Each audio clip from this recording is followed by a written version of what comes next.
Hi guys.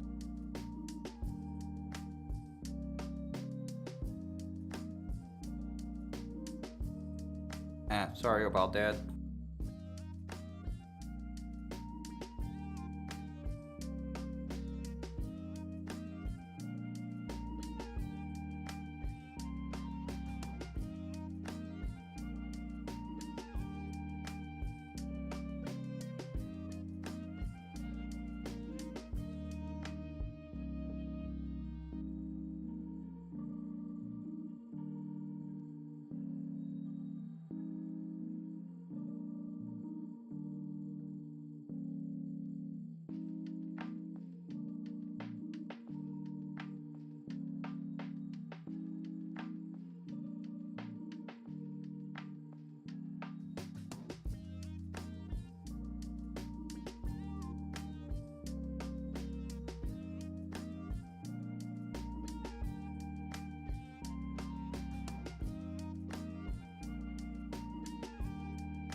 Hello.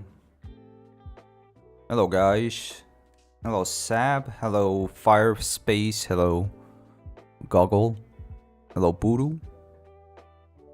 Welcome. Oh, God. It's a bit of an impulsive stream, but I wanted to watch this with you guys. Seems like Goggle didn't like it. Hello, Doc Bob. Hello. I'll watch it a little bit later though. It's freaking 1 hour video too. 1.5 hour video.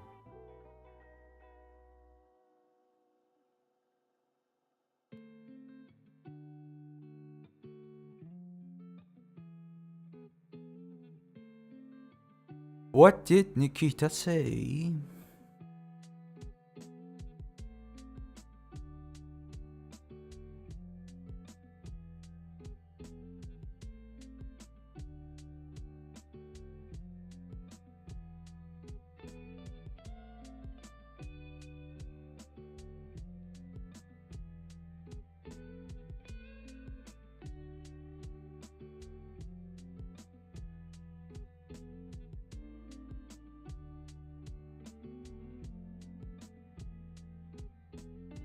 Goggle, what did you not like about it though? Can you tell me that part at least? My boys, I just woke up.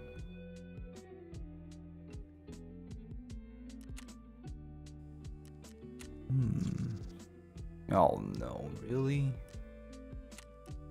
Great.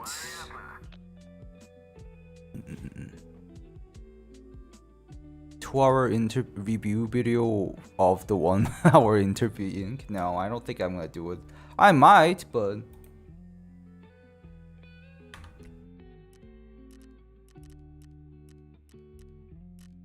maybe. Who knows? Can't believe Nikita didn't know about the audio pop when PMCs are nearby. He says that? What? That fat bald man, are you serious? You gotta be joking. I bet he didn't know though. He said he doesn't play the game because he's scared of it. He said that somewhere. Hello, Jack. He doesn't know about the game breaking audio? Really? No wonder they didn't fix it. Good gracious.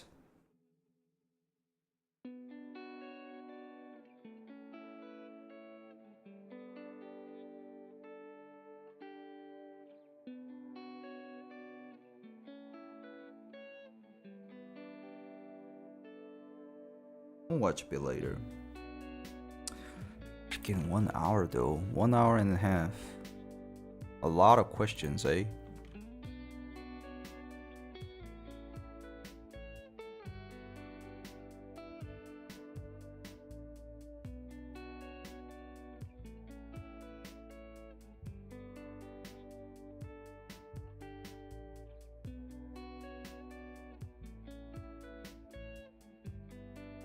You hear a lot of topics. It seems like the guys who listen to it doesn't seem to like it though. I mean, the comment section was like okay-ish. Like comment section was telling like, oh, this it's pretty like respective thing for Nikita to do that, and I was like, oh, okay. You know, we should check it out. And then I was like, you know what?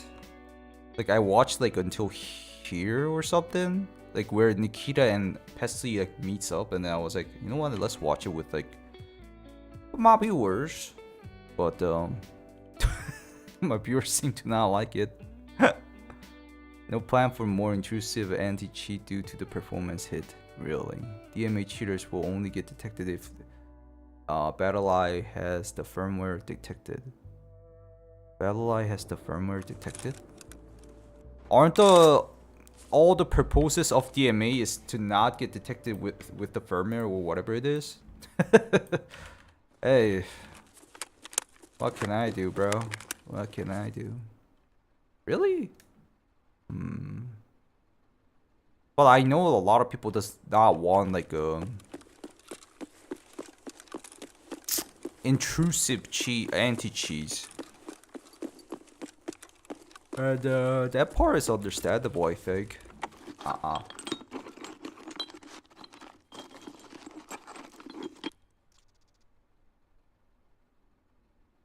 Ayo. He was concerned on game performance impact. Concerned on game performance impact. Yeah, that's totally understandable. Like, even though people keep saying like cheat, anti-cheat part, I think it's still like not that much of a people. Like, people keep talking about, oh, everybody's cheating in Tarkov, but if that was the case, I would say there's like fucking, the game is already down by now. And Nikita would be like, oh, I gotta do something about the anti-cheat.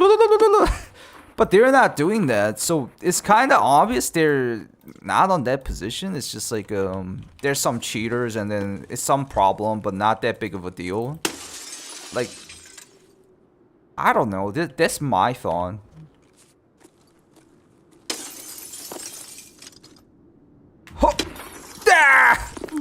DMA cheaters need to use a custom firmware? Really?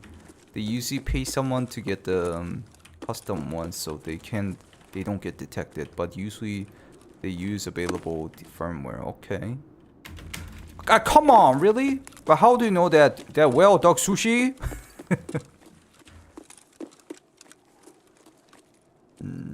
Some of it I didn't like it at some part.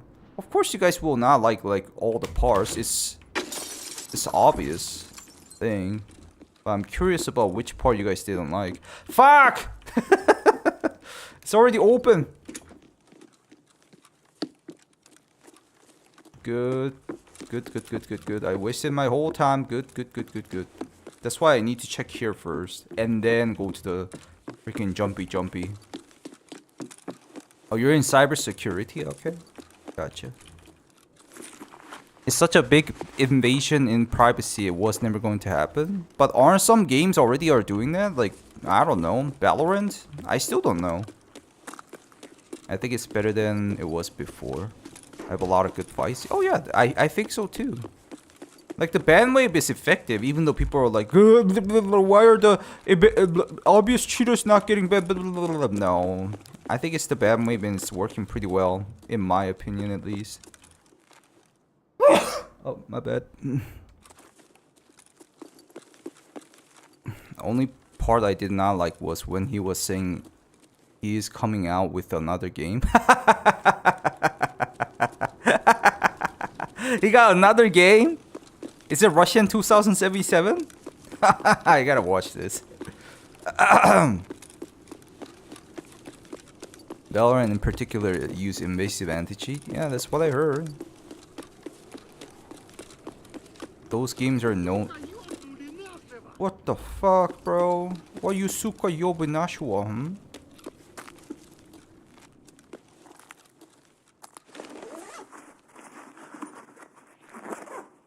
Giving over info to CCP? CCP? CCP is like government official, like cops or something?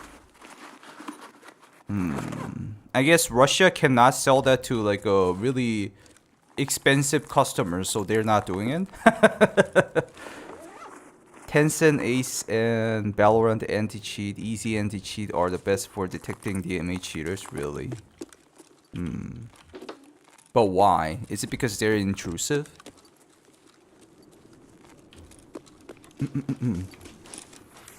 Oh, 수가 여부는 not 좋아. That was the 수가 여부는 not 좋아. The communist regime that used to control. What?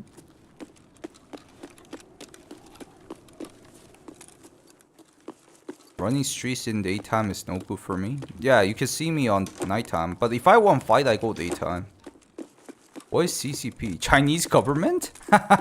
Oh, 공안 얘기하는 건가? I know in Korean, 공안. Is it China is like a freaking government authority police like team or something like that, right? Kumi government? Come at me, bro. Oh no, I should have not said that. CCP is the Chinese government? Ah. You guys call it that way?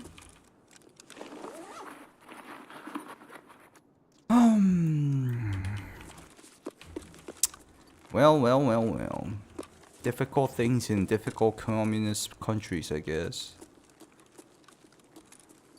Most intrusive, but also have the most false positive, because if you have corrupted firmware driver, it can detect as non-standard, and which usually means cheaters. These require manual ban review. Interesting. Oh, I heard the audio pop on the left. And Nikita does not know about that? Oh. It's a Scav.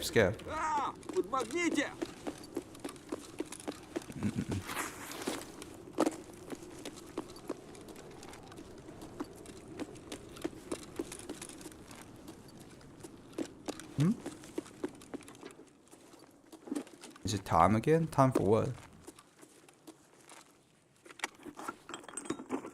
It's 2 a.m. here.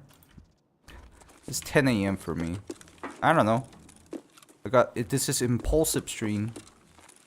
I should not be doing this.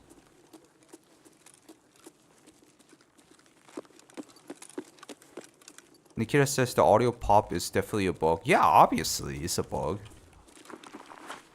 They still trying to fix that one. No, somebody was saying Nikita didn't even know the situation. Wait, is it a false info then? Ah, stream time? Yep, Blake. I'm doing good, Roberto. Just got up. Australia? What? Should gone to Lexos. Opachki.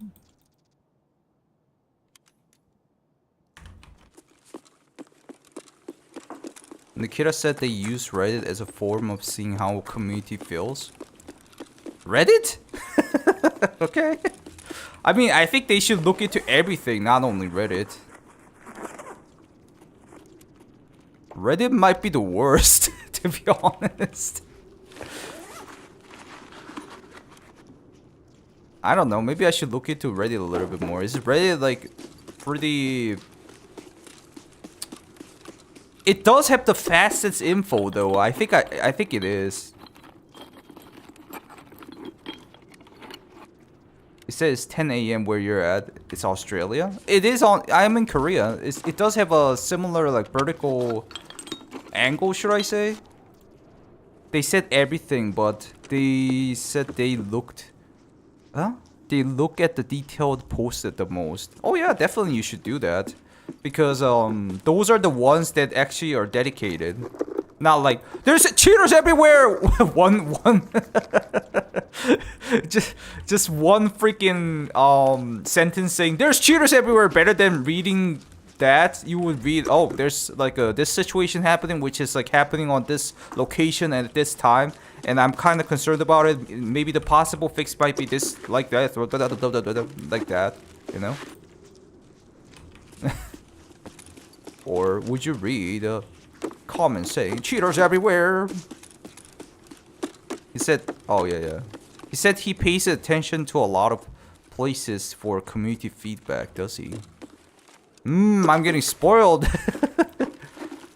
I like it though.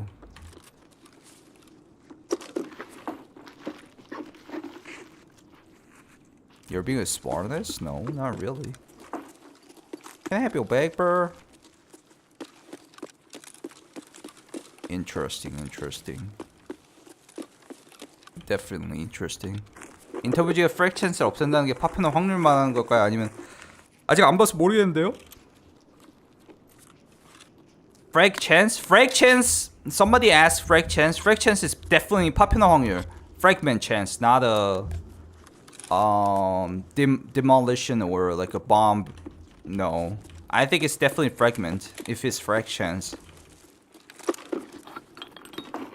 If they ever mention about it, at least. Bullet fragment. Somebody looted here? I wonder which Unity engine they gonna upgrade to 2023. Very likely. 아, 그쵸. 근데 저도 들어봐야지 알아요. 확실치는 않아요. 근데 아마도 frag chance? Yeah, very likely it's gonna be fragment, not bomb related stuff, or very likely grenade, right?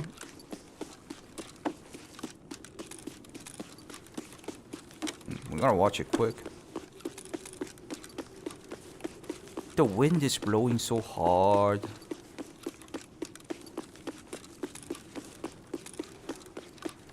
They just see something? Oh, it's just a freaking plant! Oh god. I need God's help to fix my eyes. 알려올까?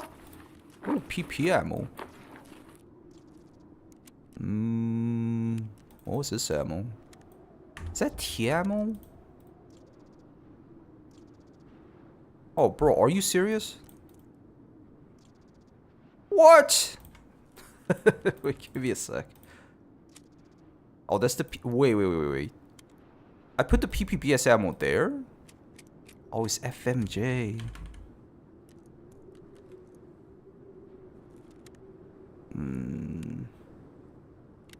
God, why have you given so small freaking bag?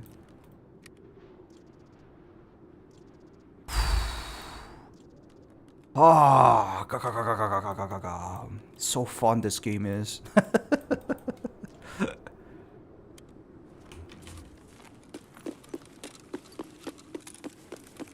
DIY elastic surgery. I didn't do elastic for myself. I might need to learn some Korean language. I think my wife speaks Korean better. What? Why does she speak Korean though? She like Korean movies? Maybe. Oh, a fake I don't need that then. She watches a lot of K-drama. That's usually the motives. Goddamn K-dramas. I don't know. I'm not really fond of K-dramas. It's weird. I mean, it got a lot better from these days with Netflix, but it's Korean drama. Ain't no way they're gonna make Tarkov open world. Nikita already said he kind of gave up with that idea, didn't he? I thought it was like that.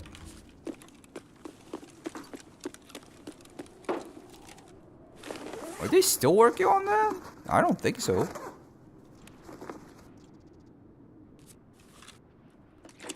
Like Squid Games, not Squad Games. Squid Games. Never seen K-drama, and Squid Game. Yeah, Squid Game is K-drama. Yeah, it's not bad actually if you think about Squid Games. I didn't really understand why Squid Game was like that much of a popular shit, but still, it's better than, you know, the old ass K-dramas that we had before. You don't want to know the K-drama. Actual K-dramas. Or Andrew. Is there a lot of grammar in Korean?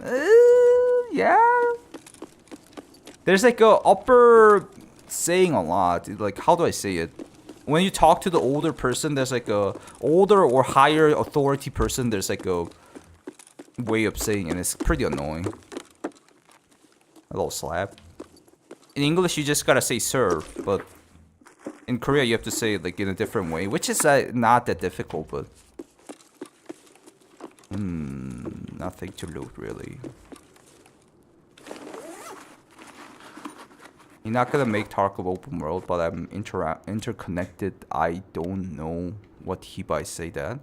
He's interconnected sounds like, you know, they had like a theory about it. I'll tell you what I know.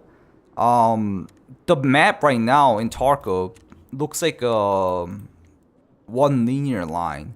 So if you want to go to the labs, you start from factory, customs, interchange, reserve, like do linear way. You gotta go one by one map to reach the labs. You know what I mean? It's something like that. Interconnected. Is that airdrop? Sounds like airdrop.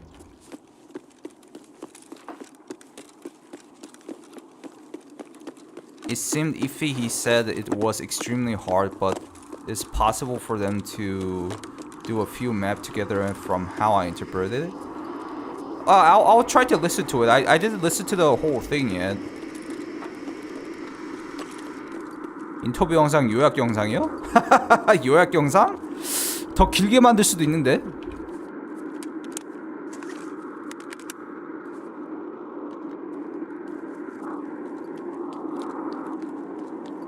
There's a SPT mode that's interconnected, really?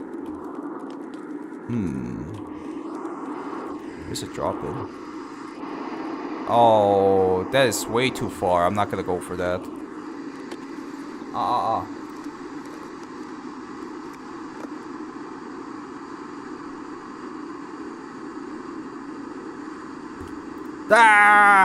Fucking loud. Oh, there we go. Jesus. This suppressor is kind of expensive. 한글 자막이요? 한글 자막이라.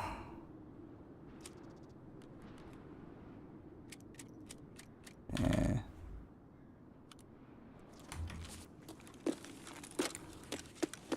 한글 자막 그 패스트리.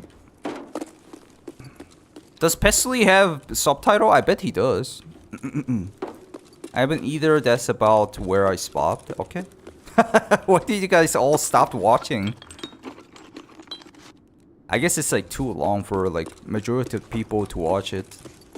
But it's like Portuguese, then some people use a lot of hard words and then words. I don't know. I never learned Portuguese, so I have no clue. Cause it's an hour long, yeah. Bad. Why is my back so small? Bro. And why is it so freaking windy?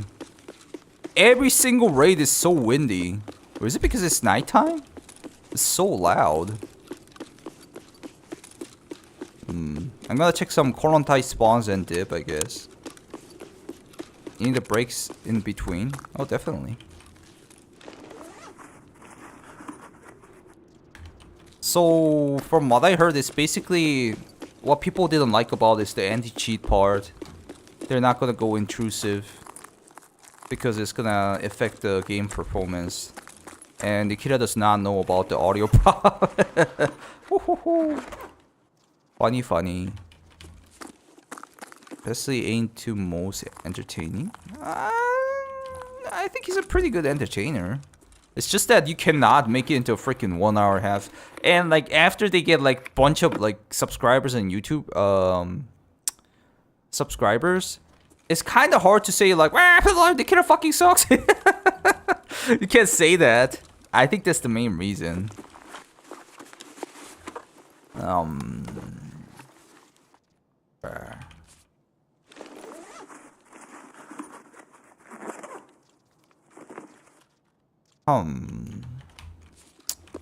Should have a bigger freaking bag or rig.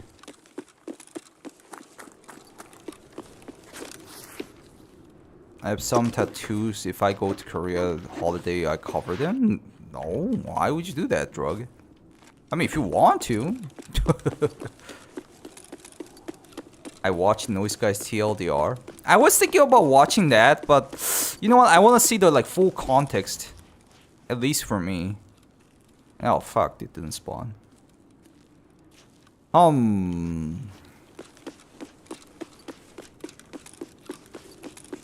Do you have like a everywhere on your body tattoo? that might be. You remember that the guy who has like tattoo every freaking where he kind of looks like a reptilian, and then he talks about.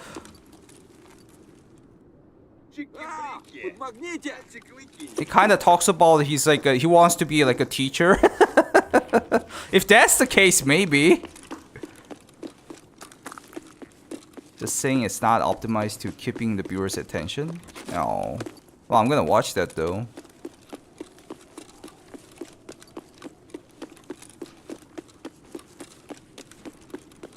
Two small ones on the arm. It depends on where you go, but there's a lot of people who has tattoos in Korea too.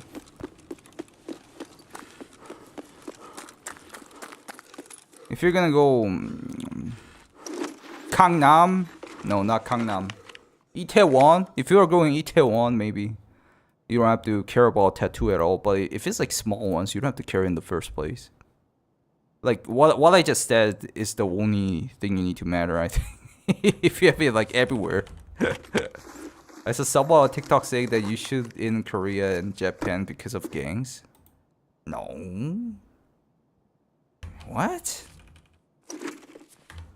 Bro, these weird TikToks, man. There's literally a TikTok like showing like the cam detector. Is it cam detector or like if you go to a hotel or I forgot the service that allows you to like borrow like a room from a house and then you pay for it. What's that thing?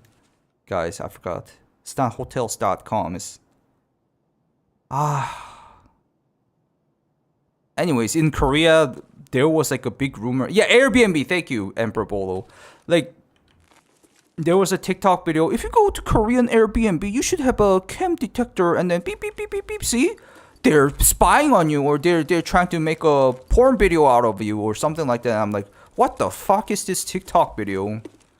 It's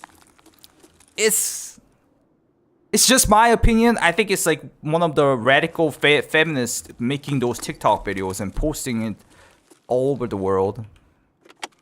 Hello, polar bear. I should not talk about that. No, not radical. Aggressive feminist. There's I don't know. I should have not said that, guys. I'm sorry. I'm stupid.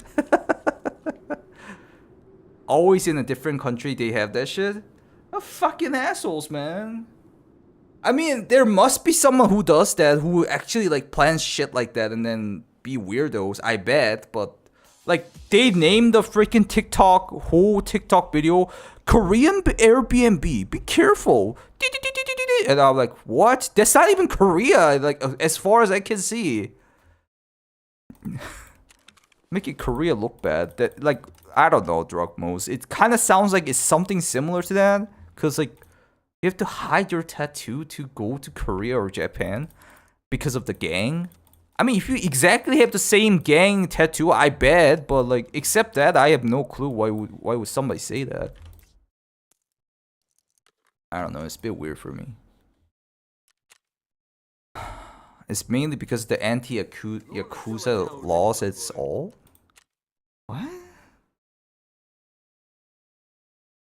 I don't know. I don't have a tattoo, but I had like a bunch of friends who had tattoo. They didn't really get caught because they had tattoos, really.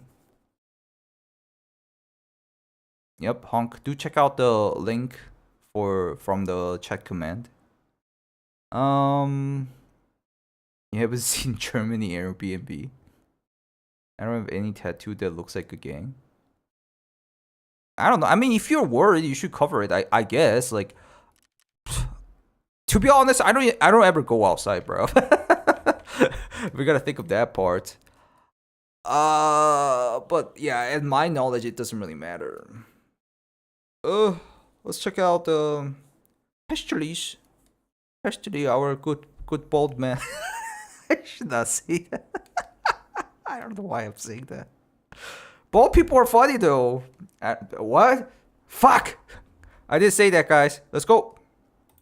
This is Pestillion. Welcome to another Escape from Tarkov video. Today I have something very special for you. I had a couple-hour conversation with Nikita talking about all the stuff you guys have wanted to talk about. All the stuff from the development, what's coming on in the future, the cheating issues, the sound bugs, all that stuff. I went to Twitter and my YouTube community post and I made posts. You guys sent thousands of comments.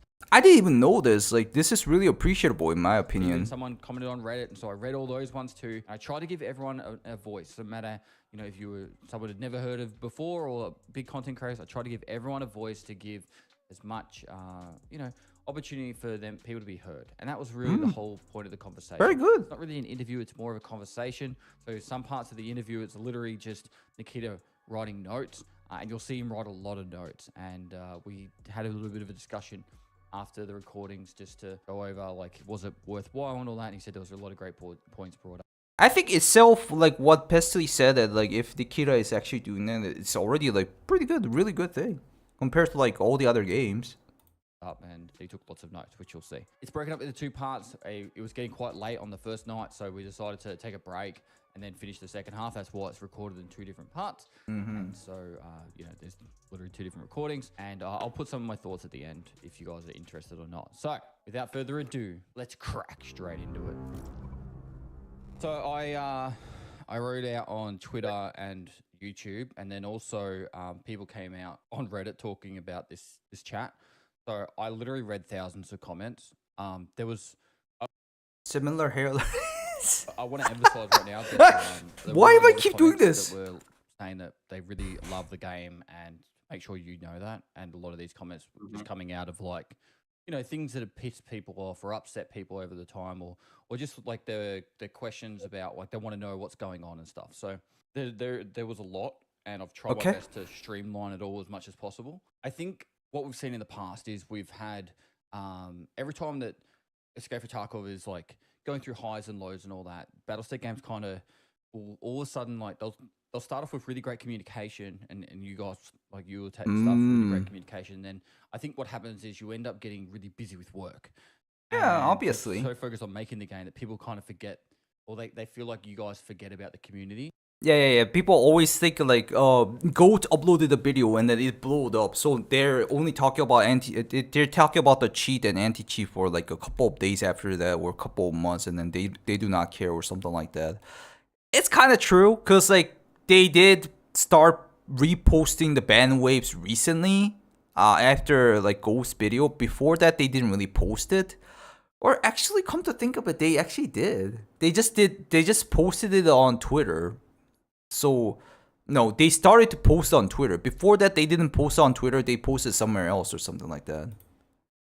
And in the past, we've had, you guys would just send out like, hey, we're working on this right now and all that kind of stuff. I think, I guess one of the questions is, do you guys have more room to give more transparency moving forward on, what you guys are working on? I think they're being like really monthly better. updates or even fortnight, like every 2 weeks, to send out a Twitter post or an in-game message with information releases to make it more available for us to know what's actually going on behind the scenes.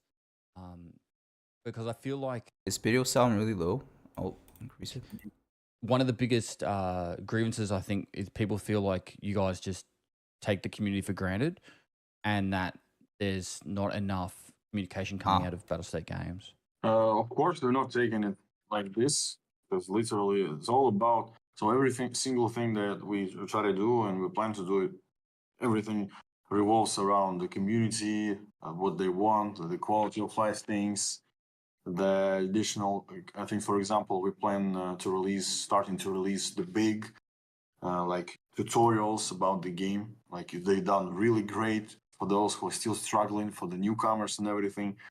And a lot of things we do, and a lot of things while we do it, we think about the community. But I understand that sometimes it's not enough transparency. Sometimes we don't have any like information about what's going on. And yes, seems like at some points we are sharing the plans, we're sharing the roadmaps and everything. But like, he's so freaking tired. Look at him. And at the same time, like, I don't think a lot of developers do this, right? Like, talk to the little, like, one of the players directly, or do they do that? I haven't been playing other games that much. But I believe we just can't make it stay in the plan of the, like, for example, community management plan or something. I don't know why. I literally, right after this interview, will ask people, like, what's going on, how we can make it more transparent and give more information about development process. All I can say that we are not, we doing it not on purpose. We are doing it like just literally, as you said, we got overwhelmed with work, and sometimes I believe it's just not enough information for you guys. So yeah, that's the point. The other thing, Like, to be honest, for myself, if it's like if I was a company and if I just like send out my good updates and good games, and then people even though there's like less communication, good updates and good game, people will just keep playing. Like, there are like not the biggest portion of the player is just players, right? And only small portion of them actually requires like communication, because they are like super into the game. They want more info. They want more like communication. But like 90% of the players will just play and then just dip, play and dip. So I think it's like not as a company, maybe it's not like a big deal, but they're still trying. So I kind of respect that part. Not very common, right? It's almost morning here. All right, thank you, Polar. thing is, I think people feel like it goes both ways. So people want to get their information to you guys, but they don't feel like they're heard sometimes. And I'm asking the question right now is, what do you deem the best way for the community, either as an individual or as a whole, to be able to say, hey, this is upsetting us, or this is something we're excited about, hear us? There's a couple of people saying like Pestley is not entertaining or it's not good at interviewing, but like I think this is more like this. First of all, he's a big YouTuber, big streamer. He should careful with his words, so he has like a lot limited things to say. Second, he's trying to be like official, not official. What is it called?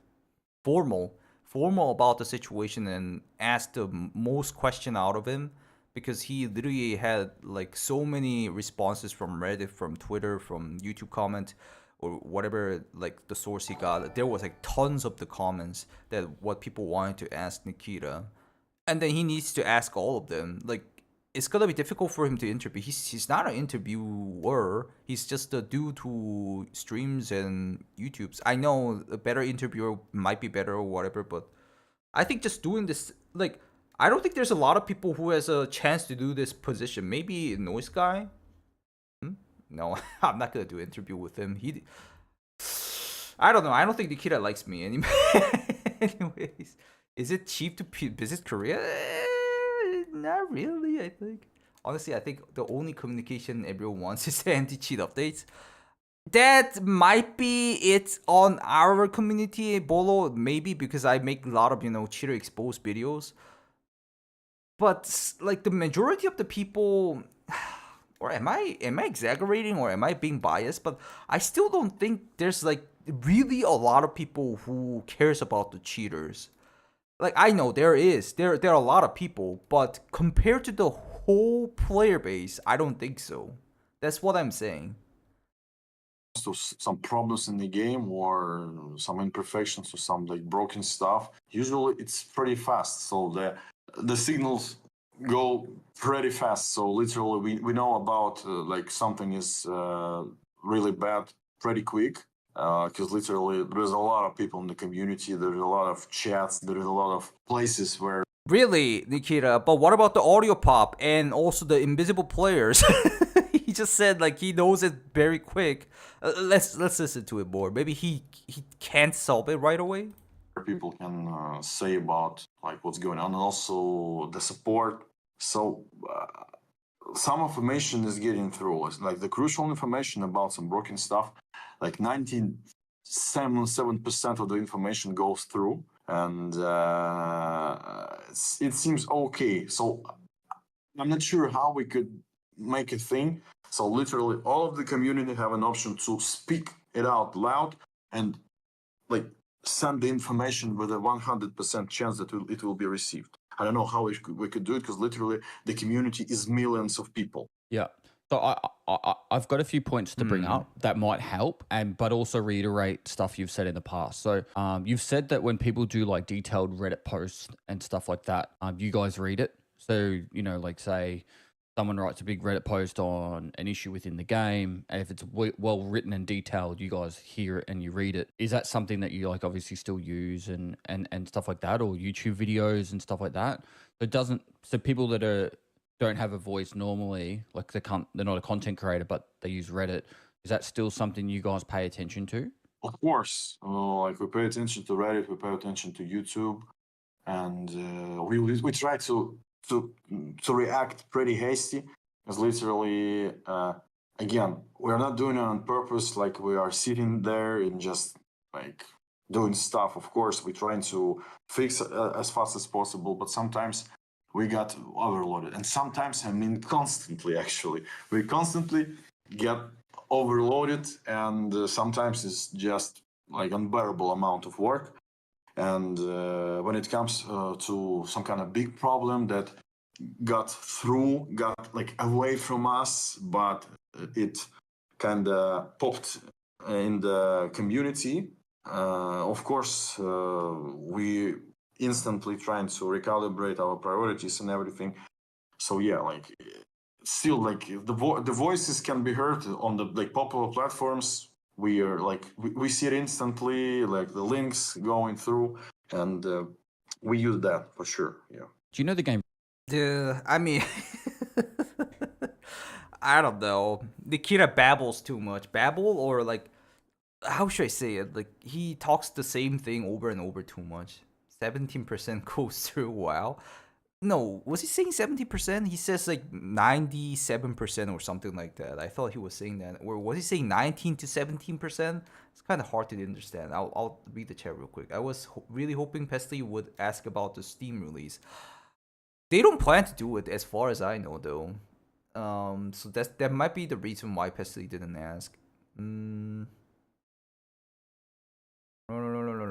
Yep, it's Nikita. Hello, Swift. It's gonna be on Steam. He's probably shitting bricks trying to get it to the state. Wait, what are you guys talking about? He did talk about it's gonna be on Steam? As far as I know, it's not. Hello, Angry Scav. Like,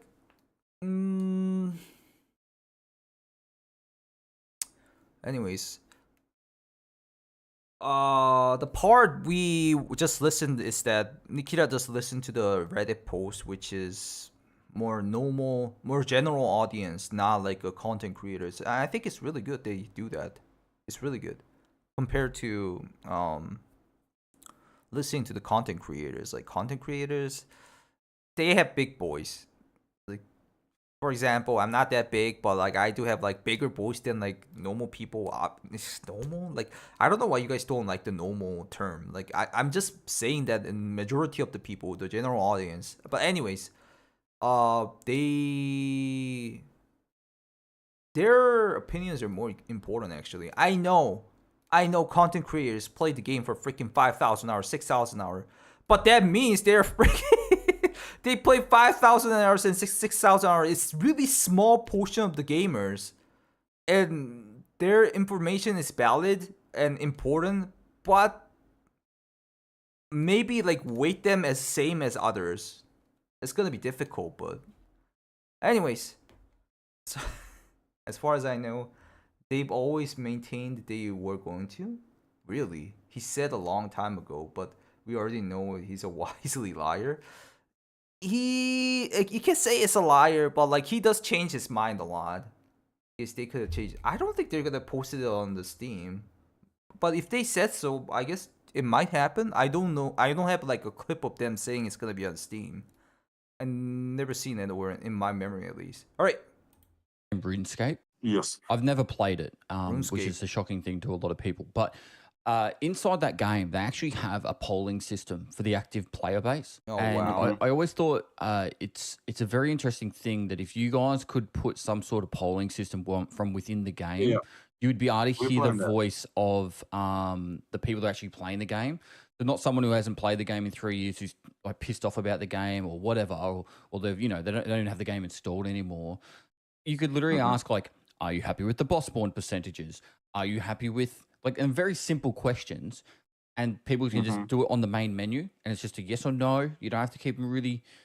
If that was in the game, I feel like people would actually just, even if I'm not saying to do this, but even if it did nothing, I feel like people would feel like they're being heard a bit more. We planned as this actually. We have this in plan. We even have designs for that. So I believe someday it will be in the game. So more stuff to get the info, to get the stats from players.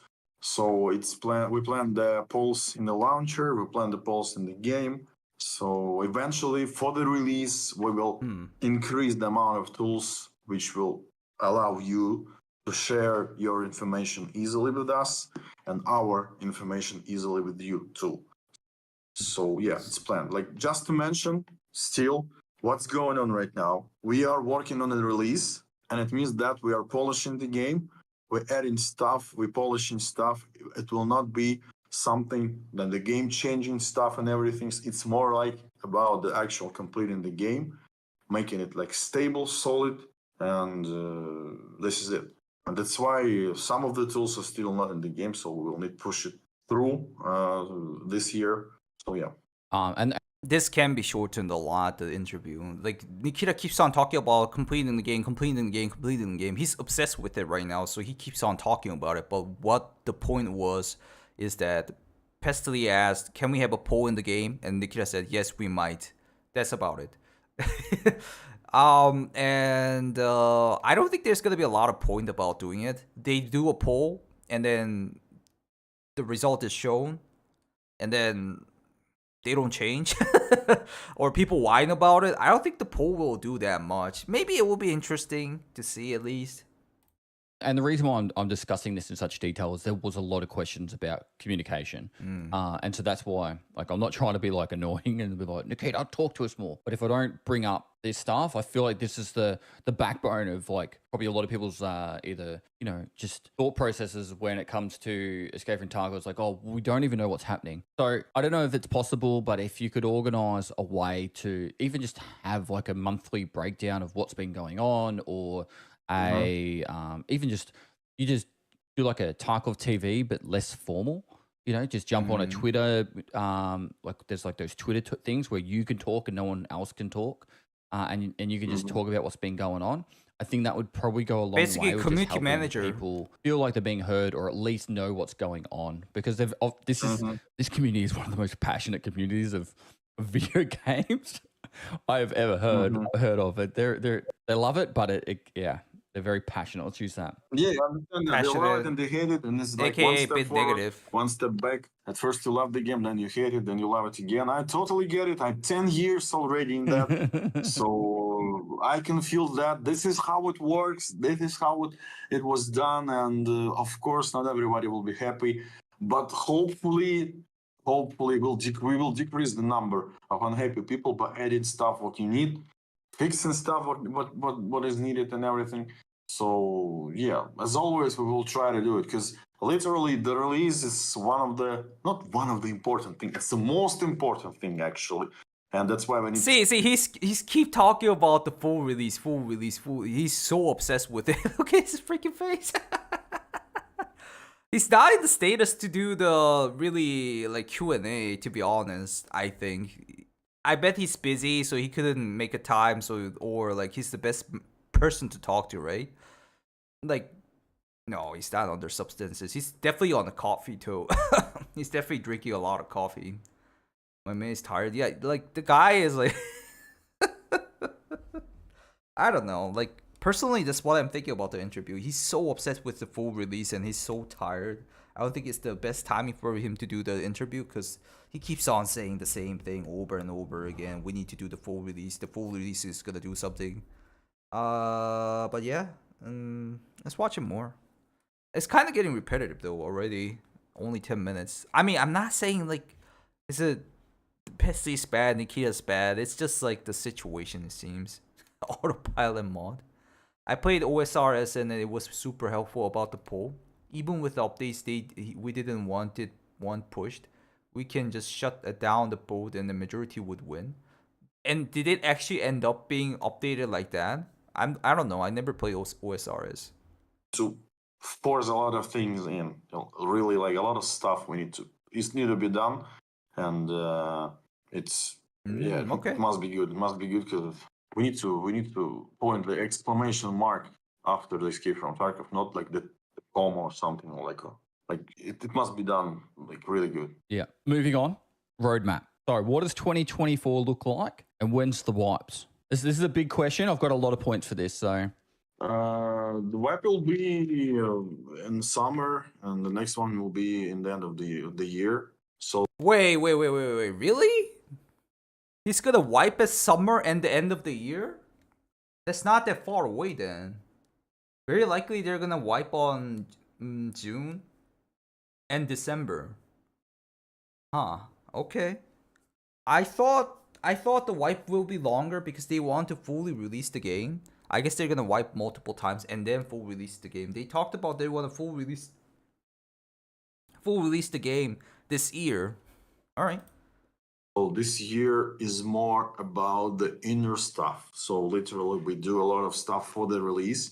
For example, the storyline quests and all the functionality will be in release version. As I said before, it will not be released before the release. So that's why pretty big part of team working on storyline quests, like the biggest, the first one, which will allow you to escape from Tarkov, and also we're making the prestige system and many stuff related for the vibe season kind of thing.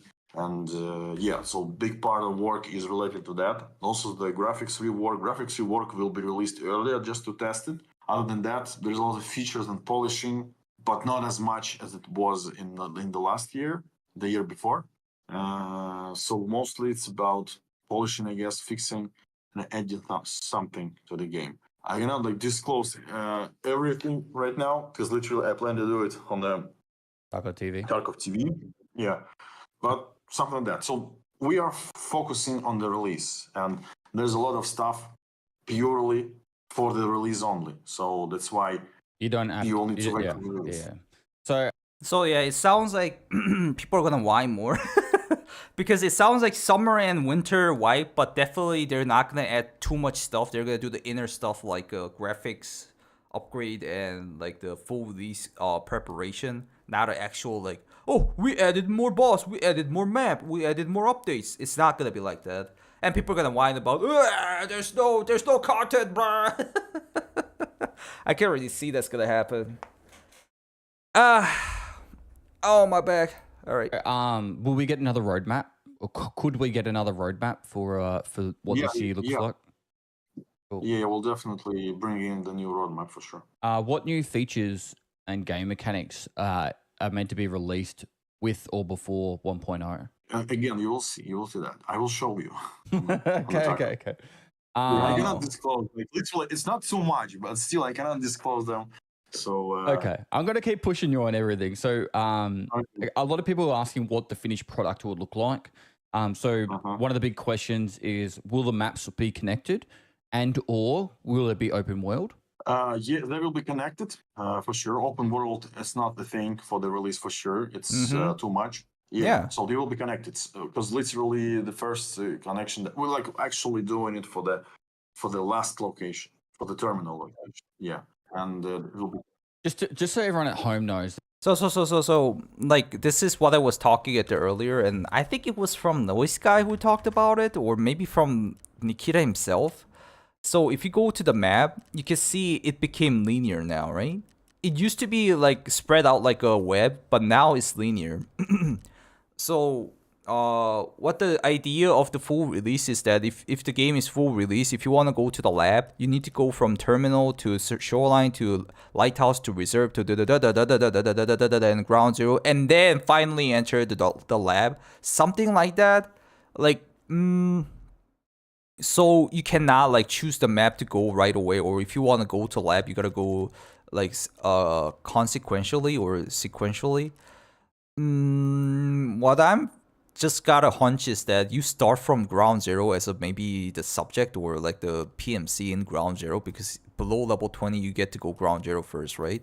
And then you end up being terminal at the start, and after you train on ground zero, and then you start climbing up back to ground zero and then go to the lab, I guess. So that's the interconnected map idea, not the freaking open world map. Yeah, it's not open world. It's not gonna be open world. It's kind of obvious. Clean as a video of describing it. Yeah, there's like a lot of theory about it, and it can, the most obvious thing we can see is that the map is linearly connected, and the only based on the fact you can kind of see we gotta climb up to the lab, not by just having a labs keycard from your Scav and then randomly just putting the Scav labs keycard into the labs room and then boom, you're in there. So that might be actually one of the good things, that cheaters won't be on labs that much, maybe. I don't know, let's see. There's a little bit of a delay. I'm in Australia, Nikita's in Russia. So if we overtalk each other, it's not because I'm trying to be rude. It's just, it feels like there's meant to be a pause. And yeah, so I just don't want to be very clear about that. So you did touch on it before. There will be wipes when 1.0 comes out. Is it going to be like a... Wait. What? When did he mention that?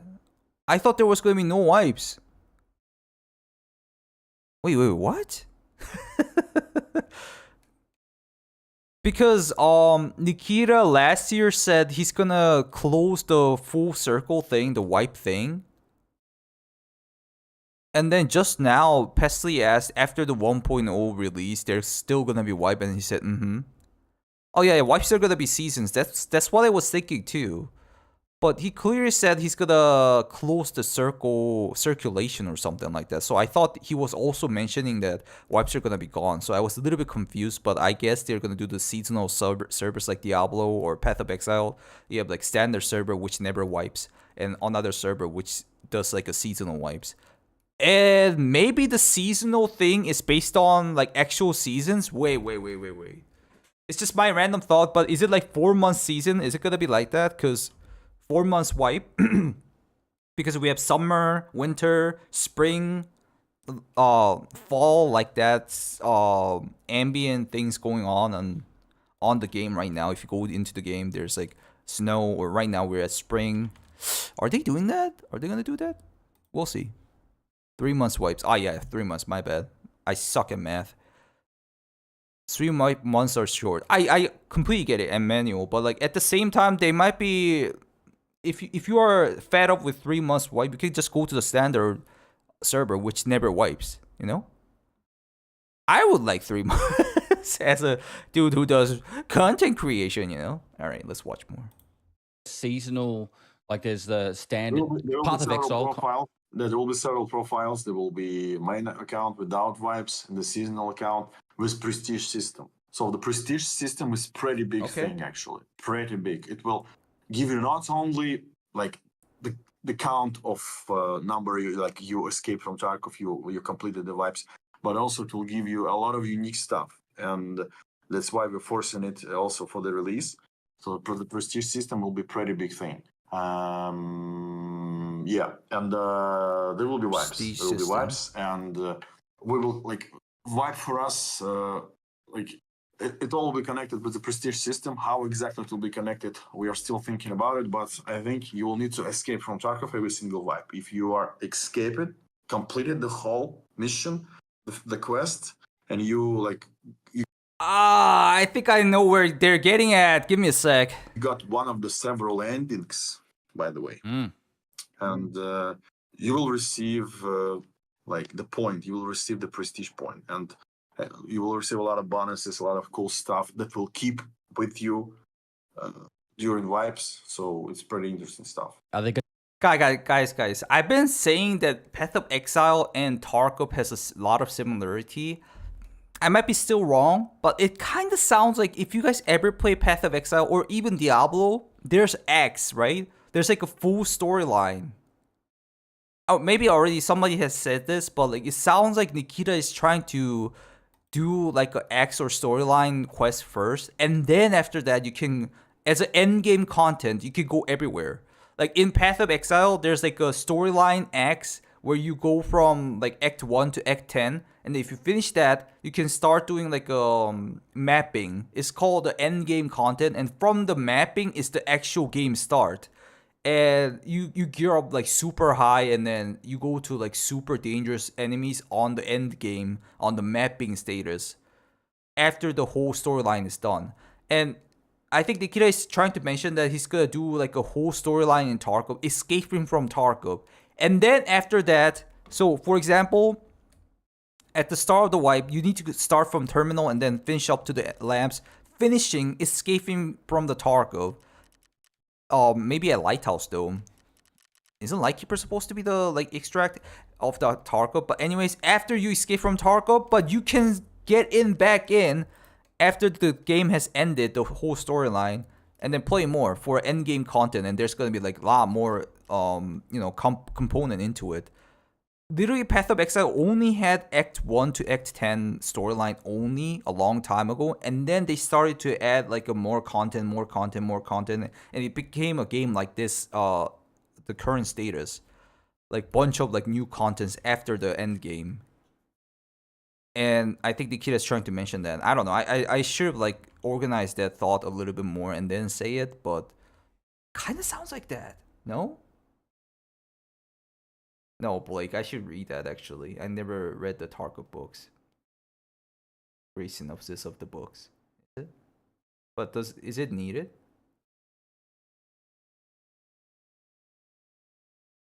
Ground Zero is the starting map and the terminal is the end map. Oh, is it gonna be like this? So terminal is where you get the hell out? Maybe. So anyways, that's my thought. There's gonna be like a whole storyline and the game ends, and then you do the end game content. Basically TLDR. I don't see the point of the perpetual account that never wipes. It's gonna be boring. But like, I'm sorry about talking about Path of Exile because I played that game a lot. There's a lot of people who play standard servers which never wipes. Because it's not boring. It's soothing, should I say? Terminal is the tutorial zone. I still don't know which one is gonna be the first part. Who knows? We're gonna have to look into that after it actually drops.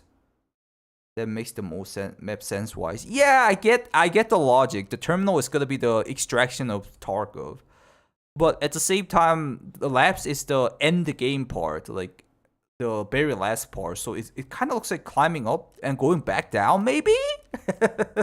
If you combine all those theories, like terminal is gonna be the end map, the ground zero is gonna be the end map. Maybe you climb up and then go back down. I don't know. Or maybe climb down and then go back up to find more like clues or something like that. I don't know.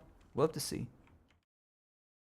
Oh god, why am I having a stomach ache? Can I go to the bathroom? No, let's just watch. Going to be more traders within the game, like Prapper. Will we see him in the game? Okay. At least we plan to add one more trader, and this trader will be linked to Arena. So another pretty big thing is going is linkage, EFT and Arena, and all the functionality. Actually, like a lot of work is going in Arena, like a lot of stuff we are redesigning like on the go.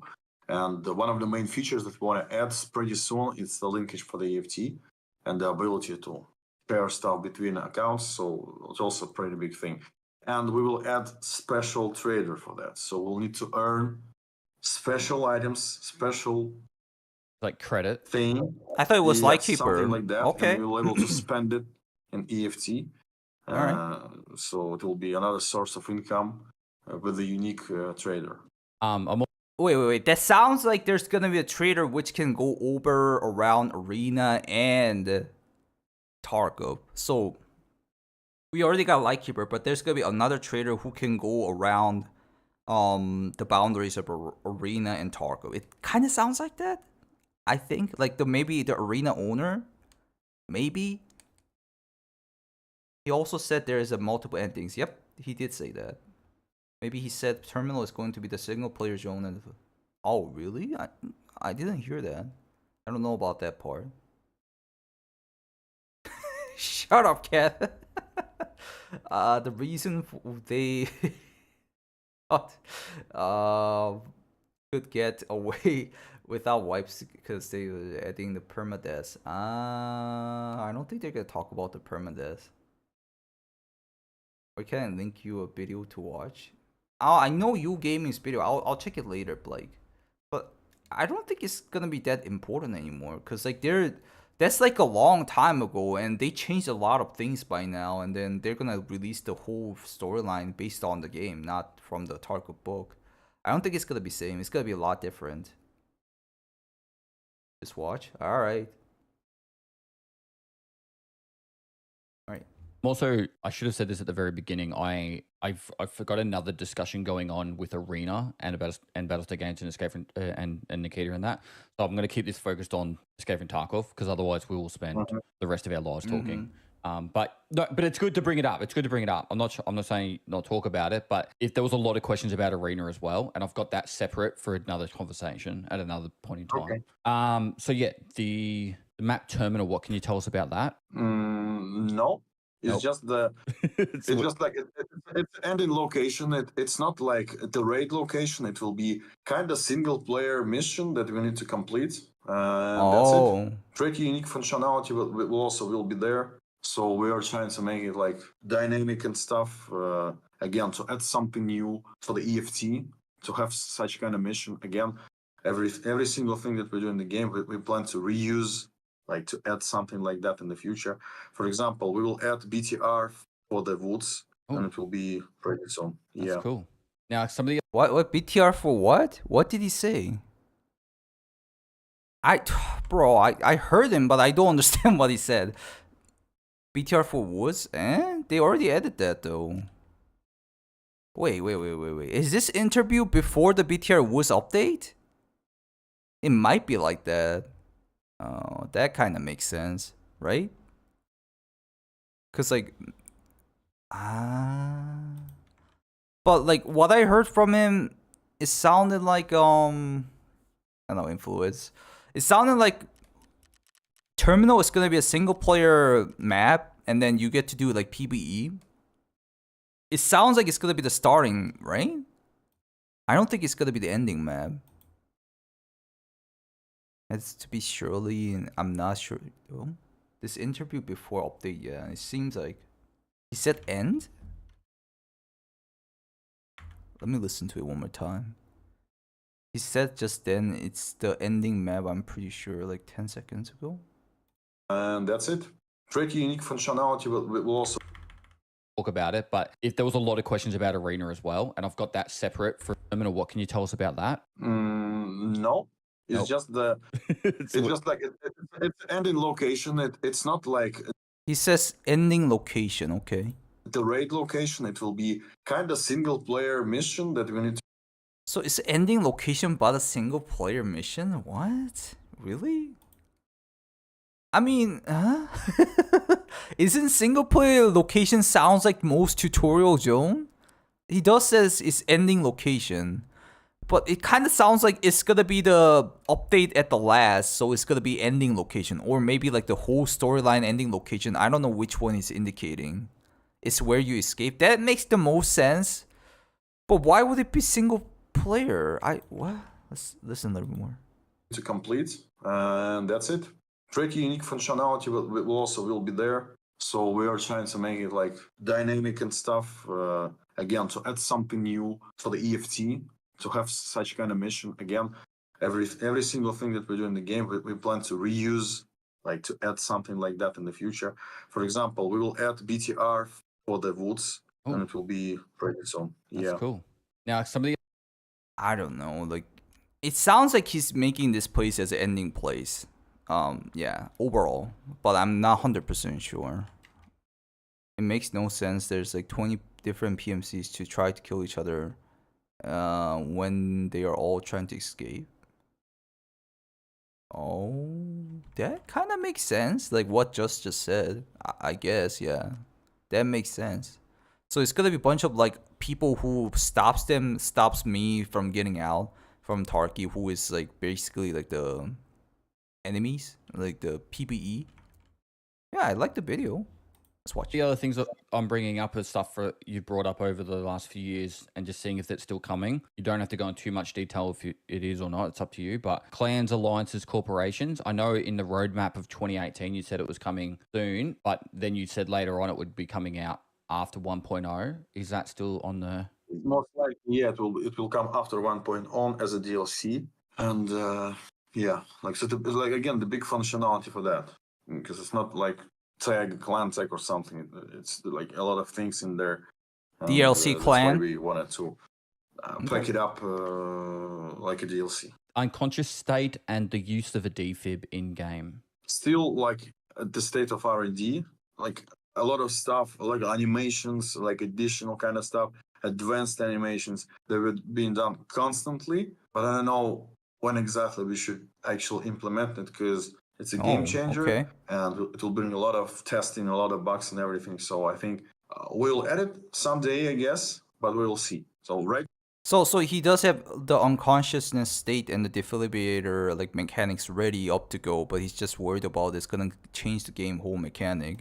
Now we are not like forced, but yeah, kind of forced to cut things out, really, because otherwise it will go on for another year. Yeah. So that's why we need to just push it and just cut it out and move forward. So some features will be packed later for the DLC. Some features will be totally canceled. So yeah, it's a usual thing. Lock picking. Again, like we have all the animations, we have all of the designs, everything, but it's not that priority to add that. But again, it will be pretty easily implemented. If we want to implement, because there will be new boss, and this boss will come. I really want it to come with the functionality of booby traps and mine fields and placing mines and everything. So that's why like it draws additional like area of work related for the mines and mine diffusing. Yeah, I was gonna say, are we meant to diffuse the mines and that? So he's gonna add like trapper boss, it sounds like. Turtle boss. So they're like he has been posting like random mines or like the landmine images on his Twitter, and it got never actually like implemented. So I guess that's the boss he's talking about, like the booby traps with the landmines. That sounds like it's gonna need a whole new place to be though. Maybe on terminal. He's not giving the clue about that part though. Yeah, PMC Karma. Right now, I kinda thinking about that it will be added, not straightforward. It will be some concealed characteristic of your player. You will not know at the first time how exactly you should lower it or make it higher. Of course, the data miners will data mine the shit of the game, and they will learn how to do it. So there's a lot of stress about PMC Karma. Is it going to be in a way that it'll only affect you in a minor way? Or is it going to be like, if you don't play the game how you're meant to with the PMC Karma side of things, it's going to stop you from progressing? But what I mean by that is it going to be in a way that you might just not be able to buy a couple of things, or maybe if you're a bad man, you'll get like access to certain type of clothing, whereas like if you're a good person, you'll get like, I don't know, the really nice clothing or something. Is it going to be down that path, or is it going to be like actually game stopping? So right now, it's the first thing that we want to implement related to the karma is that we will add new boss, and he will be a bounty hunter, and will actually hunt players with the bad karma, and that's it for now. Okay. Okay. Then the booby trapping the trapper boss is gonna be the guy who wants for the bad karma PMCs. Okay. He explains a lot of it. I thought it was secret. That's kind of cool. Yeah. So basically, there's not gonna be like that much of a disadvantage over like bad karma, but only one boss is gonna chase you around. Pretty cool with the booby traps. So you fall into a lot of booby trap if you have like low karma. It sounds like. Do you know where the boss spawns in Ground Zero? He spawns on Garage, and he's sometimes not even on the just main road. Very good PMC, maybe. Mind diffusing, I thought that sounded real cool. So he will hunt you down if you have a low karma.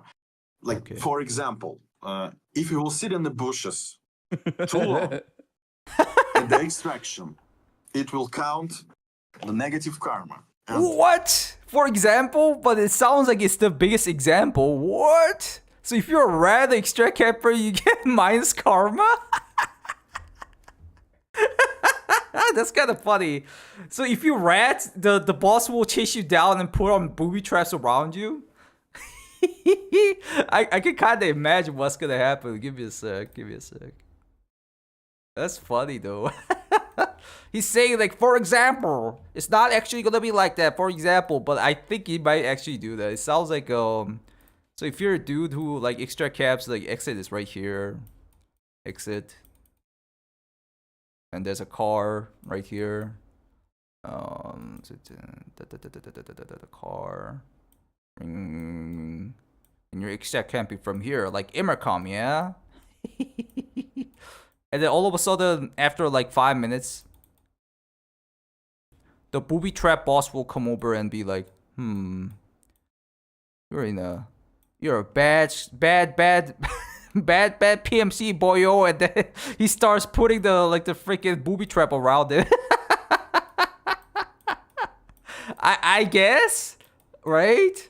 Like, is he gonna be able to like get out though? The extract capper? But so I guess you need to fight off the boss before he puts the booby trap. Like I guess that sounds funny. What's it gonna happen to the extract camper and rat? It's gonna be like the content creators who does like extract camping or the rats will be always fighting this guy, I guess, the boss, the booby trap boss.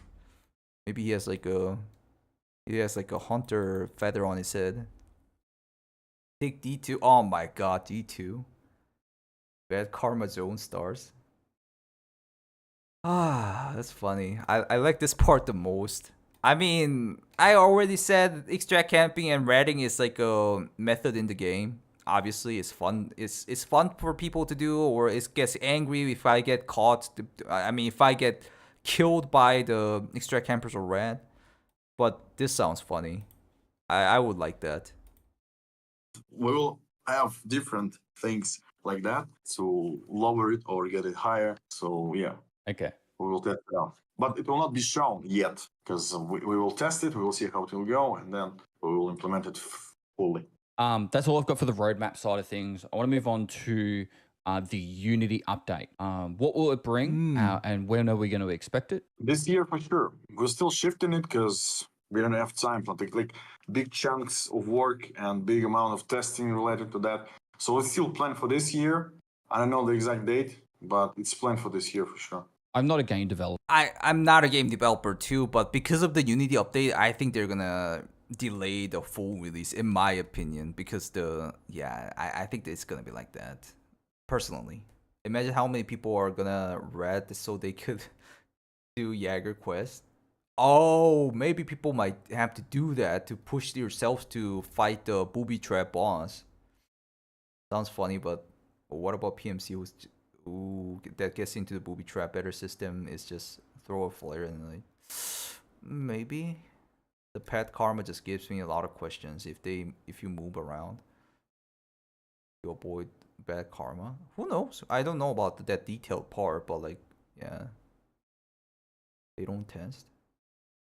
And I've never the most I've ever coded is a game called Tic-Tac-Toe. What exactly does a Unity update bring? Like different new tools, insight tools for actual game development, like corrected pipelines, inner pipelines of like graphic pipelines and everything, which will allow us to add more stuff and change more stuff related to graphics. I believe there is something related to the new networking. And overall, like a lot of bug fixes, a lot of optimizations within the engine. So it definitely will bring some optimizations for that. And generally speaking, it's just a new like software and with the fixes and a lot of stuff that needs to be fixed. Because literally, because we are making the most expensive and complicated game in terms of the actual production for the Unity.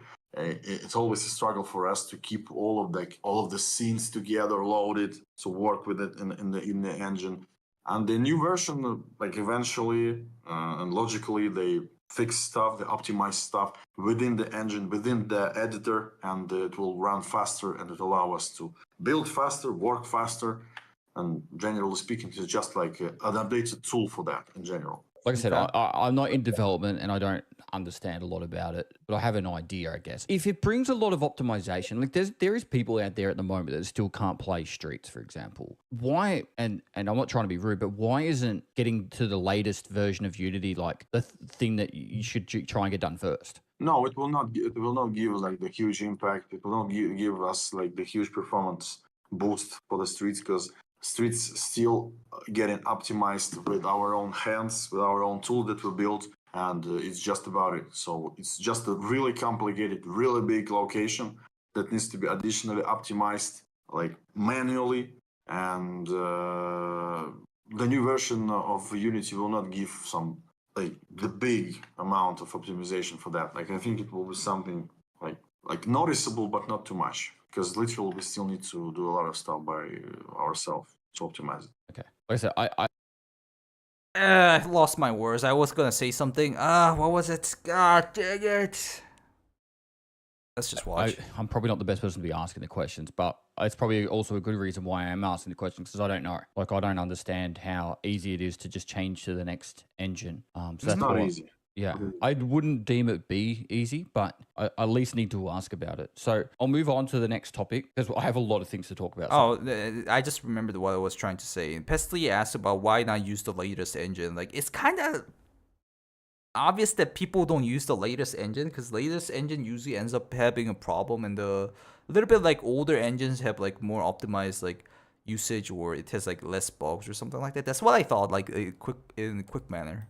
So we can't talk about stuff forever. Microtransactions. So I'll start with this question and we'll move on from there. But what can we expect to see with microtransactions? Oh my God. More clothing for sure. We will add some new stuff in April. Some not like 100% unique, but something new for that. And that's it for now. So we are not planning adding anything.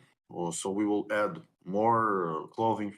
And we will keep it for that moment. So we will not add anything like, as I said before, many times, like boosters, equipment packages, currency packages, and so on. We will not add it. So it will be only about closing and what we have in the game right now. So it's a stash expansion and like cooperative mode. Yeah. Ability. I don't exactly remember, but didn't he say there's no MTX? I'll just move on with that. What? Best part, listen carefully. This part, MTX? New clauses this month. Not easy swapping an engine. Oh yeah, but basically. Older game engines are stable. Yeah, that's what I was saying. Scav, and I found the cheater and put on Discord. I'll check it later. Thank you. Is there a confirmed spawn location for the boss on ground zero? He's on the main road sometimes. He's on the garage. He's on the basement. He's like everywhere, bruh. You need to check everywhere. Bit difficult. There is a question about a few people asking because they missed out on buying Edge of Darkness. Will you Edge of Darkness ever return, or will it be sold in bits? So, for example, would they be able to buy the Gamma container at any point? There will be a new version of the game pretty soon. Okay, and they'll be able to get the Gamma container there? Yeah, there will be Gamma container there. No. Exactly, I said it on the tutorial because the tutorial had the Gamma container. For some reason, yeah, it's the new version. Also, like other pretty cool stuff. Is it going to be better than Edge of Darkness? Yes. Okay. Now, what? It's better than Edge of Darkness? Are you freaking serious, bro?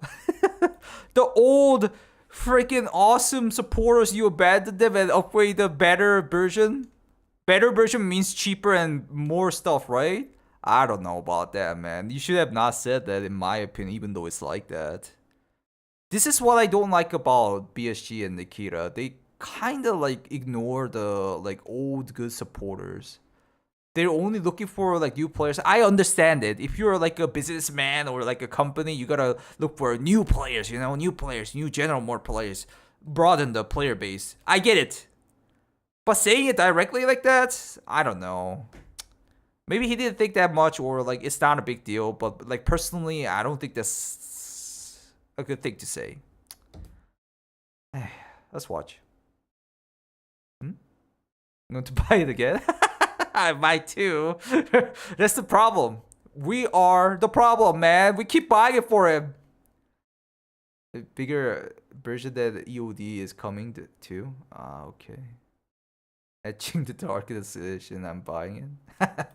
This one is a bit to this question, so just hear me out. A lot of us, by us I mean creators, buy multiple accounts. Is it possible that you could make it that you could have more than one character on the same account? And you could even sell those extra character slots on the one account. So then I could have my main USEC PMC, but then I want to play a hardcore playthrough, and I could buy that, say for $10. I could have another character, and I have to pay $40 to buy a whole new account. I could have it all on the one account. Is that something that you'd be open to in the future? Or maybe just out of goodwill, give us a second character, and then we could buy the third and fourth? There will definitely something about that for sure, because really? I know that it's way too easier to have all the characters in one account, not switching enough and everything. And it can be done pretty easily.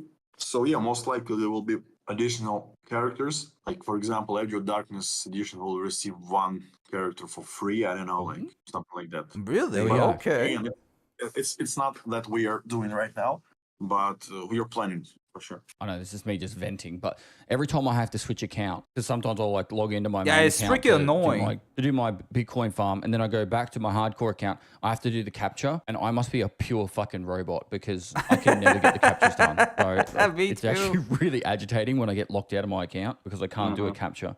All right, this is the topic that everyone screams, and you know it's going to be. We need to talk about cheaters. There's a few things that were very common with the people's comments and questions. So I'll start at the top, and we'll just go from there. So a lot of questions about client-side authentication and server-side authentication, and apparently, and by the way, I have no fucking clue about how cheats work. But apparently, because a lot of the actual loot is client-side, people can make cheats that can get loot really easily or know where the places are of loot really easily. It's not that easy. We don't have a loot on the client side, everything on the server side, but we have like a lot of checks on the client to optimize the networking and stuff, and they finding and like imperfections in code, and also some like how to say it, abuses of the native code of Unity and everything. So it's not that easy. It's not like we have like half of the game on the client side. It's also like every single time when we close something for the cheaters, they find another way, and we close it and they find another way, and it's ongoing process, and eventually it will be too hard for them because we are planning to add more stuff for the cheater, for anti-cheats. Like we have our inside solution that's already working like for a long time, the detection system and also the anti-cheat system where they're working together. So we'll add some more stuff to that pretty soon. I think we'll be testing it on Arena at first, and then we'll add it to EFT. It's not that easy. It's not that easy. People don't understand how it works. People don't understand how exactly code works and how actually cheat works. So yeah, it's not that easy. Are you Like, yeah, I'm trying to understand how much it's difficult to catch cheaters or like in the game, but it didn't really help that much to explain the situation. What Nikita said, he just said like there's a client side thing and then like they're working on something. That's about it, right? You call bullshit? Guys, I'm sorry. I think I need to go to the bathroom real quick. Oh my god, I'm gonna explode! I'm sorry!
Yeah, I'm back. My bad.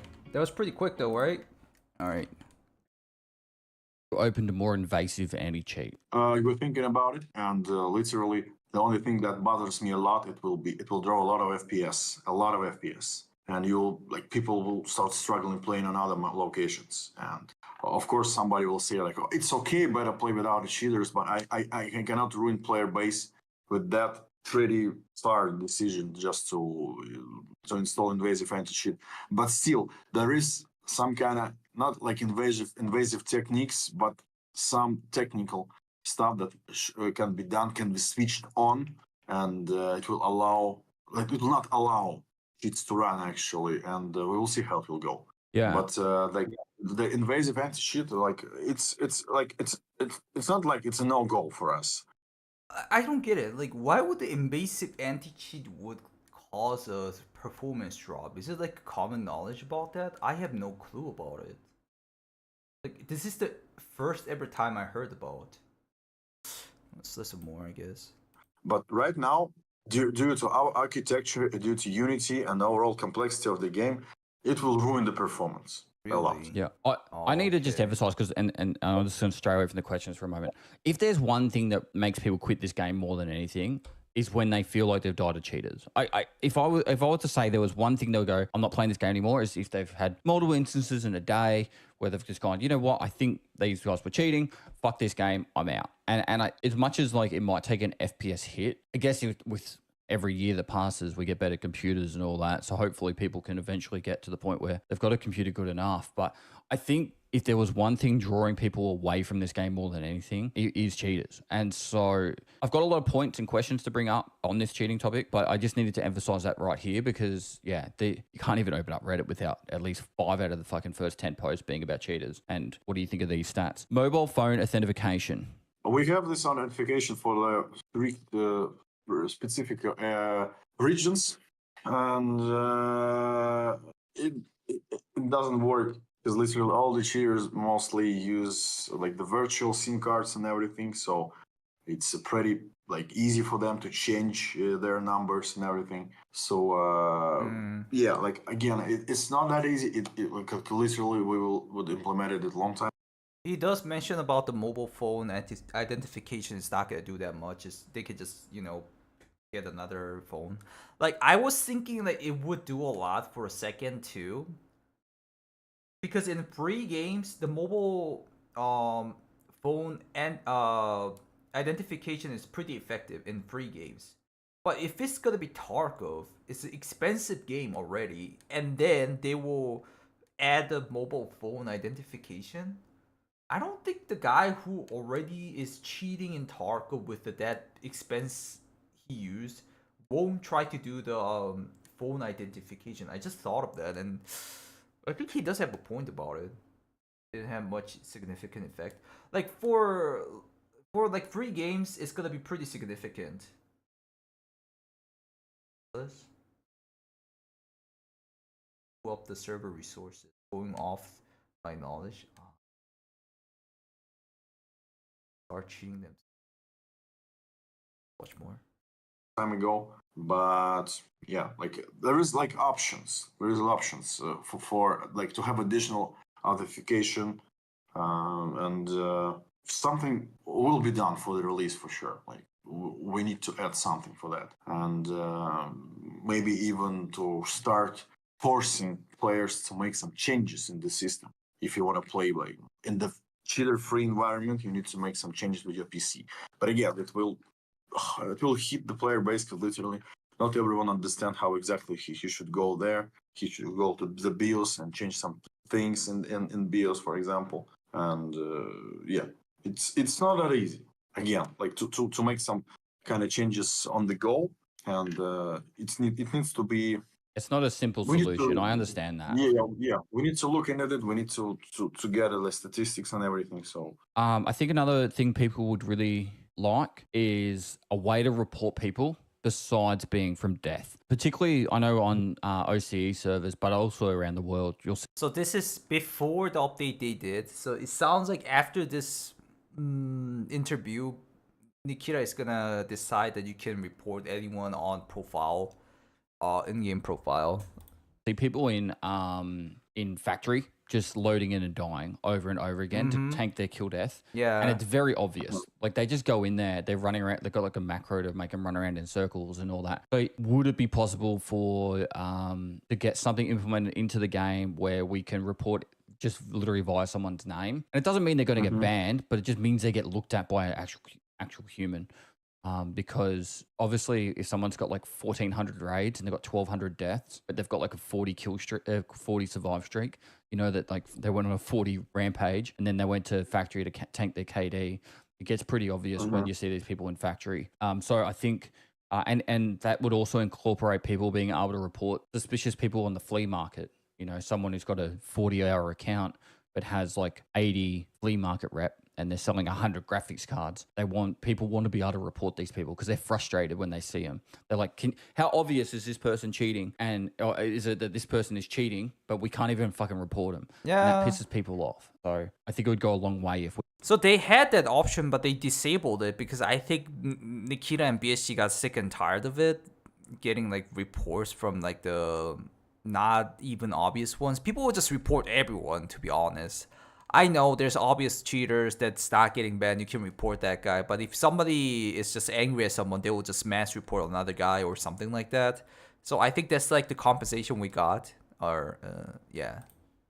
We have another method in which we can report people besides the current report situation. This is another question that comes up. And I think I understand why it's there. But I think it might be time for some action to take place. But bulk account sales, most people just are not buying bulk accounts because of they're going to buy it for all their mates. I think generally speaking, these bulk accounts would most likely be bought by cheaters.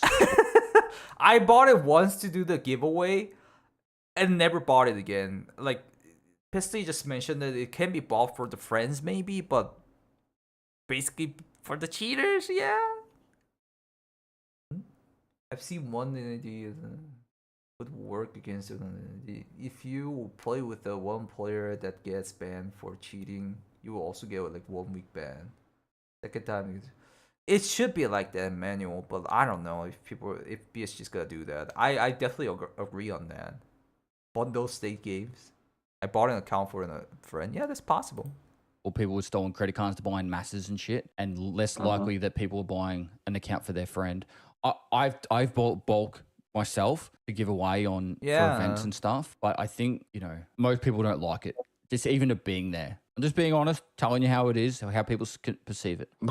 So limit the selling on this account somehow. You're like thinking about that or something? No, because when you go to buy Escape from Tarkov, you can buy 4 accounts for a discount. Bulk. Yes, I see. Yeah.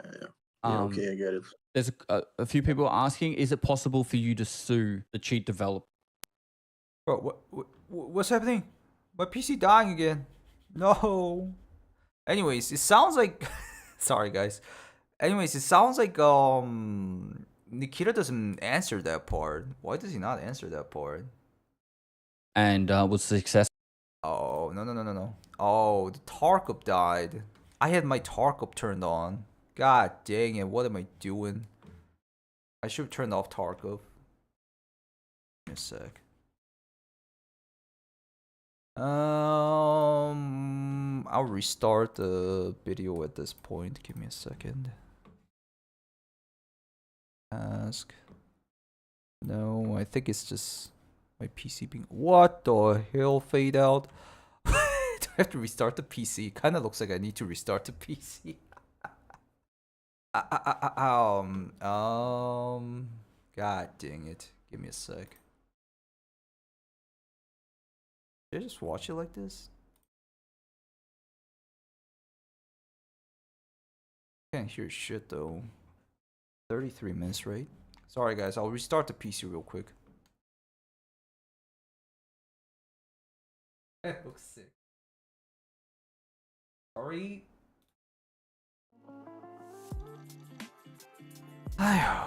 It's usually Tarkov. If I don't play Tarkov or turn on Tarkov, it doesn't do anything. But Tarkov eats up like a lot of resources and then it dies off. It kills the PC.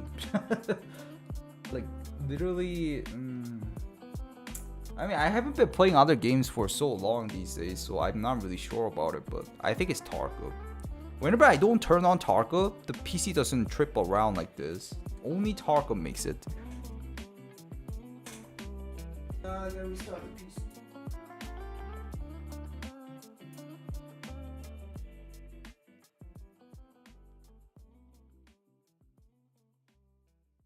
Manually. How do people buy players' account? I bet there's like websites and everything.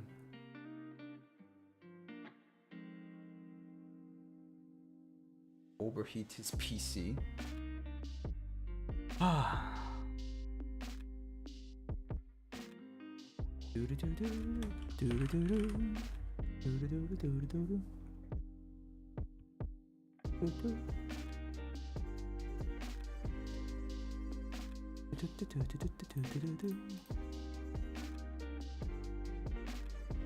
Oh shit.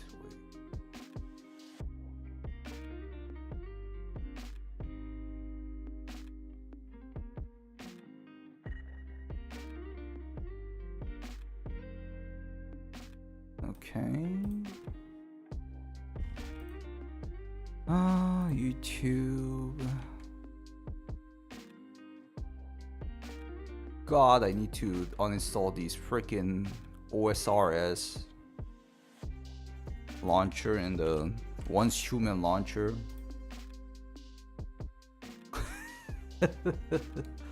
I have too many shits that I don't like clean off my stash. I mean, clean off my PC. All right.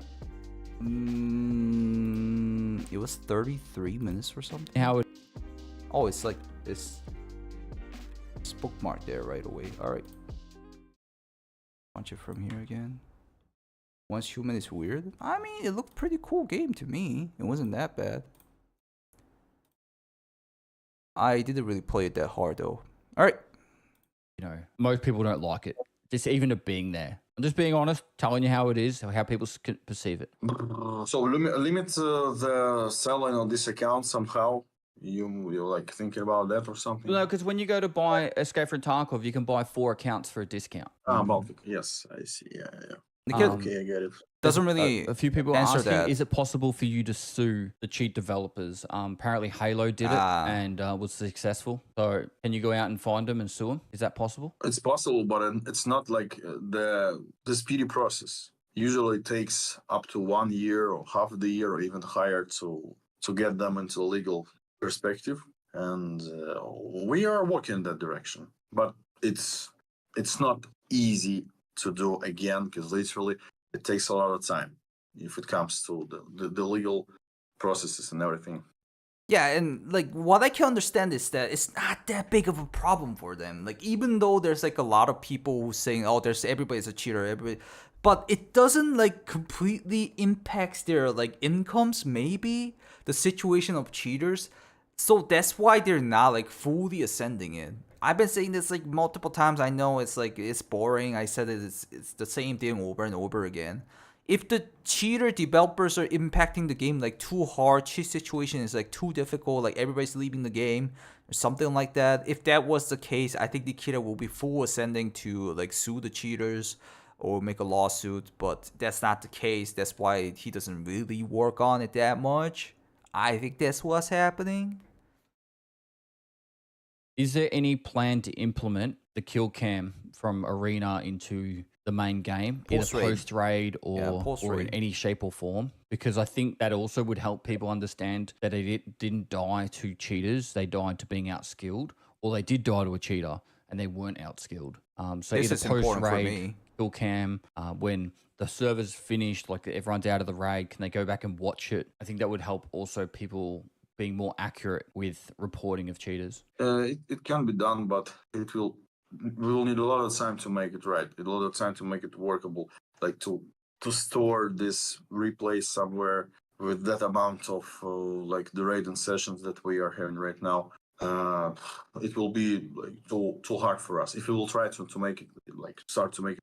So this is why I was asking for them to have embedded shadow play. Like I think shadow play, I mean, not exactly shadow play, but something like a shadow play, you can like record like a 10 minutes raid and then you can store it on your PC, not on the server side. Like, I think that would be really nice, but I don't know if they would talk about it. I don't think they'll talk about it. Right now, we will spend like several months or even more time for that. And we cannot allow it to be happen because literally we have more important stuff to do. And we will think about it. We will think about. See, he just mentioned it's not that important right now. Like, it's not that important. Compared to what they're doing, they're trying to do the full release and they're trying to prepare a lot of stuff, but it's not important, you know? Razer 40 minutes. But 40 minutes is like too big. If you try to record 40 minutes, it's gonna be like super big if you try it. And I feel like they won't. If you try to record 40-minute whole video, it's gonna be big as hell. And then you really gotta check like the engagement with the cheater or something like that. About something that will. That's why I was saying like embedded shadow play. Additional clarification how you died actually.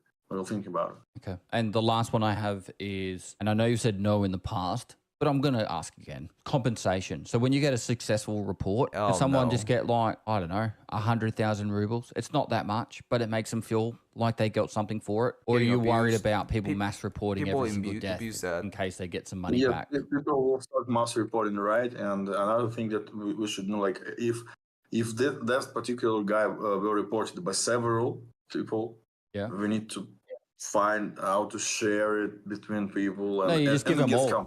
give them all the same amount. Money, okay, I don't know how much you play Escape from Tarkov, but people blow through money very quickly. So even if you were to give out 100,000 rubles to every person that died to a cheater, maybe even, okay, hear me out. This could be a little bit crazy, but maybe every single person died to that cheater that got banned gets a little bit of rubles. Doesn't even have to be the person that reports them. It's just someone who dies to a cheater. Okay-ish. When they get banned, they go, hey, you died to a cheater, here is some compensation. And then people would actually feel like they actually got something for it or something. Okay. I don't know. For reporting and for helping to get this guy, banned, at least the cheater guy get banned. I think it's a good thing overall for that. I don't know. Like if a dude gets banned and then the ban cheater who dropped a bunch of people and then the dropped people will get a compensation a little, I think it's okay-ish overall. People abuse that feature, yeah, but yeah, Scott, I was saying that you use Overwolf to capture, right? People use shadow play or like other stuff to capture their in-game death, right?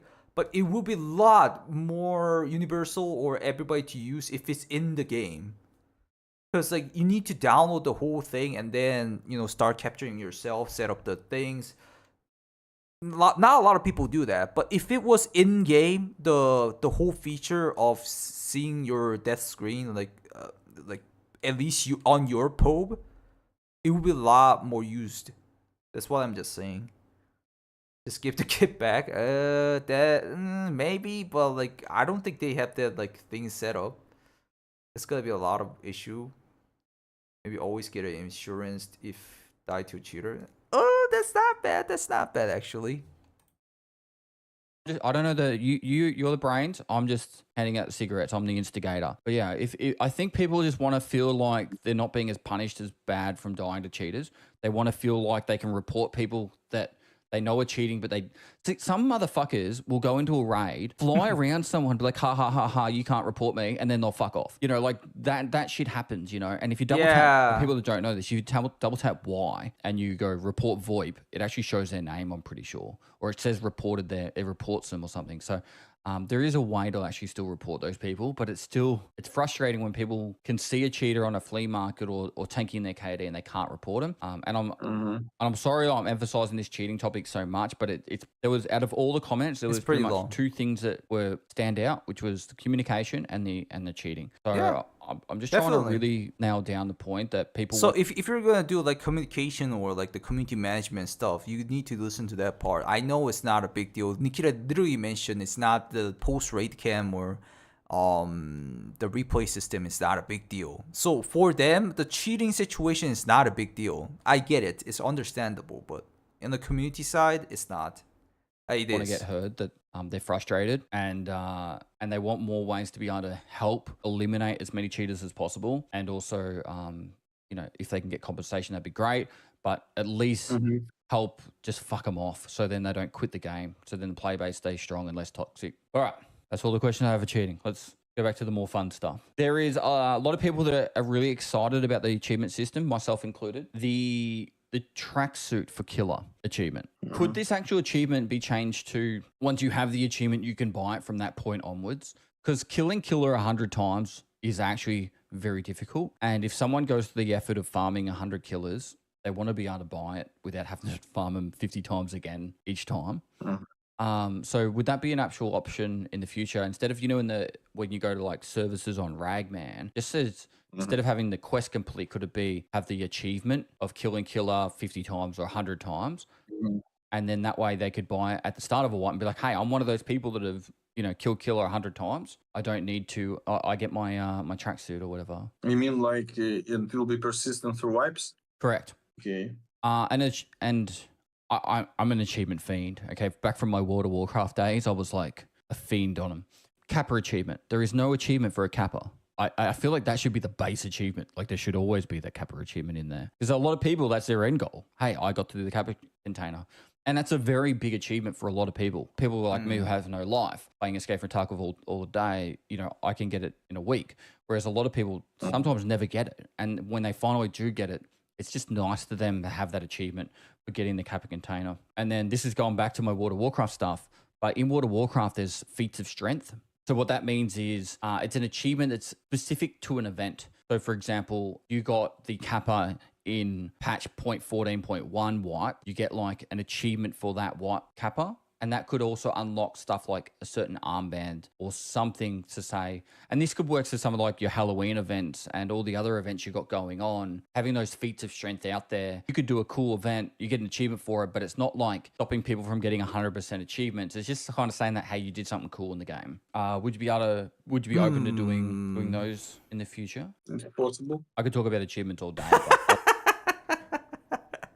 That's the whole answer from the whole question. I don't know. Like, I'm getting uninterested from here. Should we watch more? Possible, right? Is there more interesting stuff to watch? There's a lot of stuff still. Try to listen more. I'll leave that one there. Matchmaking.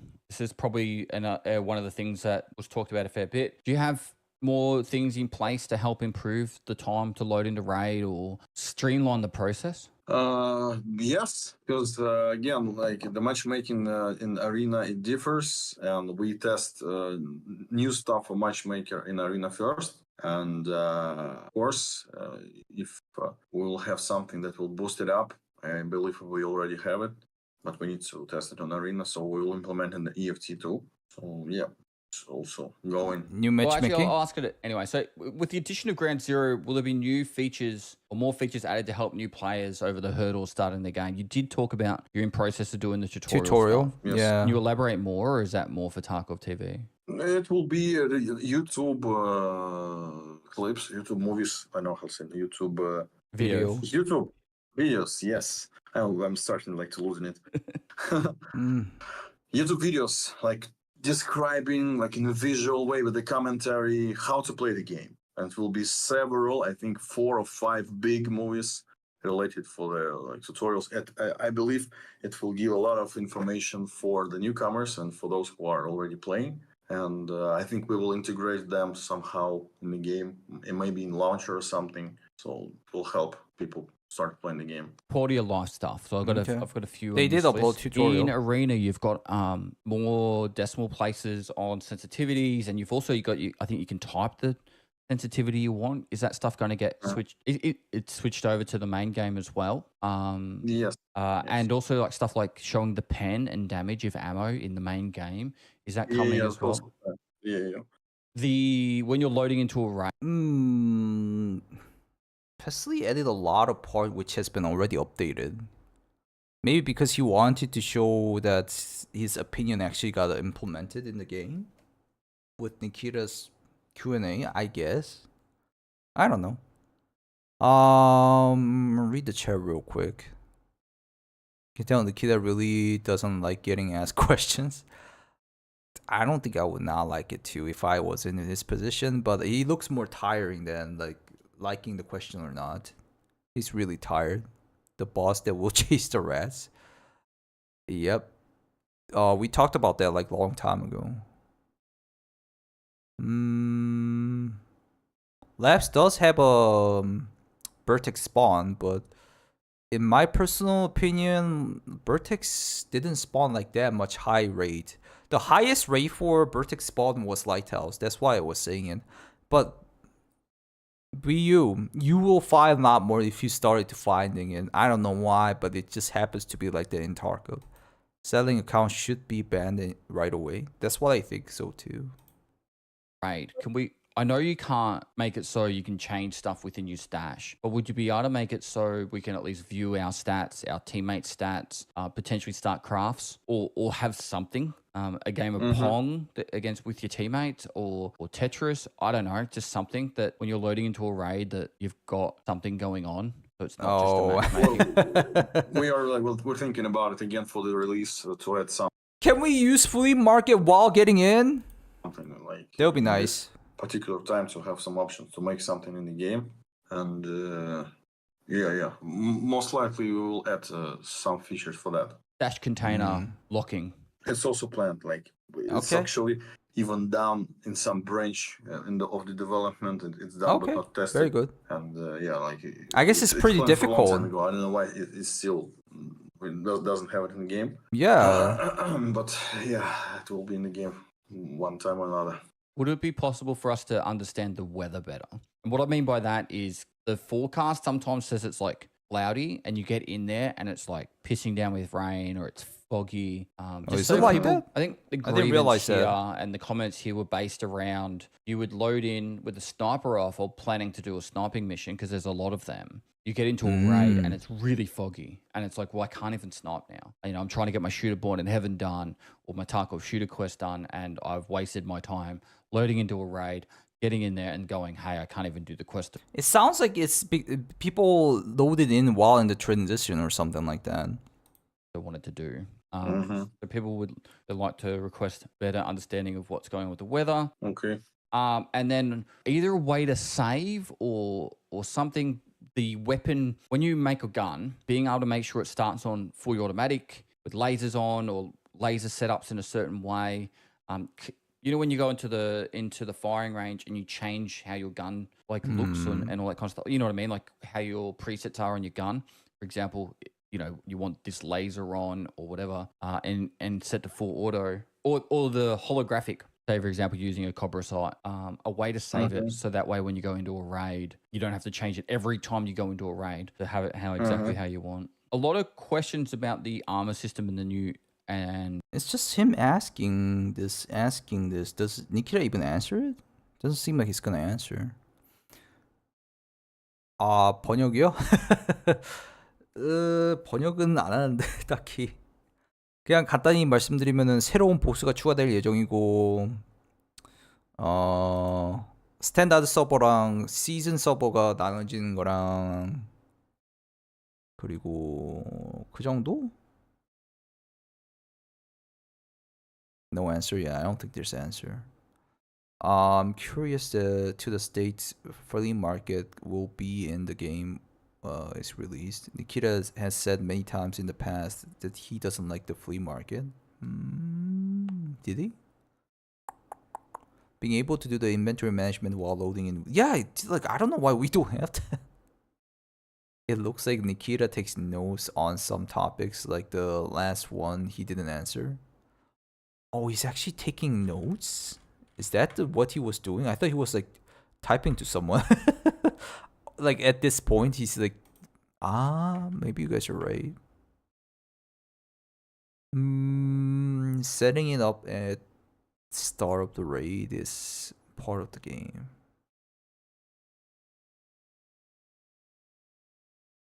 Yes, but like he's just talking about like we got like the magazine preset, we got the gear preset, so we want more. It sounds like. I mean, it's a good thing to have in quality of life. Like you don't want to freaking gear up every freaking hour. You want to like get into the raid and do the fight, you know? Also new to the game, would love to know why when killing a PMC and taking their gear, why it is not counted in raid. What does that mean? I feel like it would put more reward to the PvP aspect. We do have that. He's definitely typing. Okay. There is heaps of stuff and then part of the game that is literally broken. Alright. Found in raid. You're saying that why the PvP results doesn't result in found in raid items which you can sell. It has been an issue for a long time, but there's like multiple reasons behind it. I don't think they're gonna change it, sadly. That's why like people are saying like PvP is not rewarding as before. He's saying the players' gears that took in there. Yeah, he's saying that. It could be abused. A lot of like RM tiers and yeah. Literally cheaters who will do more. It's a lot to talk about if you talk about in-raid system. I think it's good. It's okay-ish right now. It's not the best, but used to be able to sell. Yep, it was like that PMC gear. But if I'm waiting for 10 minutes into the raid and then set up for the queue, I mean instead of pre-making your kit, still waiting for 10 minutes. Yeah. All right. and the new hitboxes and all that. Do you want to elaborate what your thoughts are currently with how you see it, and is this the final iteration? How you? No, it's not the final iteration. We're changing it. We will change it for the arena first. So we will change the hitboxes to make it at least more predictable in fights. And it's not final condition of the armor plate. Yeah, because a lot of people are feeling like it's I guess RNG. You're shooting at someone and not knowing if it's going to be a kill shot or if it's like you're hitting them in the plates and all that. This is probably one of the grievances I have, but it came up as well, was fragmentation. It's a complete. It will be removed. It will be removed. Fragmentation will be removed. Perfect. I've literally got it here. I wish it was removed. Wait, fragmentation is gonna be fully removed? I thought it was like partially temporarily disabled, but it sounds like what did he say? He said he's gonna fully remove it, right? It will be removed. Fragmentation will be removed. Perfect. I've literally got it here. It's a complete. It will be removed. It will be removed. Fragmentation will be removed. Perfect. I've literally got it here. I wish it was removed. So it's good. Really, fragmentation was pretty cool aspect in my opinion, but I guess they're gonna fully remove it then. This was the one the other guy was talking earlier. Shotgun meta ain't gonna work. It also made it prevent the hatchet runners. Yeah, hatchet runner was a thing a while ago. Funny how you're streaming on 5 different platforms. It's not funny, bro. I'm trying to survive. It's amazing and sad at the same time because of the Twitch drama. Yeah, whatever. How do you know I have 5 platforms though? Not a lot of people know about that. Anyways. I'll move on. Recoil.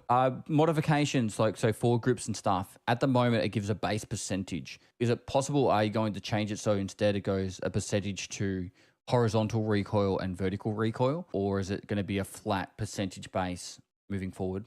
We plan to separate it. Now, particularly in Arena, I know this annoys a lot of people. I've got big improvements this with recoil, but the following is still annoying in both main game and Arena, and don't add to immersion, just frustration. And that's head recoil and blurry vision. So when you're getting shot, it's like your head's like going like, oh, sorry, when you're shooting, your head's going like this. Aim punch? Shooting, but like guns in your shoulder, it's not moving your head.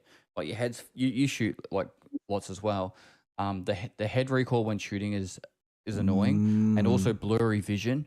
So when you're shooting and you're getting shot at, it makes it, people go, oh, I hit him in the head, when they didn't, but they couldn't tell because it was blurry. And also aim punch has always been a topic that everyone hates. It feels like there's always way too much aim punch. Can we get reduction in all 3 of these really? Head recoil, blurry vision, and aim punch. I think that would make people feel a lot more like, I don't want to use the word competitive shooter, but at least like somewhat realistic. We need to think about it because literally it's too low already, but if we'll remove it totally, it will look not okay. So if we'll remove totally like the head recoil, it will look bad. I don't like it how it looks actually, because literally it's only guns rotates, and that's it. It's not cool. But we'll think about it. What about inertia? So he doesn't care about that part at all, the head recoil and the aim punch. He just wants to maintain, it seems. We need aim punch. Yeah, but like it might be too excessive, maybe. We all have to survive and do what we gotta do. Yeah. Respect the hustle, son. It still feels very boaty Inertia. at level 1. I know about a year ago, I think Trey and Veritas put a lot of effort into explaining how the game was getting to the point where it felt way too boaty and all that. Could we get a slight reduction in the inertia, particularly at the lower levels, so that way people don't get seasickness? We need to check. I will take it. All right. Maybe something to do that. This is top 3 on people's comments, which was sound. Occlusion zones are still a massive issue, particularly staircases. And I just need to emphasize that. Do you have an ETA on the audio pop being fixed? It's where when people get within a certain distance of you, say they're like 100 meters away and they get within sound distance of you, there's like a very loud audible like crack pop, or a pop, and you just know that there's someone nearby without even meaning to know that they're there. And the easy fast fix of this is actually just disabling across the game binaural audio. Yeah, it's a binaural bug or something. But yeah, this is a lot of people would argue this is game breaking, and it's very much it's breaking the immersion of the game. So when they hear that, they're like, oh, player nearby, well, guess I'm gonna have to shoot this guy. Like you literally watch a streamer that when they hear it, they're like, oh, there's someone here. Like it's not even like funny anymore. It really needs to be fixed. Like it's to the point where it's, I don't know how to word it, but let's say and a lot of people like accuse someone as a cheater because they heard the audio pop and they aim at that side, and then people will be like, oh, this guy's a cheater. He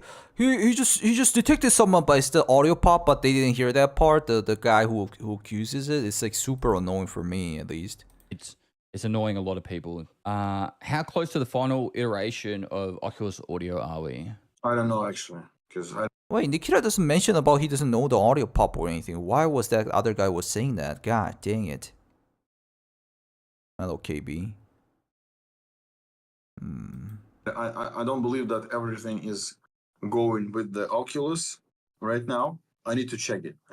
If you like gave me the question before the interview, I will like get the info, because right now I don't remember actually what exactly is being done in terms of Oculus Audio.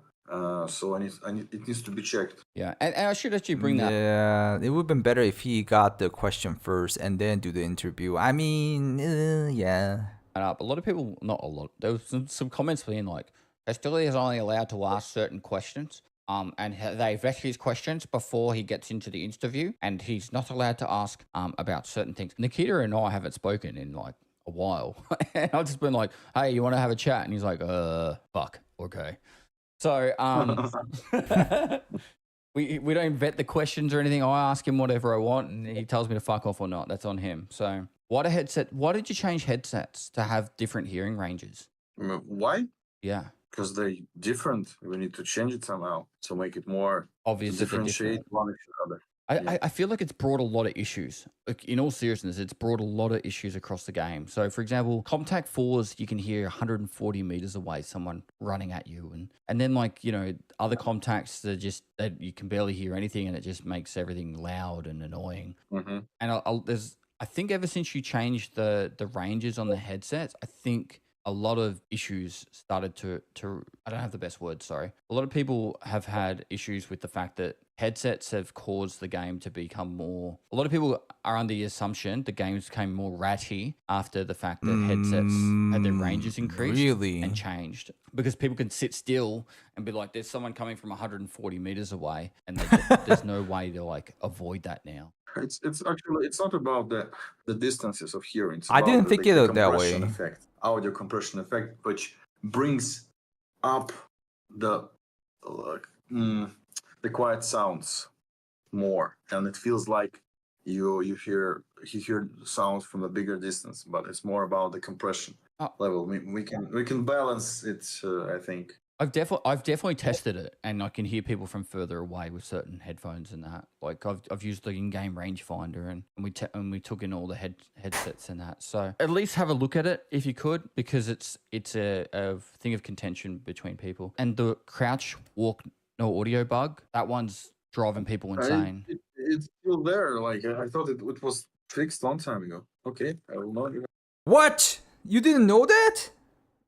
There were literally people saying it's a freaking feature. Really? He's talking about the full crouch not making sound. He thought it was fixed a long time ago. Man doesn't play his own game. Yeah, I get that, but really? I thought he at least knew about it. Or, bro, there were literally people saying that it's an in-game feature. And I was like, alright, bro, yeah, whatever you say. He didn't know the crouch silent. Yeah, it seems like it. Not only me testing, everybody was testing it. Holy, okay, that's not a good thing. I need to clip this part. It might be becoming like Nikita this video if I make a short video about this version. See, Nikita's never gonna like me. Tarkov is too hard for Nikita. Really, let's listen to a little bit more what he says. And I think could we adjust some of the volumes? Not us personally. Could BSG adjust some of the volumes of certain actions, like aiming down a sight? I know there's an audio for it, but like you've shot a lot in real life. if you want to, it should be fairly quiet, if not silent. Like I know you've a reason why you've got it in there, but it's like you can hear someone at the end of a hallway aiming down their sight, and it's really annoying when you're like you've got the jump on someone, but you can't aim down your sight because you have to make an audio cue to do that. So aiming down sight should be a shitload quieter, and and sometimes looting is extremely loud as well. Oh yeah. You'll be opening a filing cabinet and it'll be like, Like everybody can hear it. Like making all the really loud noises. So the bosses. So first one is packet loss exploit. Do you know about this? Yes, I know. It will be fixed. Yeah, this is actually ruining the game. Packet loss, yeah. The reason for that is there's people that are killing boss quests, and when they see the packet loss, and like, I'm getting out. And so what happens is you have all these raids starting where people just run straight to the extract and there's no one even like in the raid, because what happens is like they just don't want to be in there because they can't kill their boss for their quest or their achievement or whatever they're doing. And it's been around for about 2-3 wipes, and it really needs to be fixed. Like it's killing the game. It will be fixed. Yeah, it will be fixed. Yeah, in the next patch, I guess. And I know that the next patch? you and I had heated discussions. Wait. Spawn rate. That means they already fixed it, because this is before the patch. Does anybody know about the packet loss boss right now? Because I don't really do boss hunting or anything. I don't even play PMC. Do you guys know about it? He guesses. He only plays the new release and stops playing it. Yeah, maybe. Plus, if your ergo is high, is quieter. Yeah, it would be nicer if they have that kind of details. It has been working 100% in my rate. Really? Then they actually fixed that? They could fix that easily? Really? Or maybe they worked hard and then they fixed it finally? I don't get it. It was like an issue for like a 2 to 3 wipes, and now they fix it like instantly like that after Pestly's like interview. I don't know. It might be them working hard until now and they fixed it, but it's not fixed. It's still there. Some people are saying it's still there. If it lags no boss, it's still going on today. Okay, it's the packet loss. If you see the packet loss sign on the right top corner, there is no boss, because it's spawning. The theory is that it's spawning more scabs rather than the boss, so it's a little bit lagging. But if the boss spawns, it's just one entity, so it doesn't have to lag or the packet loss. It's still not fixed. Okay. They worked even more hard to fix it. Sounds like it's not fixed from like multiple people. All right. Either way, they need to fix it. It's particularly early wipe. It caused a very large bottleneck, this wipe. Having the boss spawn rates that low at the very start of a wipe. I know you've got different opinions on this, and I'm not trying to tell you how to make your game, but it needs to be much higher earlier on, because what happens is everyone does all the other quests, then all of a sudden everyone is now on the boss killing quest, and then if you either on your first quest where I need to kill Rashala and get a golden TT, and then there's someone else farming Rashala for 15 kills, and then someone else is trying to do their snowball quest, all of a sudden you have like 40 people. Not that's exaggeration. You have like 5 people in a raid trying to kill the boss. So even if the boss spawn rate is like 20 or 30%, with 5 people running at it, even if you're the first person there, like you still got a 1 in 5 chance to be the first person to kill the boss. And it can become very frustrating for people trying to kill bosses. So, well, I thought that was the more fun for more PvP. I don't know. Okay, Jay is saying he feels like it's not fixed in most maps. Customs is fixed and so is reserve. All the other maps is not. Okay. I'll take that into account, but that's the point, yeah. Yeah, I thought people loved the PvP because of like, you know, getting bottlenecked or whatever. It is frustrating if you don't get the boss kill, obviously, but it's fixed on reserve and streets, that's it. Never see packet loss there. So maybe customs, reserve, and streets. So okay, I'll just tell it like this. So the packet loss thing is fixed on some part and not fixed on some part, it seems. Need to restart the game like CSGO. I think it's right. Early wipe shouldn't be a higher spawn because they'll clap new players. It's their plan. I just want to emphasize the fact that boss spawn rates being low early wipe really do cause a lot of bottlenecks and frustration for players. All right, moving on to scavs and player scavs. Player scavs spawn in way like the what Pestly just mentioned, like it frustrates the players is like based on like the no life players like him or me who plays the game like 24/7. Not bosses not spawning like 10%. I get frustrated if the boss don't spawn, even though I have like 6 rep as a Scav and I cannot hang out with them, especially the new bosses. Top 1% player issue. Yeah, this is why I also talk about like it's better to look at like general audience than content creator. I mean, he knows that, I think. Pestly and Nikita knows about that. I think the fact that they can be on so many locations is very frustrating. It is, but it's like the randomness and RNG-ness, I guess. God dang it, sorry.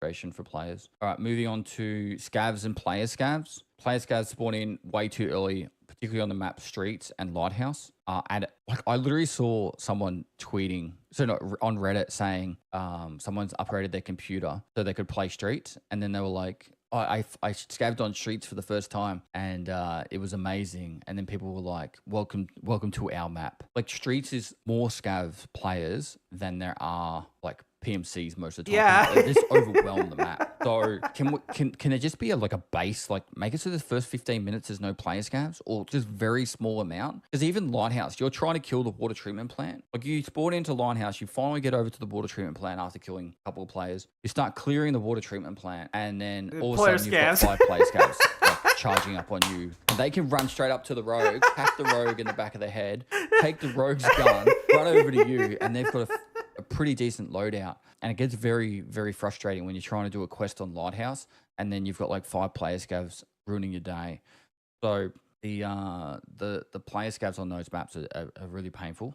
I've also got here that people complaining, as always, about scavs seeing through bushes. Being I don't know, that'd be not an easy thing to code, I can imagine. Because like how many pixels can a scav see? No, thought about the pixels.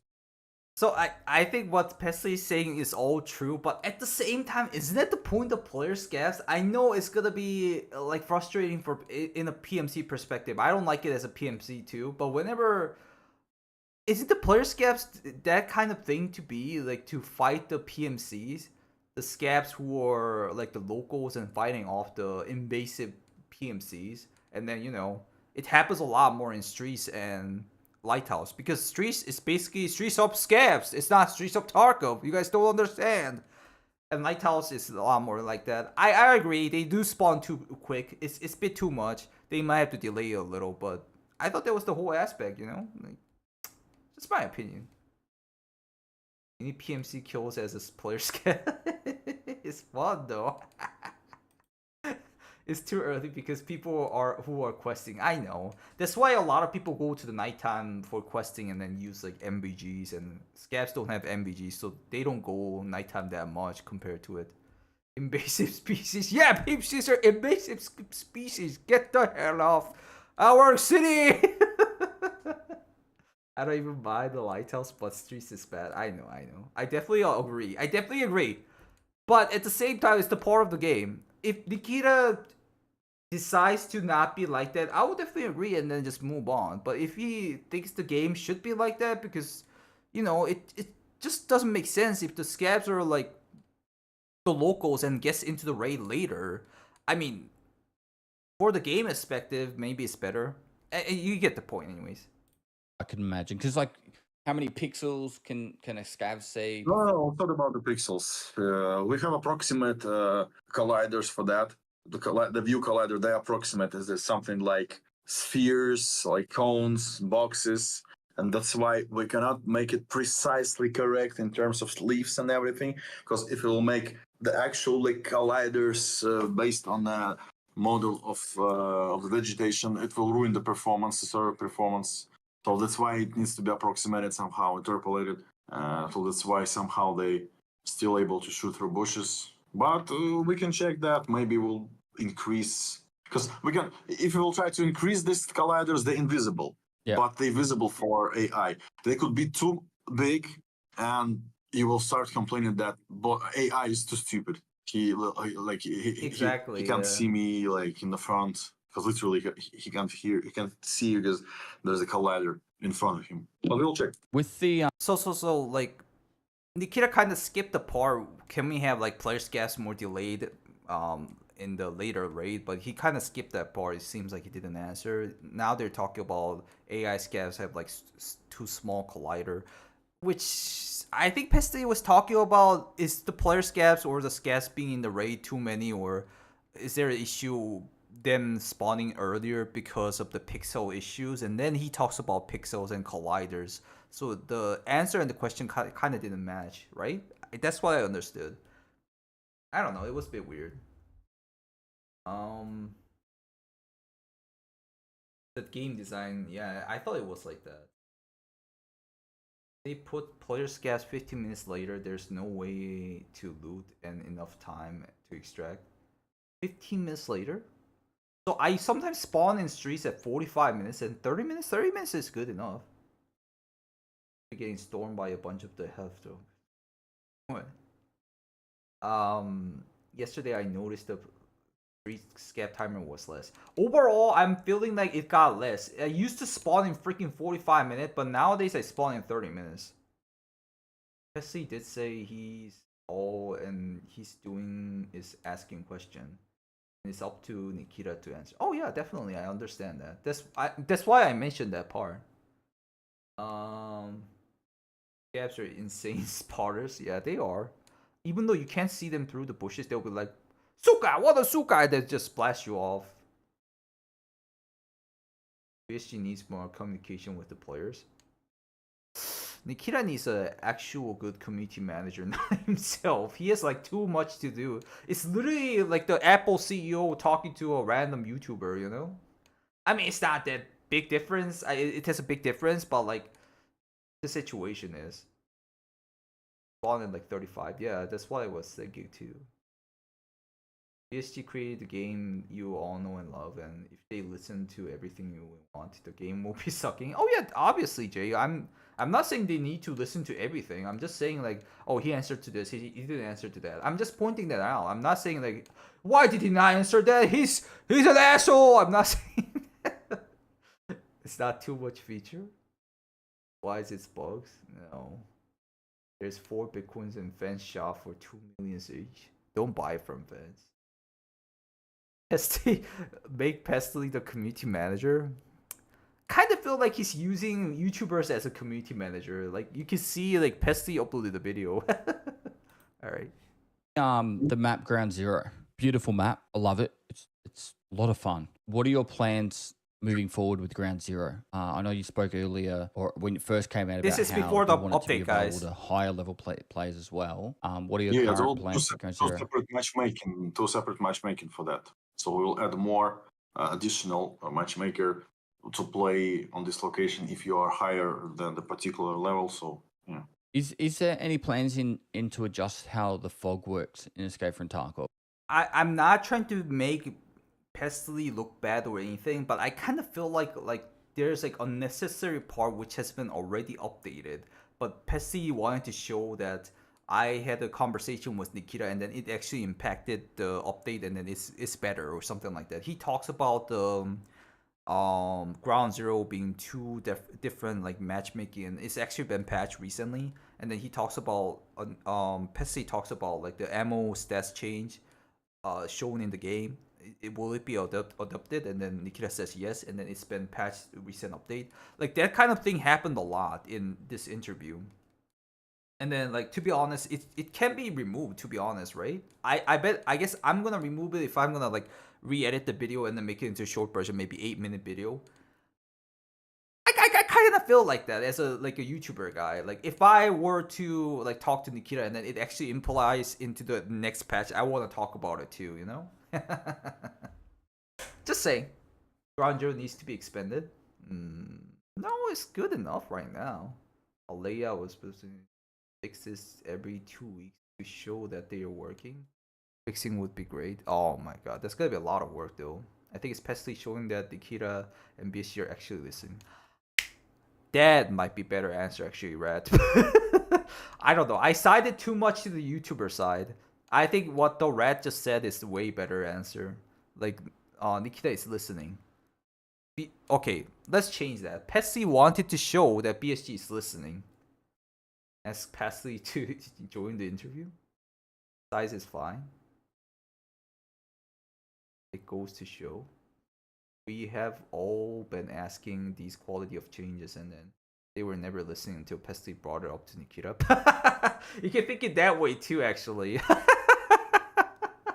Wait. I keep changing my mind. First of all, at the start, I thought like Pesty was kind of like showing that his opinions are working on BSG, and then the red is saying that Pesty is trying to show that Nikita is actually listening. But eventually, Jay is saying that it's just Pesty. That's why they're listening.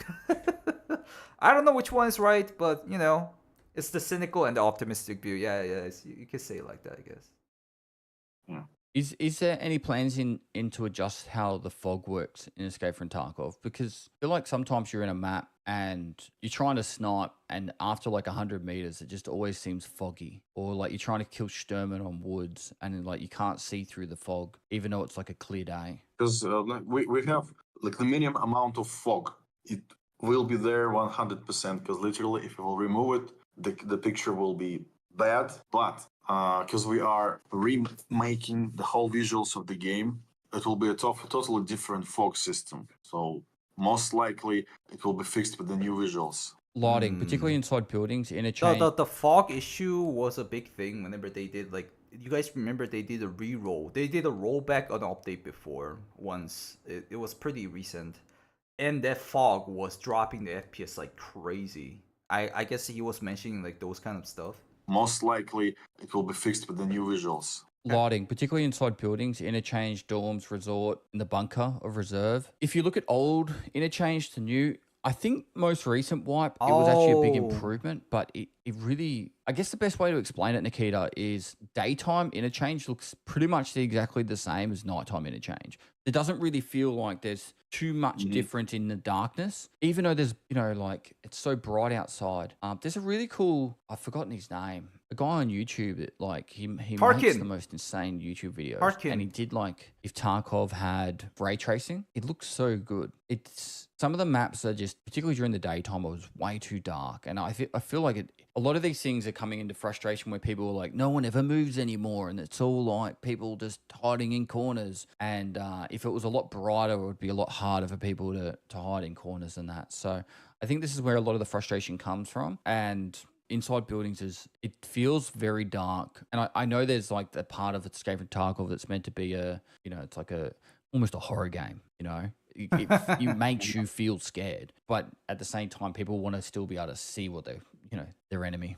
Yeah, I see. That due to limitation of the graphical engine, we cannot do the like global illumination stuff, like the ray tracing and everything. It's too much, and it could be done differently with different techniques. So I believe we need to add another pass of the lightning in the interchange. All right, so. Yeah, I think that because of that conversation, the interchange got a little bit better. A lot better, in my opinion, after the recent update, you know? I'm pretty sure you guys felt that if you were playing interchange a lot.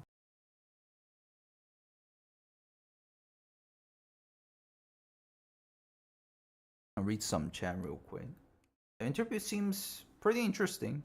But like quarter of the part is like actually already implemented in the game now. It looks like Pistol talks with Nikita, with some of it will be looked and the implement. Yep. Should ask about the darkness of the game, even in daylight. In interchange, are you talking about? The game is crazy dark though. I tend to turn my screen brightness up. Yeah, everybody does that. Everybody. Recently, they have been rolling back the patches that suck, which is nice. What?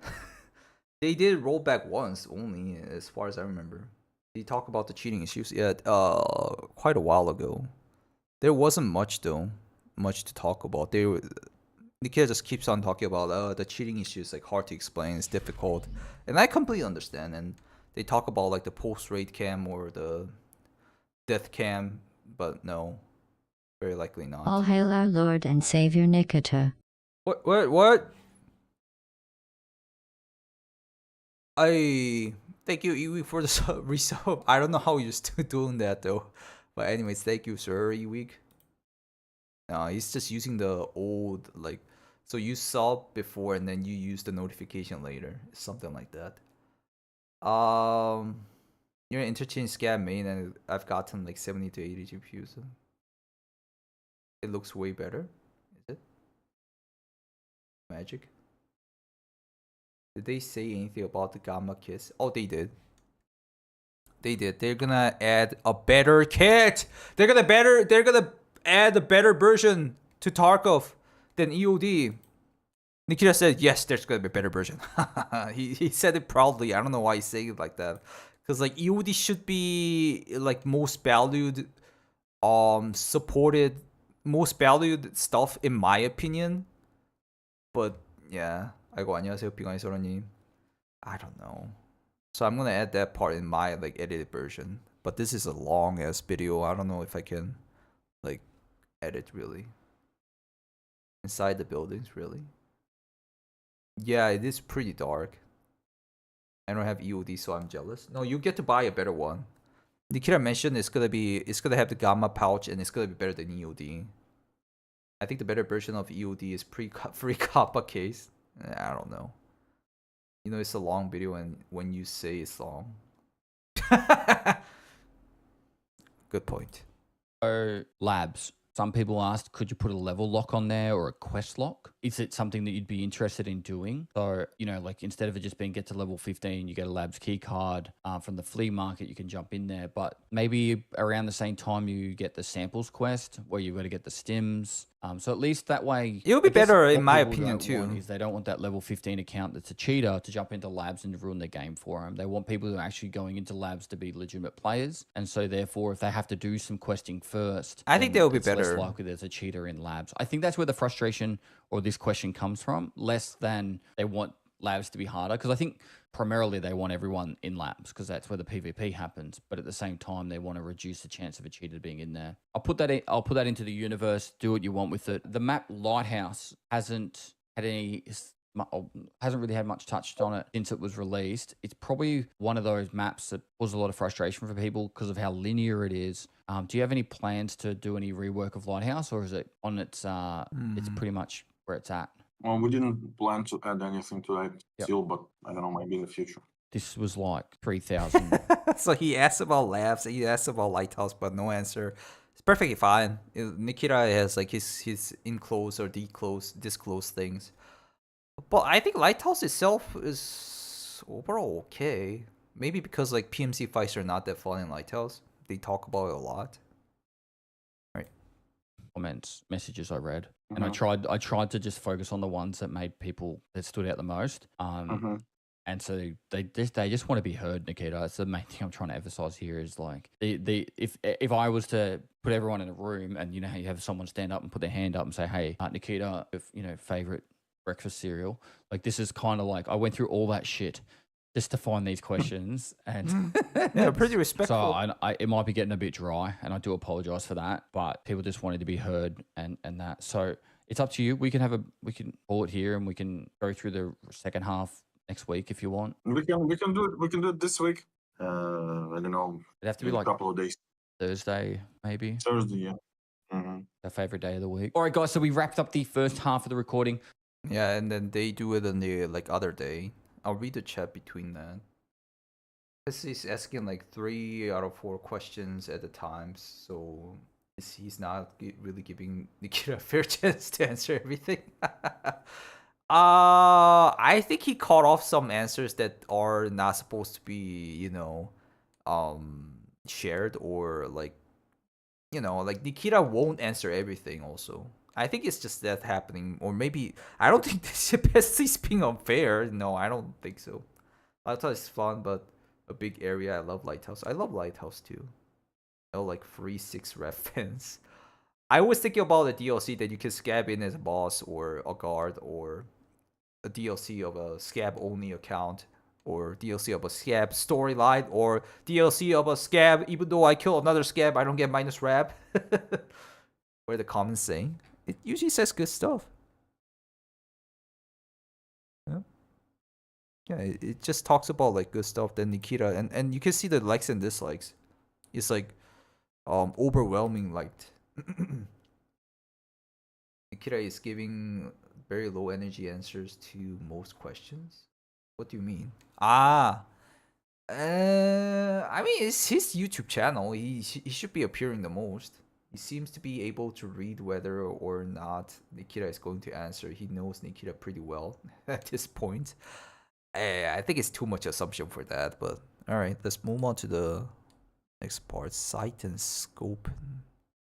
Addition to Hideout. This is a long ass video. Holy Moses. Okay. So the next thing that people brought up was sights. Some of the eye reliefs are actually still really bad. And some of the magnifications just like pretty much unusable. You know, like the Night Force sight that's like a 12 by 50x or something, and it sits somewhere around the 25x. There's literally no opportunity to ever use that because the way you've done it is you've got like either like say 1x or 4x. You know what I mean? Because you don't have it, so you can like you've used sights before, like you can variable in between the 1 and the 8, and you could go anywhere in between. If you could look at doing just some of the eye reliefs in particular, and then also, and if you need me to find a list, I could probably get people to give me a list, but of the sites that have bad eye relief, and then also. All right, god dang it, I'll take a break then. All right. Is that when you come here? Scav break. It is freaking long for sure. Was I pushing too hard? I thought you guys wanted to, at least me to end the whole video and then move on. That's what I was thinking, but like I thought I was wrong. Ages ago, really. I'm gonna get some Maltesers then.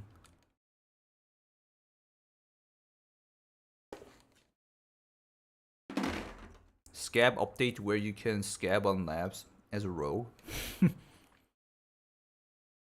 Raider, you mean? That would be nice. Not saying Pesley is being unfair.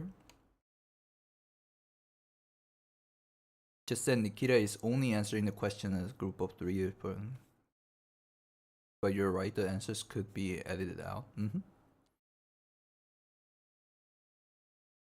Might as well power through the last 25 minutes. That's what I was thinking, but a lot of people are pointing out, so I'll do one scab and then talk about it again and watch it again. That's what I was like hoping to do too, but oh my god, these Maltese are so nice after 1 hour freaking video.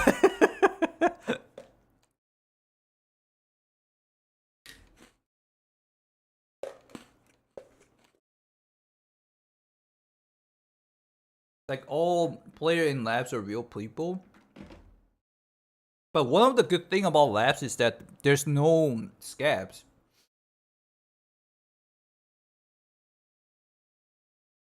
One scab, gotta get the billion. We could watch the rest, but also scabs are up. I'm gonna be waiting for you at the extract. Oh no, you won't.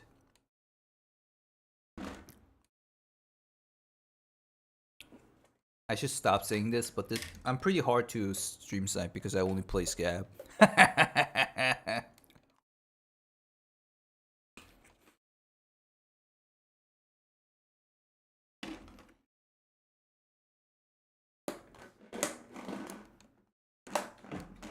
There was a whole bucket of Maltesers and they're all gone now.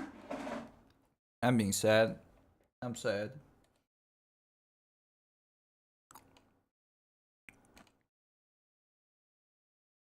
Scabs on labs, then who would buy an access keycard to PMC? Challenge accepted. You loaded into streets 5 minutes ago? God dang it. But this scab is gold. It says here's a Black Rock, 4-class armor, and the ADAR with a flashlight. If I had a scope on it, it's a perfect good gear. Even as a headset. No helmet though. Is it MA56? I saw the red tip on the ammo. Not really sure if it's MA56A1 or just MA56. Hello, MB pal. You're obviously joking, I know. Mini Max though? Mini Max gives you like more ergo though, right? Ergo. Oh, it's still windy as hell. It's MA56A1? This is like one of the best kit I ever got. Why do I not still getting the stupid Fleer Scav though? Like everybody else is getting it, except me. Was that a flash? Was that a gunshot?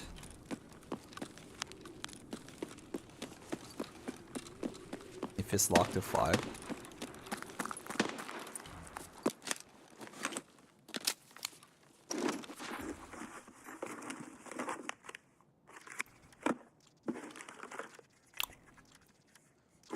Well, that scope doesn't work.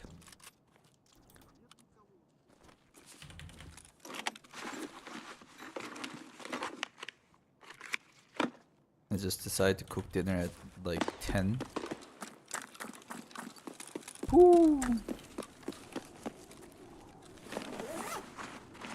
What level is your Scav? It's 33 the last time I checked. Yep, still 33. Itika woo. Why is this guy dying?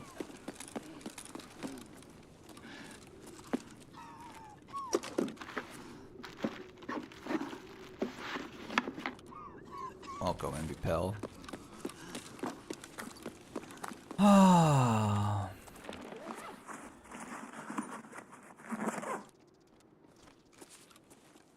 Cheeky breaky.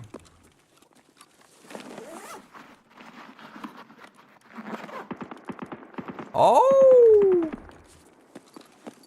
Sounds like our fat man is alive. Do-do-doom, do-do-doom. Clapping all those PMCs or player scabs, I guess. He's shooting at something for sure.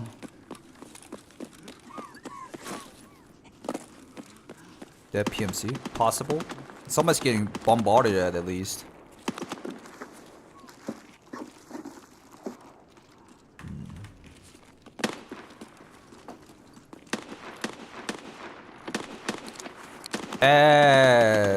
Is PMC shooting like that? Was that SPDS shooting?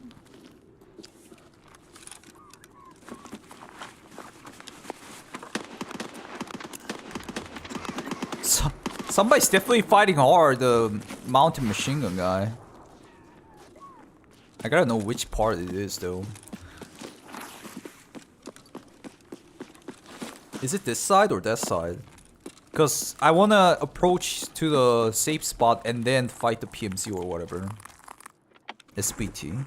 SPT, I don't know. I'm not really sure which one it is. Can't see shit though. Oh, this place is looted. Sounds like front. So left side is the back and the right side is the front in your opinion? That's what I usually call it too. I'm not sure which one is the right one. Like completely, but it's not making any more sound though. Did he get dropped or did the other guy drop him? Oh, it's like that? Alright. Yeah, it did sound like front. I kind of look at back. It didn't seem like there were a fight going on the front, on the back.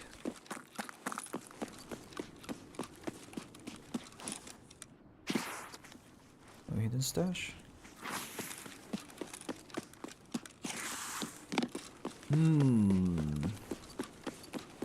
Time to choose on the corpses. Let's see. Let's see. No hidden stash. Wow. Great. All right. I'll try to engage, approach through the back. Huh. Sounds like they're still fighting. I don't have any nades.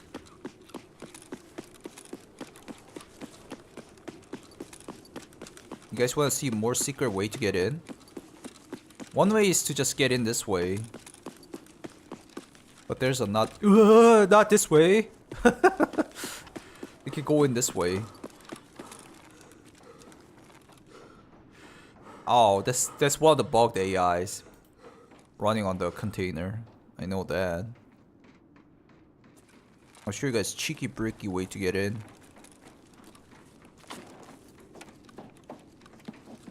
Oh. Shit. No.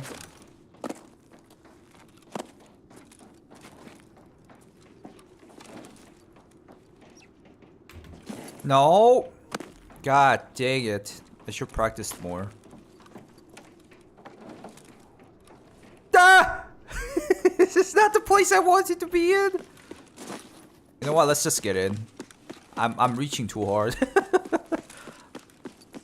Yeah, let's just go to the back door.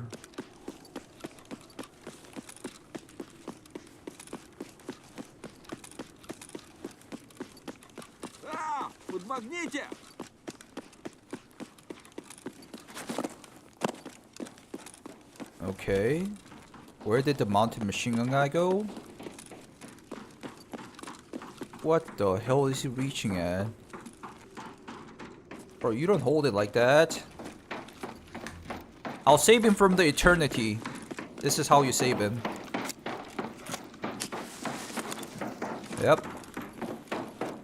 Oh, this guy was aiming someone hard.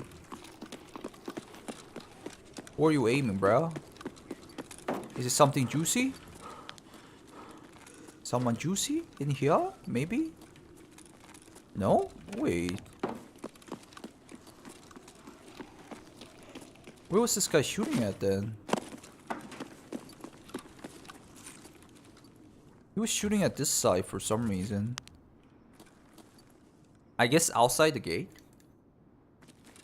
That's my rep. It's like 6 point something.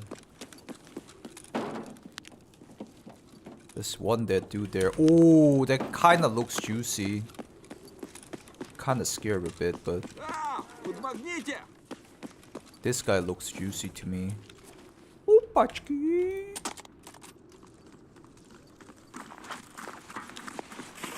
No, no, no, no, no, no, get away, guys. It's not your loot, it's my loot. It's my loot. I called him too quick. It's not your loot, it's mine.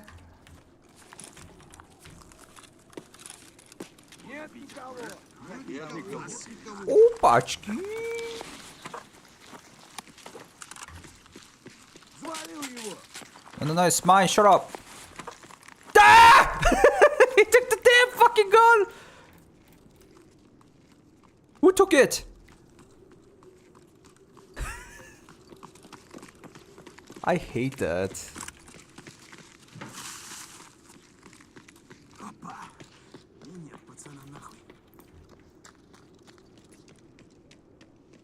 Should I take the Gazelle? Defender is way better, right? Whoa. Bro!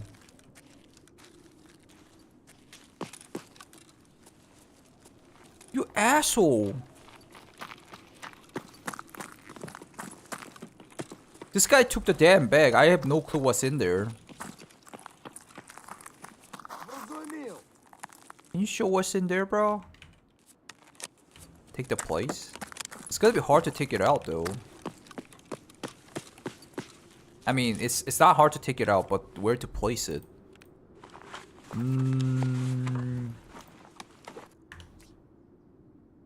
Is this ammo? What the hell is this guy using? Let's take the gun.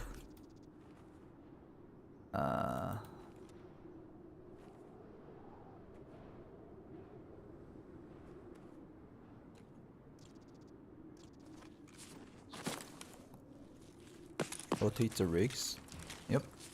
Kinda done that. So these two are the guys who got affiliated.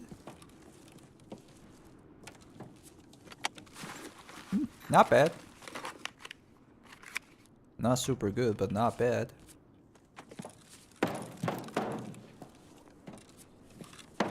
Is this guy using SG? He's actually using SOST? What? Why?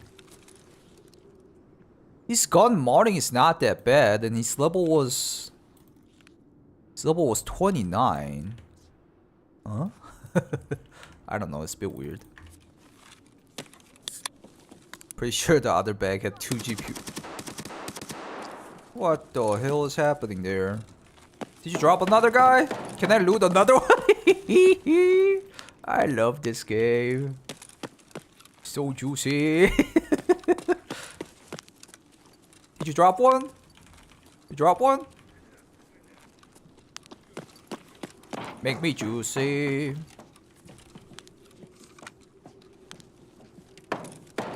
SOST is nearly good as it. Wait. Really? Let me check that. I don't think so. I literally have each ammo right now. SOST is 55 damage and 33 pen. It is! What?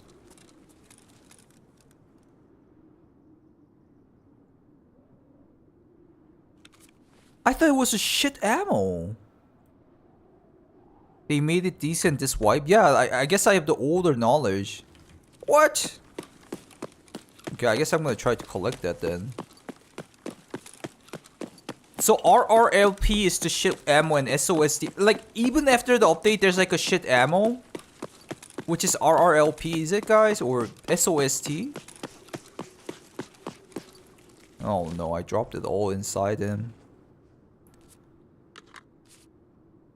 It's gonna be difficult to reach that. There is RRLP, which is the leg mana, right? Yeah, the RRLP is the one I was like being confused. I always get confused between SOST and the RRLP. SOST sells for 1k per round? Really? Fuck. I get confused between two.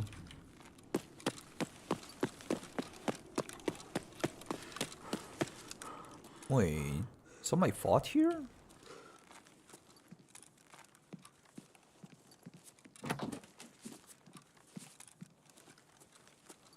Doesn't seem like anybody's in here. It might be a player Scav who went in and then who came in and then got out. Ah, okay.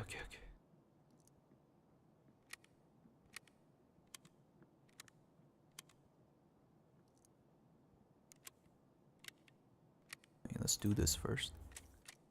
SOST sell are leg mana rounds. Yeah, those are leg mana rounds. It does have a high damage, the low pen ones usually. I don't think there's actually an ammo which is low pen, low damage, like only, and then high pen, high damage only. It depends on the caliber, obviously, but. Oh, scope, nice. I don't need that. EP ammo. Rotigawa. That.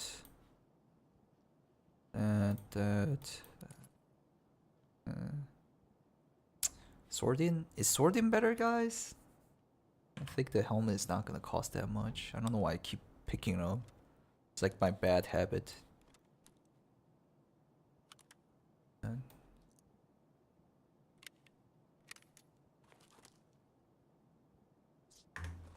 APM is high damage and high pen. APM. Oh yeah, it is actually kinda. But it has a high bullet, low bullet velocity, so it drops pretty quick, right? I think that's the bad part of the ammo that I remember. Somebody was definitely here. Textbook is all the way. Yeah, that's what I was thinking. I think the sword is not like worth taking. Can shoot far, yeah.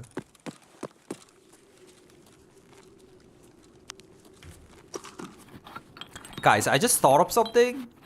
I think whenever you want to ask some, no, never mind. Actually, I don't think it's a good idea.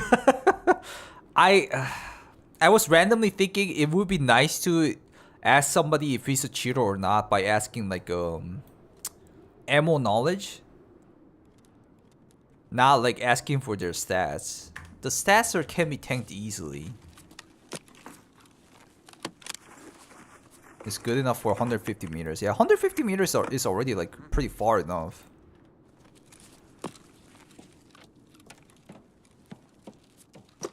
Swordin is good? You think Swordin is better than Tactical Sports? Alright, check that. I usually use Tactical Sports. Where did I drop it? Oh, that's the helmet. Somebody definitely looted here. Swordins are cleaner sound.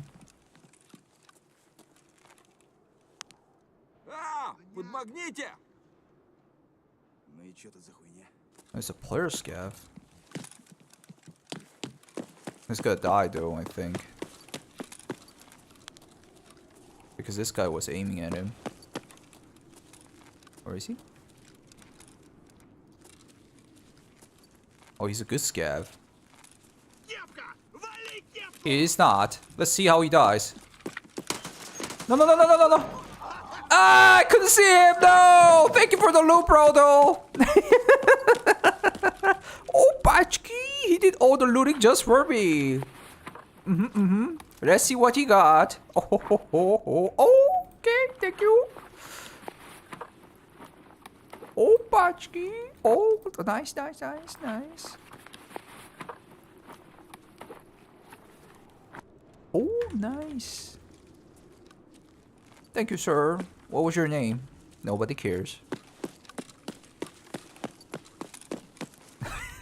I didn't do anything, bro.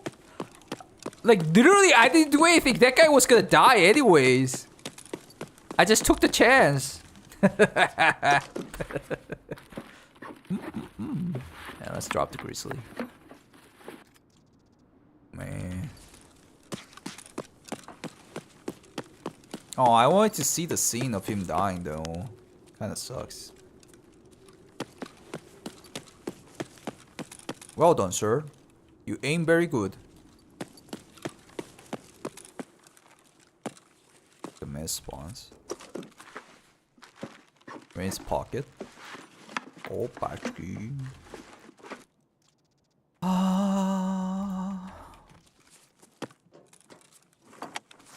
They do sound cleaner, like they filter out the background sound, do they? I don't know where I dropped sword in. But I think you're right. I use Tactical Sport a lot because it's like super cheap and like pretty good. The cost efficiency is really high for Tactical Sport. But Swordin is like better, but a little bit more expensive, I'm guessing.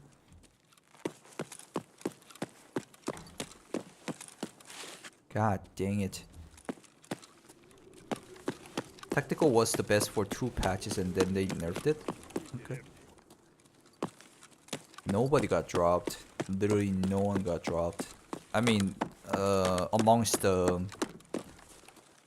Kaban gang.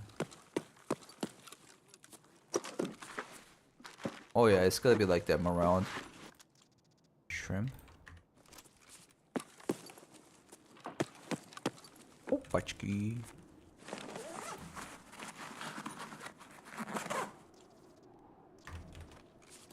Ass diary. Sword is 45k, Sports are 70k. Wait. Really? Even from the traders? But Swordins are better? You hear longer range at Tactical Sport. Ah. Okay. That is better. Oh. Who is this boyo? Yeah, ну и чё тут хуйня, bro? You scared the fuck out of me, man. On the fully. I think it's gonna be different on like trader price. Let's say Sword and Sports are some around 45 to 50k. Yeah, I think those are similar price. I don't know. Like I'm tripping hard now. Swordin and Sports are both pretty good though. I can say that. Cheapest Swordins are 35k border. Ah. Okay.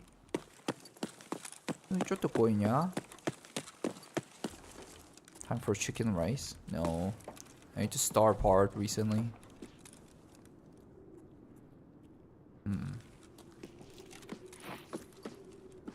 What does this guy want? He wants my loot. I can smell his Loot craving. He has a big ass bag ready to loot, and I looted everything already.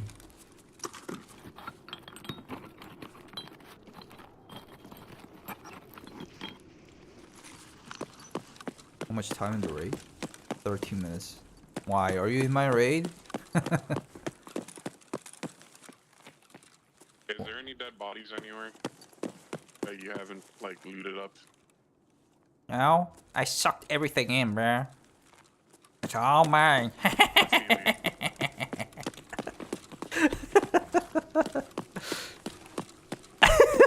feel you. I sound so fucking evil. Yeah, like a loot goblin. You need something, bro? I can share some if you need something. I'm just looking for a fleece fabric for my daily. Please, fabric. You can craft that shit in the Yeah, workshop. but I got 40 minutes and there's one crafting right now. And it's like 40 minutes for the crafts. Oh, bro, I don't have any, bro. Yeah, that's why I came here looking for one. Thank you.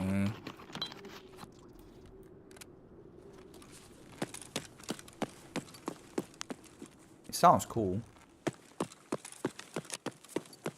Loot goblin sounding. It's my best voice acting.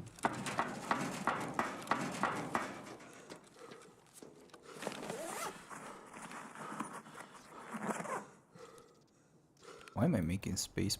I'm losing my space by doing, and I just forgot about. I want to check the apartment building. I could do that, but oh, I think I know there are some spawns that which one you were talking about. But you know what? I don't know. Whenever I share some kindness, I get killed, and I don't like doing it anymore.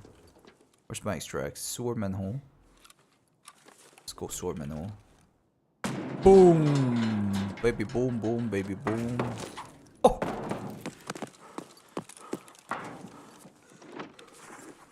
Same. Mm-hmm. Not a mash.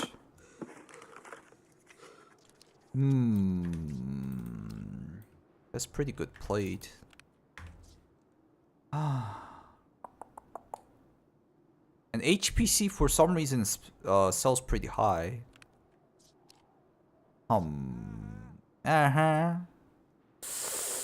That Scav agrees. Let's just leave it there. I should just leave. 디펜더 방탄판 바꾸자고요? 못 바꿔요. 바꾸지도 못하고. 그렇게 좋지 않은데 그거. Only 100k, is it? I did not drop my bag. My fat finger keeps on touching the Z.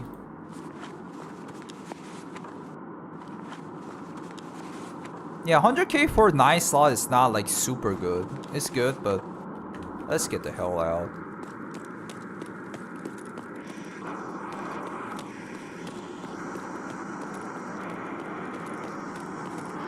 Looks like it's gonna drop pretty close though. Nah, don't be too greedy. Gets killed. Hey.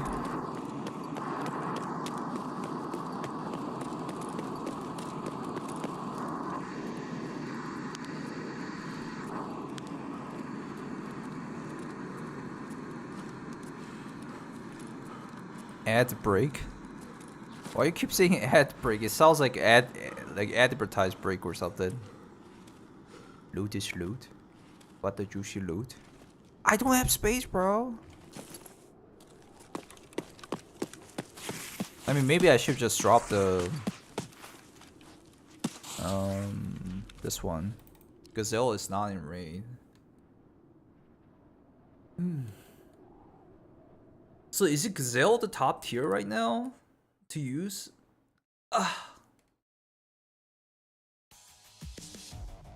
ADHD. Last 6 drops I checked were all food.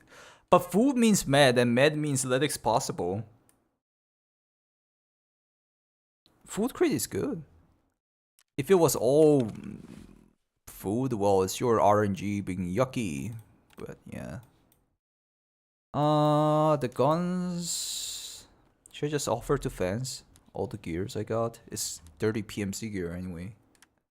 And let's just offer to fans. This thing B33, I don't think it's expensive. I don't know why I keep collecting it. It's not expensive, right? It's like my habit from like before. It used to be like a high valuable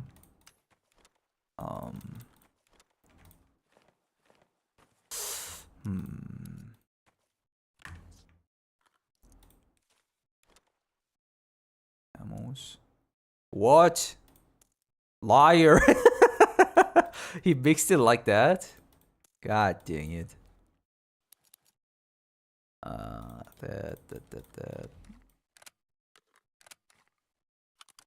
It's Cursed Tan you like too. Maybe the defender?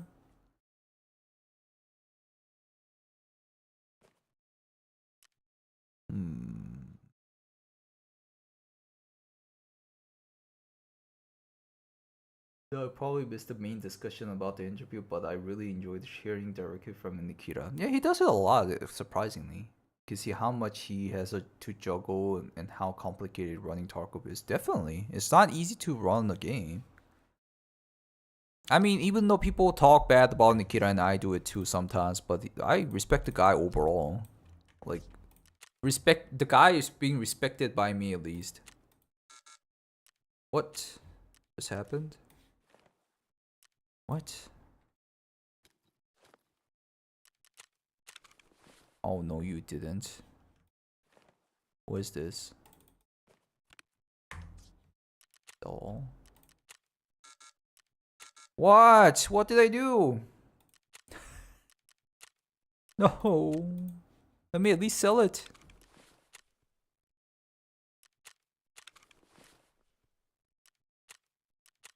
I'll just move on. Whatever. AK-101 build is dirty. AK-101 is pretty nice. I think Nikita needs to take a vacation to play his own game for a week. That's not a vacation for him. That's like a hellhole for him. He looks super stressed. Yeah, I saw that part too.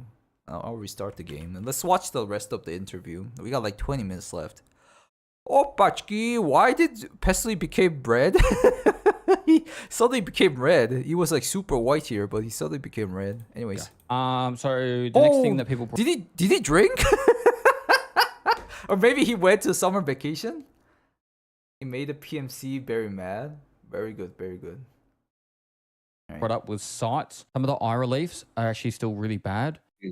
And some of the magnification's just like pretty much unusable. You know, like the Night Force sight that's like a 12 by 50x. Let's talk about the scope. And it sits somewhere around the 25x. There's literally no opportunity to ever use that because the way you've done it is you've got like either like say 1x or 4x. You know what I mean? Because you don't have it, so you can like you used sights before, like you can variable in between the 1 and the 8, and you could go anywhere in between.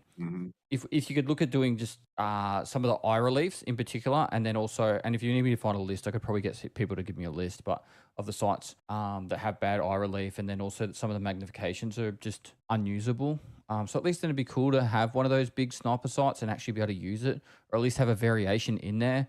So it's might be 25x, but then it's also like 7x. You know what I mean? A lot of people want to know more about the hideout. Are there many more areas to be added? And what will it finally look like when it's complete? We will add more stuff. Whoa! Like several new areas, like even the special areas. And also the hideout will be used as the place for adding like new stuff, new areas linked only for DLC. For example, the clan DLC will add additional room only for clan areas, clan zones, clan units and everything. So yeah, it will be used as like this kind of big hideout for everything related to the DLC, future DLC, and the game itself. People have been asking. So I don't know, like Peste kind of asked about the scope, and then all of a sudden it turned into a hideout talk.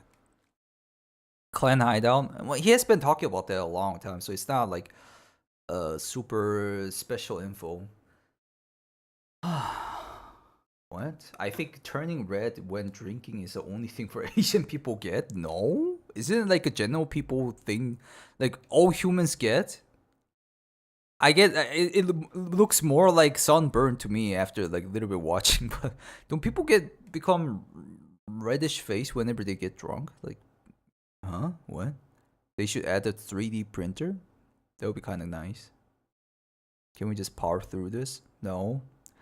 I just looked up in the primary manifestation is a highly visible facial flushing. Really? Oriental 47 to 85% and 3 to 29% in Caucasians. Really? I did not know that. It's a normal color for a white Australian. No, like he wasn't this red before. He just became red here. Look, it's clearly different, bro. I think it's a suburb, but I like covering this. Yeah. Thinking about the hideout cat. Is that soon or Hideout cat? soon? Where's my hideout cat? It's like not soon, but soon, yes. Okay. What about like a dog or a pizza oven? I think Jesse Kazam wants a pizza oven. And are you open up to the idea of microtransactions for decorations? You guys know what I just saw? He has like cut for like I do this all the time too.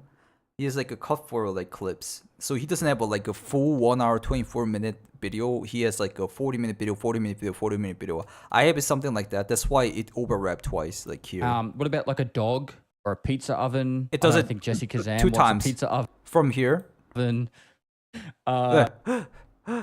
That's like where it overwrapped.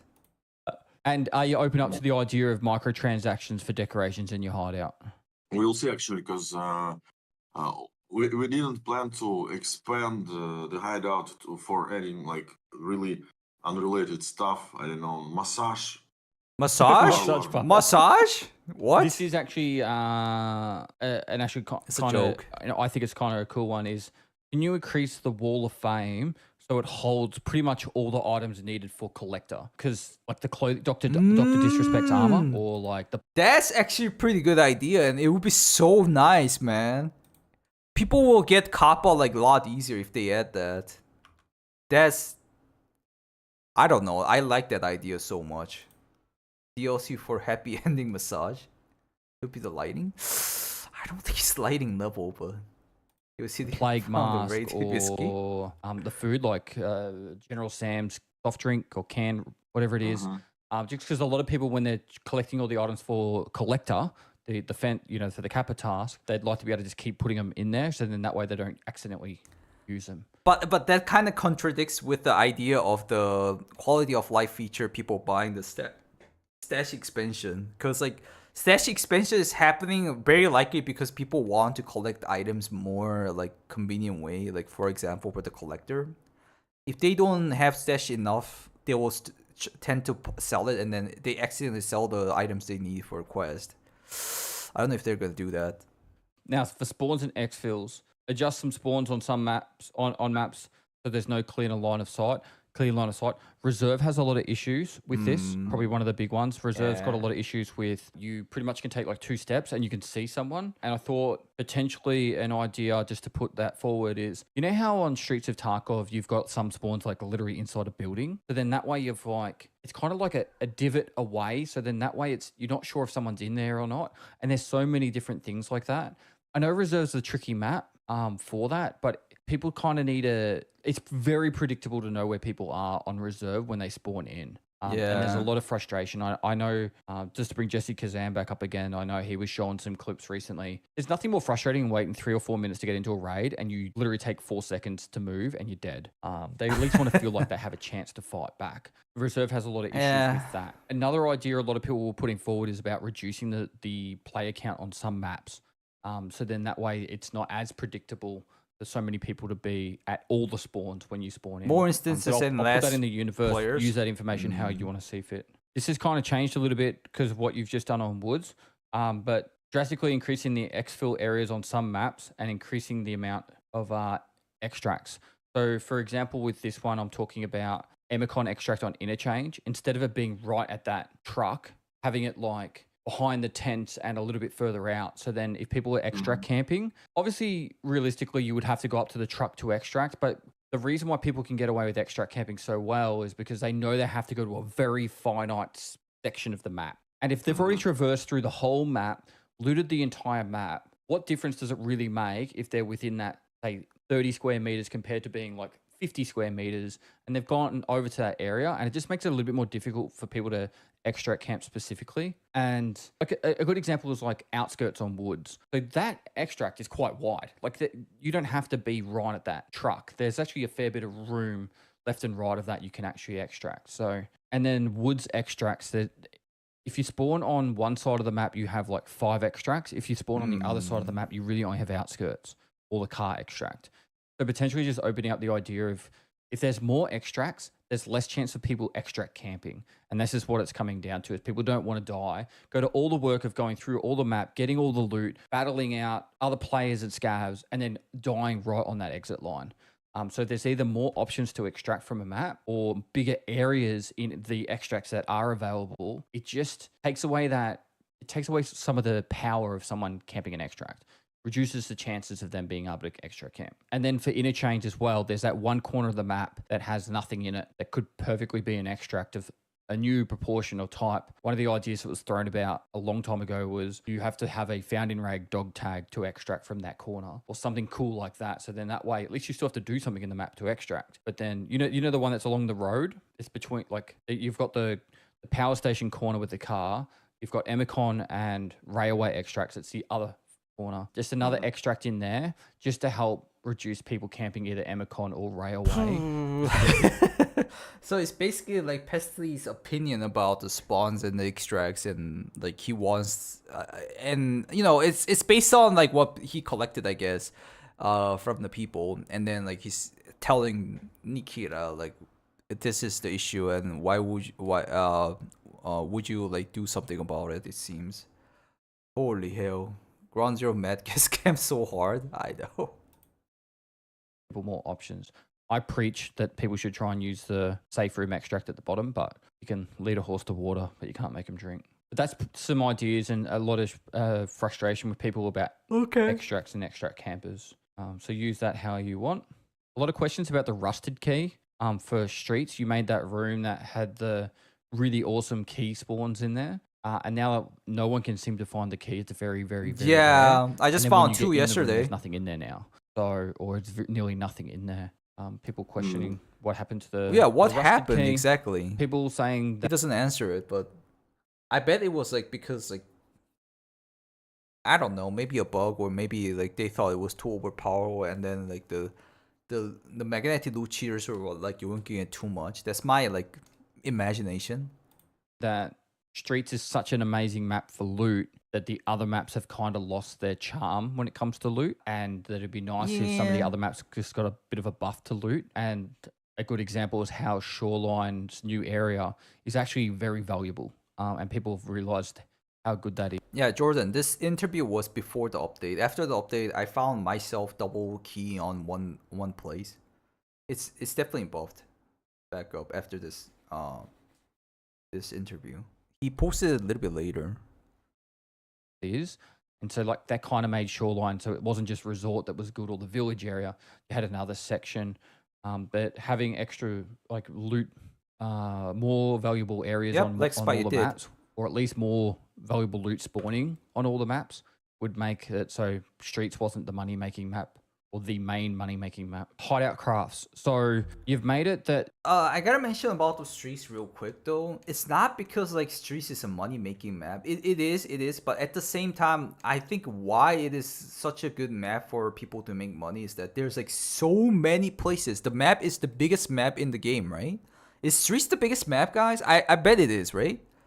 2 set of bosses, and like the map is so big, even though somebody loses like their surroundings, there's gonna be another area that you can loot. I think that's the biggest reason why Streets is the best map to loot.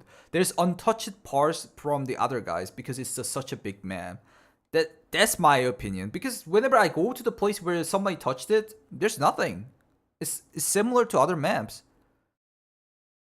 That's just my opinion. you have to complete a considerable amount of Lightkeeper quests to unlock the LEDX craft, the Vertex craft, and stuff like that. By the time you get these crafts, there's literally nothing in the game you need those LEDXs or Vertexes for. So it kind of makes that whole like, why does it even matter to unlock those crafts? That was And like that when the LEDX craft was available earlier, you would actually be able to craft a LEDX for your therapist task, private clinic. So there needs to be, or it would be, we'd like it if there was more reason to either make these crafts. So either there needs to be a reason to have LEDXs later on, and Vertexes, etc., or these crafts need to be available earlier. So there's actually a point to have the craft. Global trader limits, people hate them. They really fucking hate them. It's very frustrating. Say you've got 2 hours to play for a day, you log in, something's sold out, and it's 3 hours to reset, and you can't even get it. Or I think people should have like a personal limit for them, and that's enough. I don't know. Like, it is pretty frustrating whenever you see like but that has been a little bit fixed though. The bitcoins are like can be bought from everyone nowadays. It's kind of fixed. It still has way more rare items spawns than all the other map combined. Yes and no. It's like that because the map is big. If the map was like the same size as like maybe Reserve, maybe it will be similar to Reserve. I don't know. Maybe you're right. Yeah, I think there is a lot of optimization to be brought in. A lot of people struggle on. Oh yeah, that's definitely an issue. That's like 100%. if when something does reset, it sells out instantly, and they've never had a chance to do it because there was only 100 available or something like that. A quick fix would be doubling or increasing some of the stuff that buy out, the amount available, or I think the thing that everyone really would like is personal limits over global trader limits, or something along the lines of that. The blue folder, like the blue intelligence folder for the Lightkeeper task, that's skyrocketed in value because it's got such a low spawn rate. I think it's at like 30 something million each, and you need 2 of them. Either are more ways to acquire this item, or just increasing the spawn rate. Ability to add items to a wish list for the flea market, and it would give an... But like the blue folder situation, in my opinion, it's like fun to find like those kind of items once in your like raid. So I think it's good to have the low spawn chance. In my opinion, like I don't know, those are supposed to be the red key card or the color key card, I guess, but the blue folder is like so out of random. There should be at least like 1 or 2 item which is like that. We have Bitcoin, which randomly even spawns on jackets, but blue folder is like way more expensive than that, and I think it's fun to have those kind of items. It doesn't have to be restricted. Item in raid is shown it's needed. So Wait, let me read the chat real quick. The Vertex craft hasn't made any sense. I know, Vertex and the Ledix, that was what he was talking about a second ago. But it's more like whenever you get another... You know why it exists? So they don't want you to do the main task to craft Vertex or Ledix. They want you to do the weekly and daily for it. I mean, like, if you have a weekly or daily of Ledix or Vertex, you could simply craft it if you have all the Lightkeeper tasks done. It's something like that. They remove the global limits for ammo, there would be more weapon diversity. That's actually possible thought too. I got one from 95k and sold it at 20 million. Yeah, it's like one of the fun RNG part of the game, you know? That people run everything to test.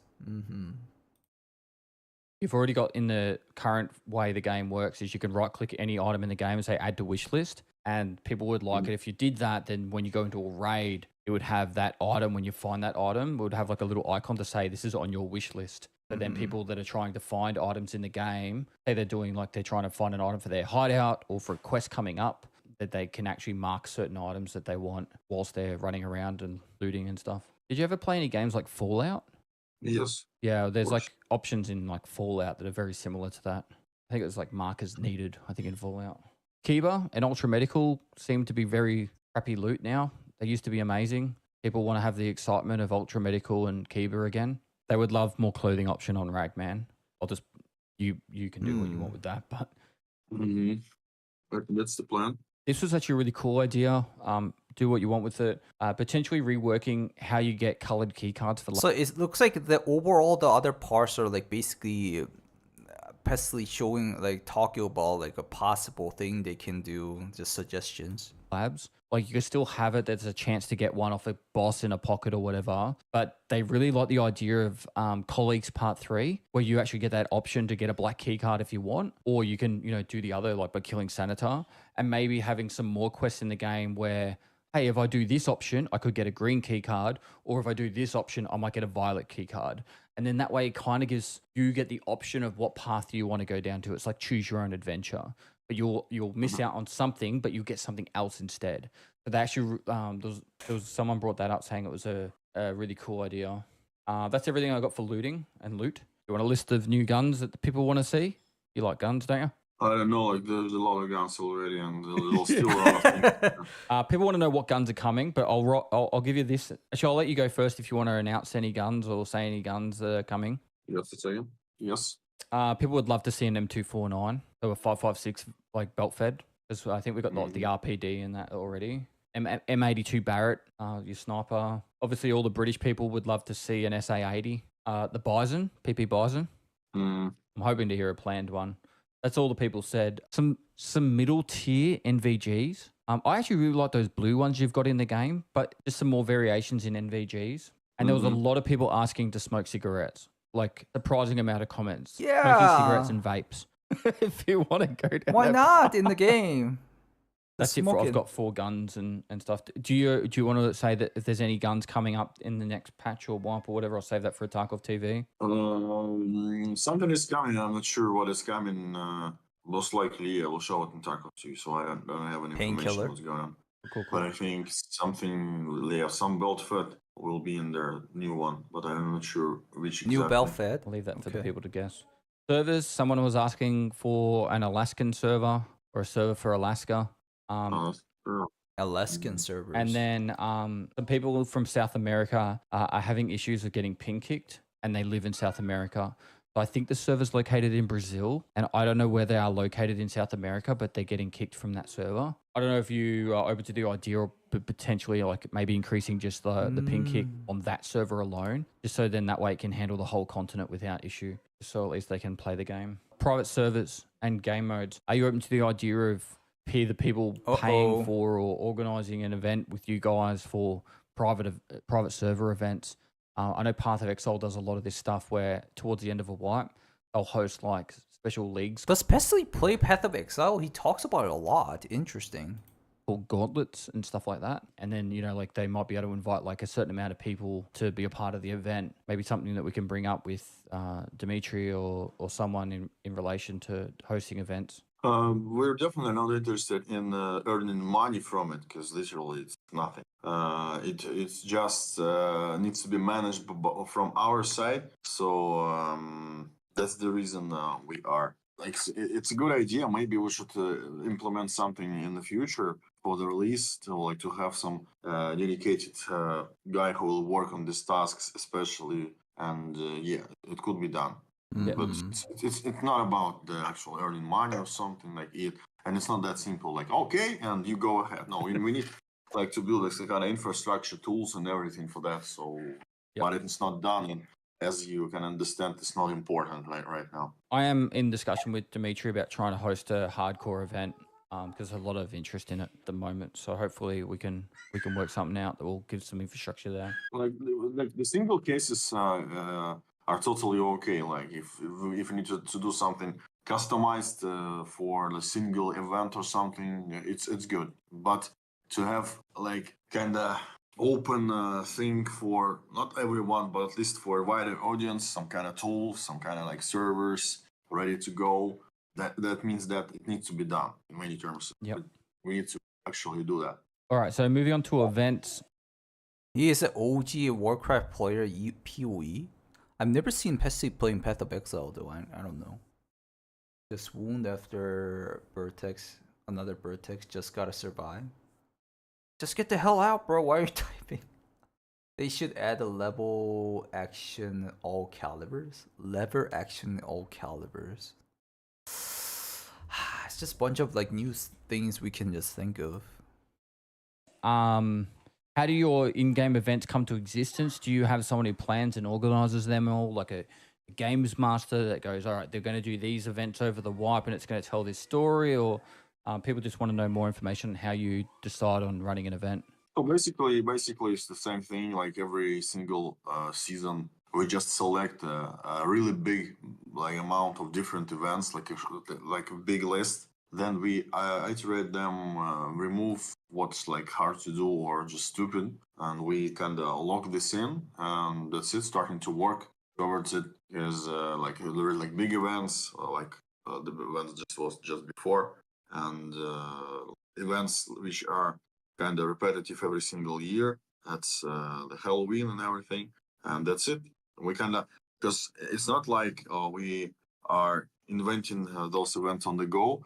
It's more like they are established already at the start of the year, even, and just it, because literally we like select them, we pick the dates, and we need to actually develop them. So that's it. And when it's ready, we release it. When we increase the amount of events towards the end of wipe, because literally, at the end of wipe, people are like kind of bored and need to do something. So we run the like more Intense ones, the game-breaking ones. Game-breaking ones, yeah. We've seen global events in the past for people to take part in. Could we get some events that are like USEC versus bear style, like a race to doing a certain thing or killing a certain amount of the other faction, or just something to put a bit of competitive between the bears and the USEC? I think people would find that very fun, and maybe like having a reward for the winner, maybe like, I don't know, bonus 5% XP or something, or 10% XP for a week, or, you know, like something just for bragging rights or whatever, you know? And then I think people really like the cultists, but they don't ever get to see them in general. So more events that actually involve the cultists would actually be kind of cool as well.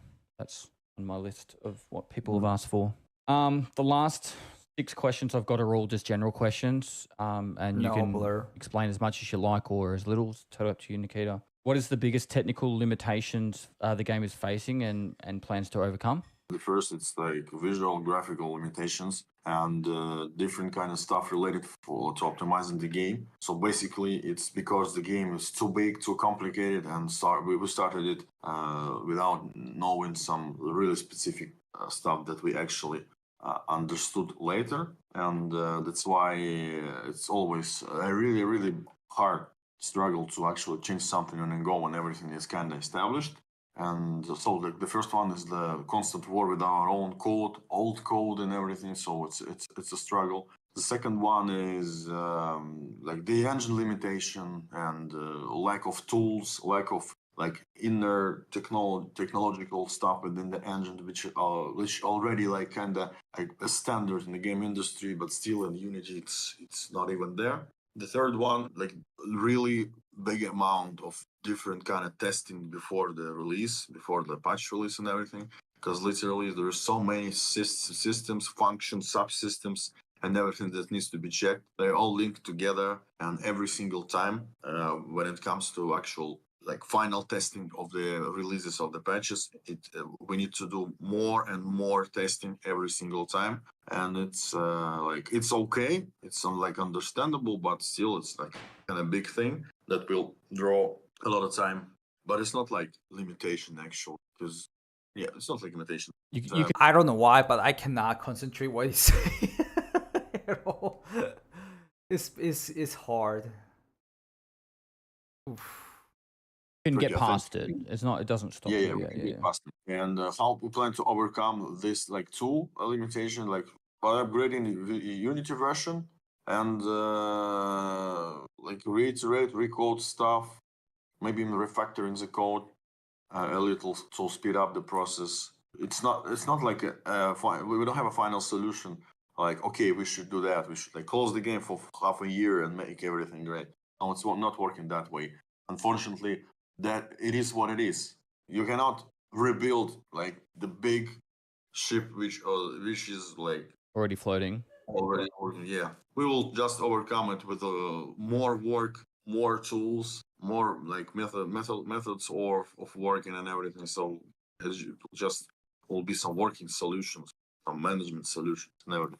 What are your? It's basically just Nikita saying he's gonna work harder and he's gonna do something. He's gonna do that. He's gonna, I don't know. Like I didn't get anything like interesting from after the second change the second update. Only like Pesty giving some good suggestions to Nikita. More does not equal better. Well, that's what they can do, you know. Down with the Babe Nation.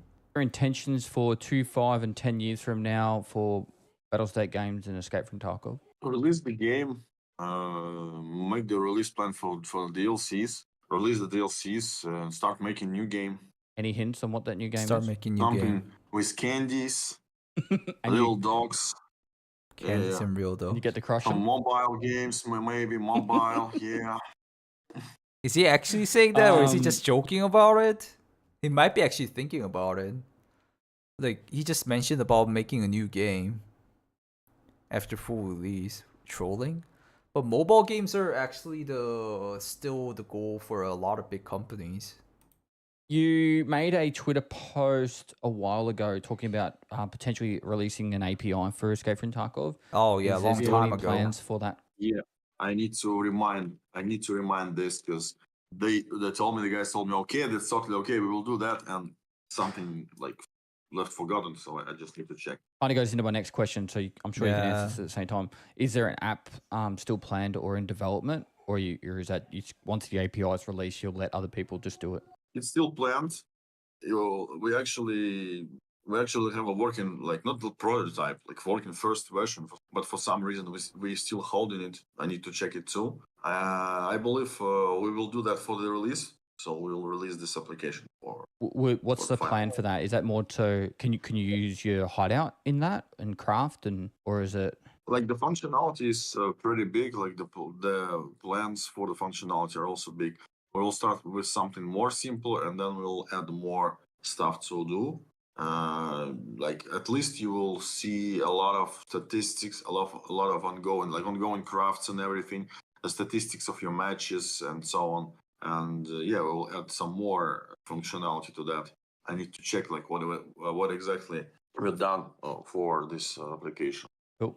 Second last question: is there a benefit to playing Bear coming to Tarkov? Because right now, if you're a USEC, Bear you can Rogue? get away with going closer to Bear light Rogue by can. the auto treatment. There will be another faction Russian armed forces, so there will be something like rogues for the bears. Is that Black Division or whatever it's called? No, it's like Russian military forces. Okay. Russian RU military AF. forces. Cool. And the last question Rough. was a random one, but do you have Crunchy? Oh, or he should ask if this is in Shoreline, because there's a theory about Shoreline having bear rogues.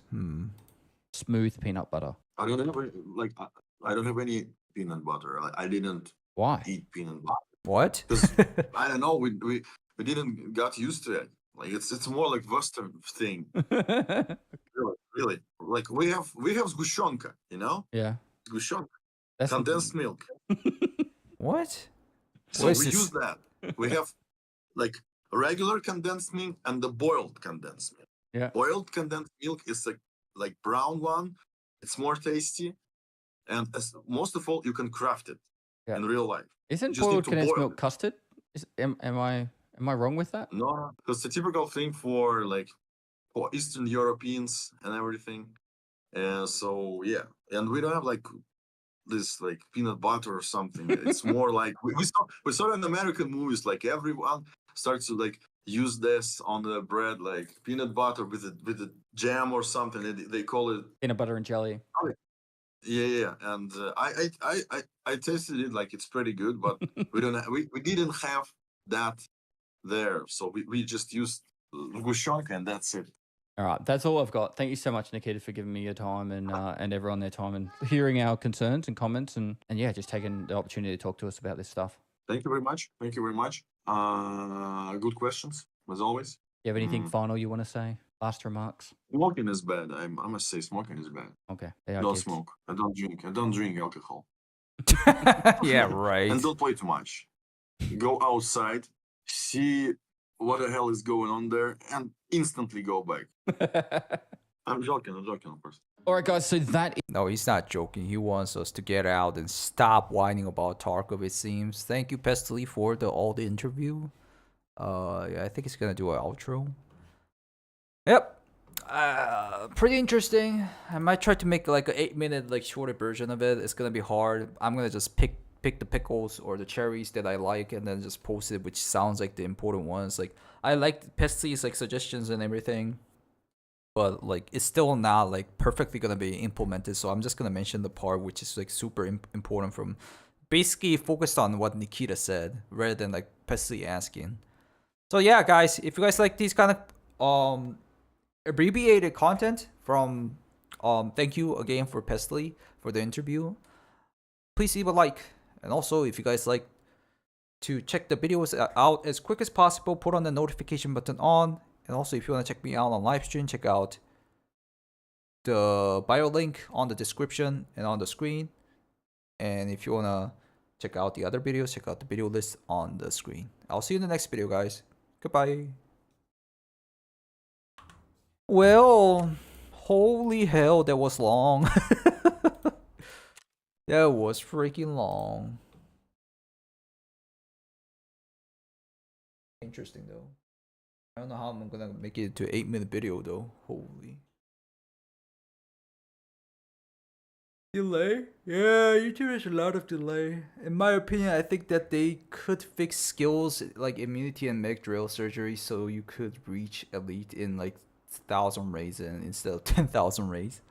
Yep, they could do that, but I don't know if they will do that. Nikita interview and holy Moses, how many clips is that? We never do that shit again, thanks. All desire. I will do it.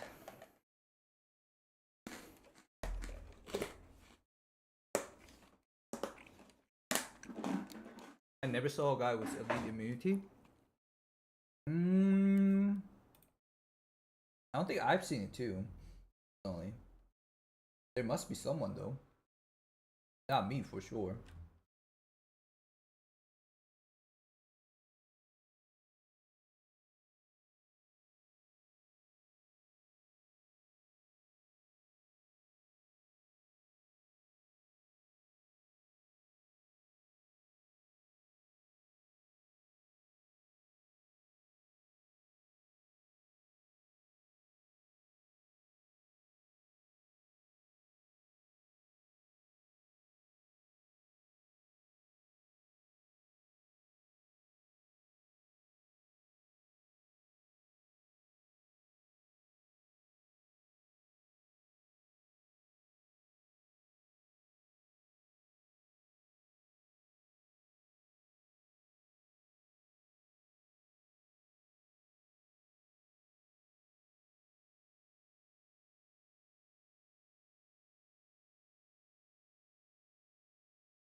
Freaking clip. Got Vertex. Good. I told you it's best on streets. I mean on Lighthouse.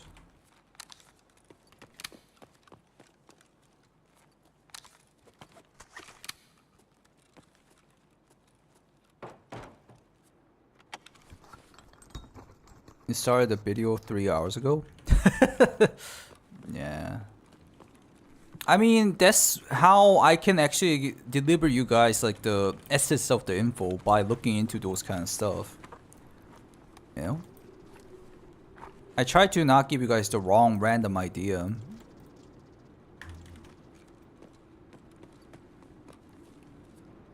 Radio Streets, Vertex Lighthouse, yep. That's my opinion too.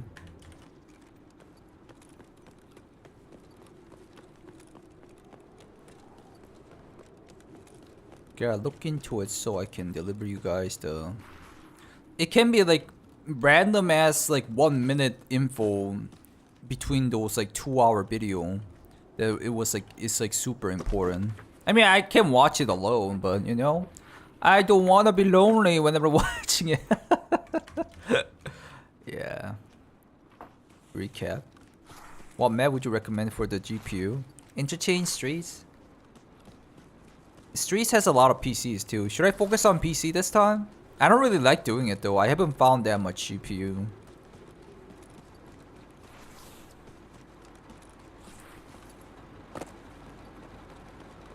But with such a long video, it's worse than a university lecture. Doo-doo. Does that mean there's actually someone in there? Because I never heard that sound actually. It actually means there's someone in there? Maybe I should check that. And drop him if it was a PMC.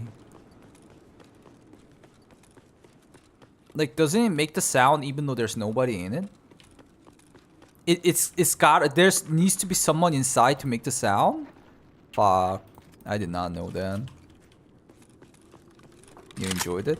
All mind control? Yeah, there's some people who enjoy it, some people will not enjoy it. Obviously. Sound pay trip. Ah. BTR sounded like a clown car. Mm-hmm. Bing, bing.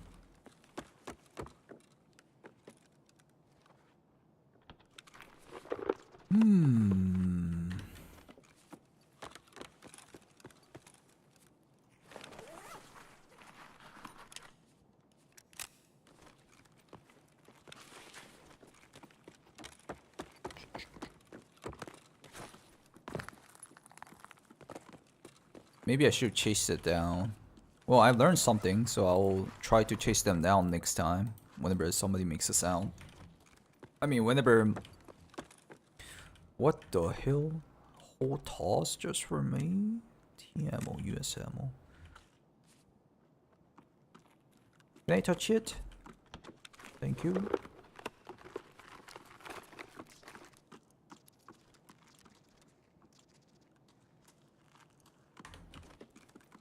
XL costs like 150k, yep.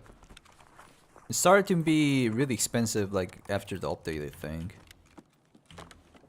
No valuable loot, it seems.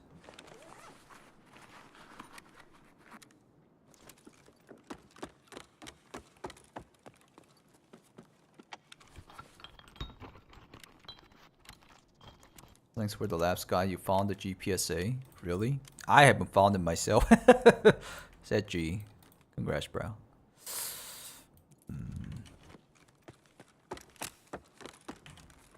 I think this place is well looted, to be honest. Or not. Still need the MCC. MCC is not like super needed. It like actually it did help a lot with the gas usage for sure though. Yeah, come to think of it, it did a lot. I got the Grizzly, so let's just drop these two.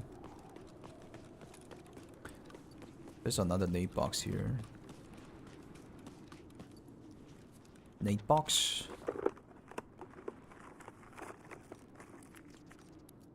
I just need a juicy Kolontai spawn. Haven't seen Kolontai for ages. Wait, did Kolontai fully move to Ground Zero now? I haven't seen him after the update.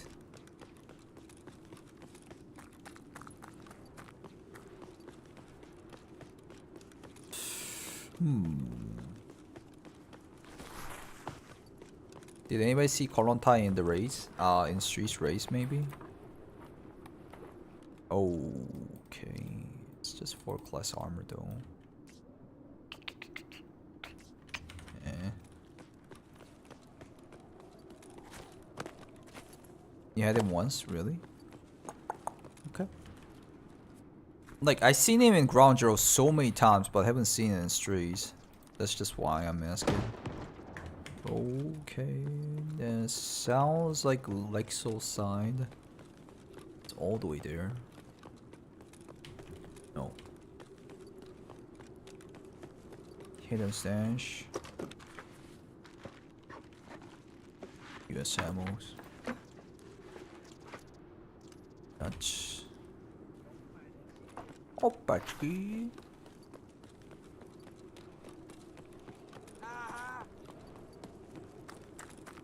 Should I actually hunt for some GPUs? I haven't done it for so long. I know where the PCs spawn. A lot of them especially. Ready rusted key? No?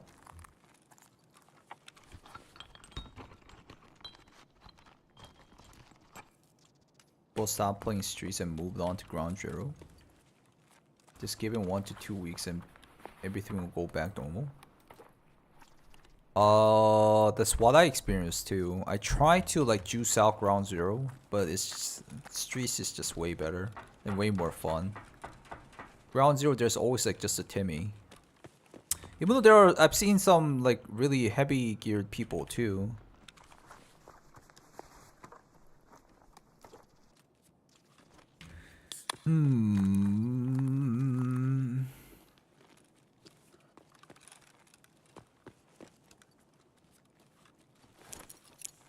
Who made that sound?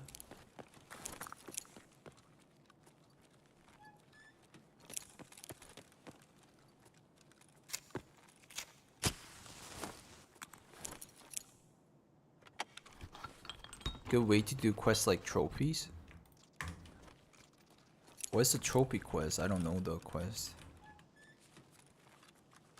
What's the goal? I mean, what's the target? You getting a bunch of PMC kills? I'm guessing. What am I doing?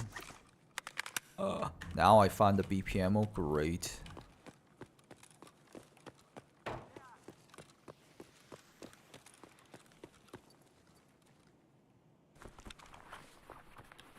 $20 bear and 20 USEC Doctex plus 50 level. Oh, that's actually a pretty good point. It will be like that because it's level limited. Level 55 to kill 20 each for the faction.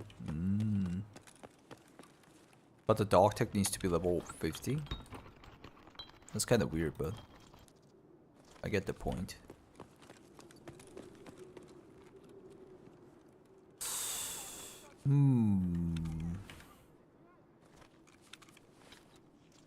What?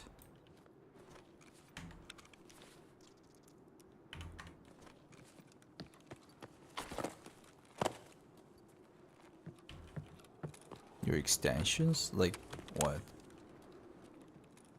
Chrome? Sure Boy in Heaven is hell ground zero right now. I met some of the people who were doing that. I dropped some of the PMCs who was that. A while ago, not recently though. Bachki.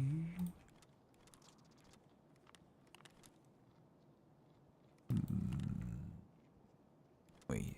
Oh, it has 3-slotted one too. Nice.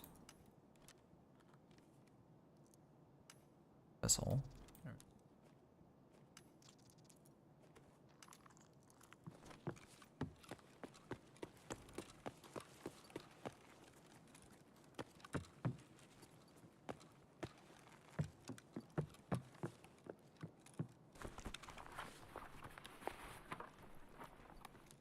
One of the ad blocks broke the Twitches, it wouldn't load. Oh, I mean, you might want to disable everything and then check one by one. That's the only way. Boss head for the task. It's like more than 10k, isn't it? I don't know. I'll drop it. I already have like a bunch of boss head for the task, and I do have a head collection too. Which was supposed to be a pom-pom collection, but pom-poms are not spawning that much for some reason. I don't know, it's hard to to find good ammo. I would the pom-poms in my Scav race.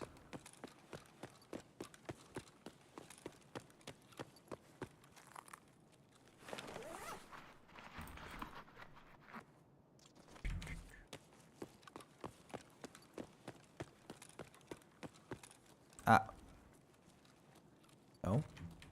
Tried to bolt it over, but it won't let me.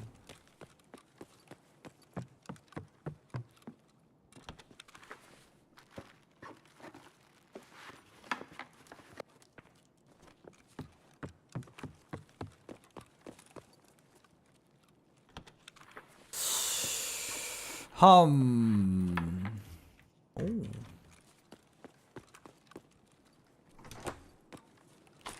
Wow.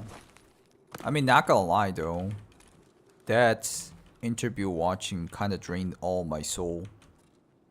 My stamina for sure. Just a Veritas guitar pick.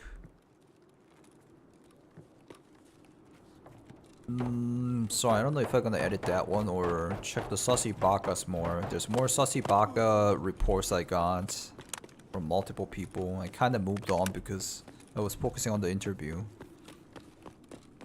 Let's briefly check the Sussy Bakas.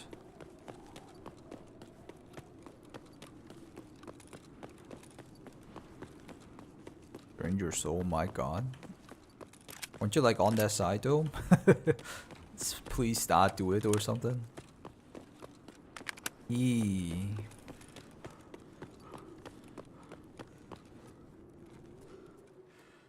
I never had to watch a scabbing so bad. Bruh, Desire, you need to endure. If you're a mod. If you weren't a mod, you can just simply leave. But you're a mod, so you should enjoy it yourself, okay? It's your job. Nah, I mean you could leave whenever you wanted. You didn't have to stay. I'm not like pushing my mods to be like always be on the stream anyways. They're so nice. Which is like Will Smith. Where's the fuck is Will Smith? Yep. No, I'm streaming on the wrong time. I don't stream on this time usually, and I've been streaming at this time for 3 freaking days recently. I don't know why I'm doing it like this. It's not good for the stream health or myself. Video watching for 3 hours. We should have a headed background and not fun to watch. But you know, I wasn't criticizing it, but trying to like, you know, realize what's happening from the video, and then I'd be like, just putting on the background and not actually listening to it. It's gonna be difficult to understand. I don't think I can understand what's happening with like on the background. So yeah, I should just watch it myself.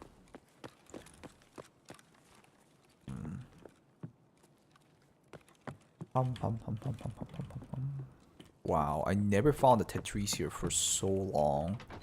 I used to find it like a lot last swipe or something like that.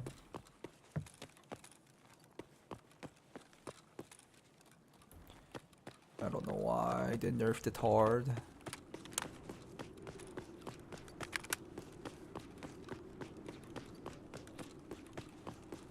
Yeah, Desire is like, his soul is like melted. I'm trying to help him out. I mean, like, yeah, simply you could have just left the stream. It's alright, man. Don't torture yourself. There were some people who wanted to see it too, and like see my opinion. Like that's the whole integrity or whole reason I was like streaming it while watching it.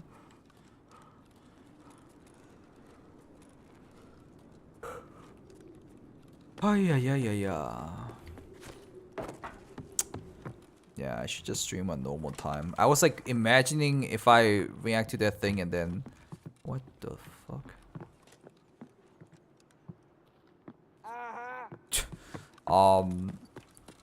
Streaming it and then edit the video and then come back as my usual stream time, which is like 3 hours later.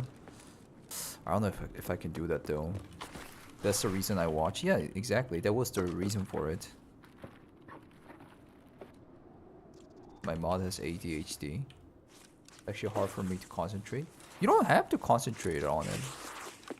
That's why I try to like summarize it whenever like a whole topic is done. I kind of try to summarize and then tell you.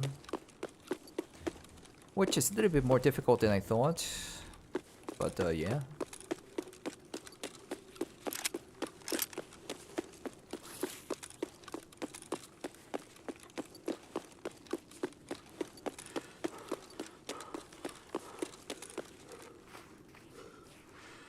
My letter being backwards. What? I wouldn't have watched the video if you didn't react and talked about it. Yep, exactly the target. Like, all mind control was the target. Or the audience. Target sounds a little bit weird. The tone of it is.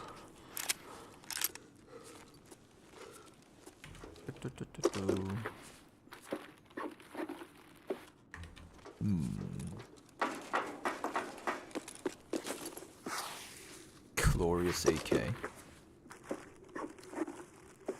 Does the job done well. Pretty well. Just throw the flashbangs. I don't think I'll get to use it anyways.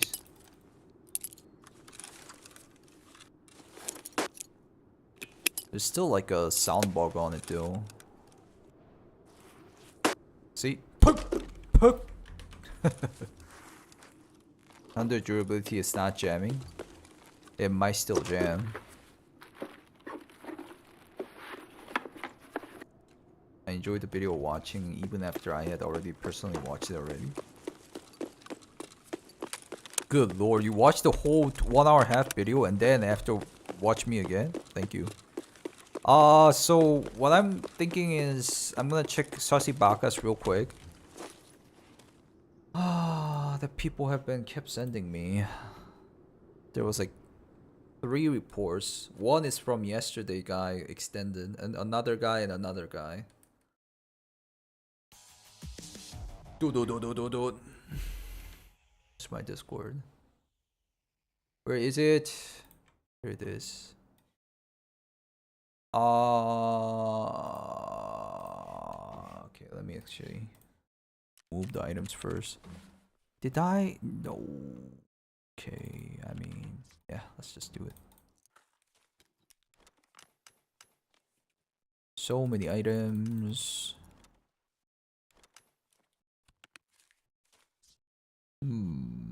The helmet? You know what? Let's just sell all defense. Нормально. And I'll try to sell some items first, real quick.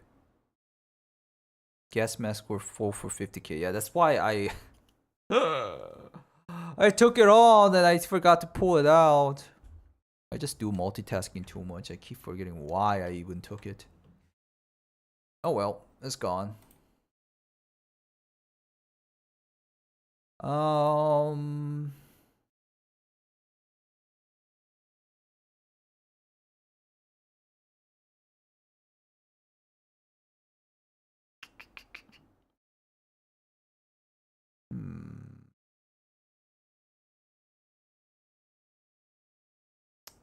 Doesn't really add up that much info though, sadly. So yesterday we were checking this guy called Bandit. And all of his buddies I still play with also said he is banned from DayZ. If there's a way to find this thing. I checked this info, but he wasn't really banned on this guy. This guy, but I couldn't see like that much backbans. Like there's nothing on him. But I heard like his friends have backbans. Maybe I should check his friends. I don't think there's a like big point of doing that. No backbans on this guy. This guy is backbans. Or just a game ban. This guy is a backban.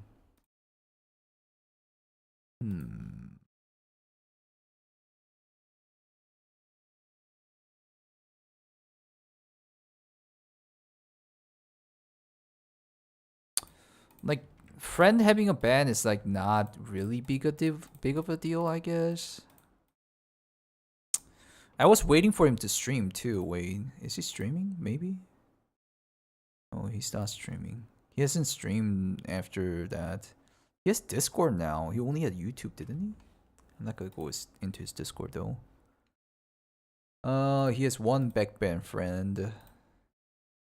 One guy game banned. Not super big deal, but just to, you know, gather up the info. Another game ban. Another game ban. Yep, that's about it.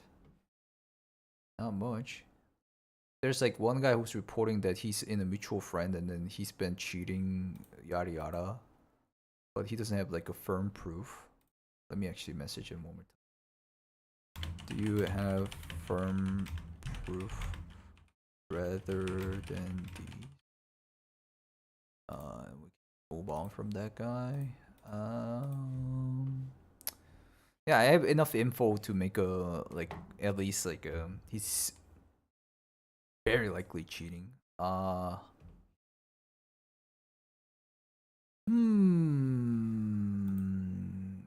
I knew it was gonna be like this. So there's one guy who sent me like a clip, should I say, showing that somebody admits he's cheating. I don't know. Like I don't think this is like super important. Like I can't see him cheating in the screen. Guy actually has like 4 stream accounts. How do you know that, Show Pony? Wait, Show Pony, aren't you the guy you were saying that you know he's a rage cheater? Like, how do you know he's a rage cheater? Like, is it like impossible to tell me or show me the actual proof? Like, you're just giving me like his profile. That's it. Like, you're not giving me a firm info, which almost makes me think like somebody's trying to frame someone. You're a DayZ mod. That's what I was thinking, but I mean, like, is it a dangerous thing to give me the proof that you banned him for him cheating, like, or you just don't have it? It is if those friends are friends or his alt accounts, or like, do you know his alt accounts? Hello, Marks. If it's not allowed to do it, you don't have to, obviously. But like, I just don't understand why it's like that. I don't think it's like a bad thing to share the info about somebody's a cheater.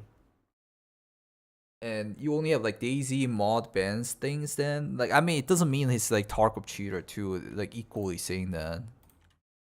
But very likely he will cheat on other things too. Okay, I'll wait for like a minute. I'm very skeptical about it giving out the CF info. What? What is a CF?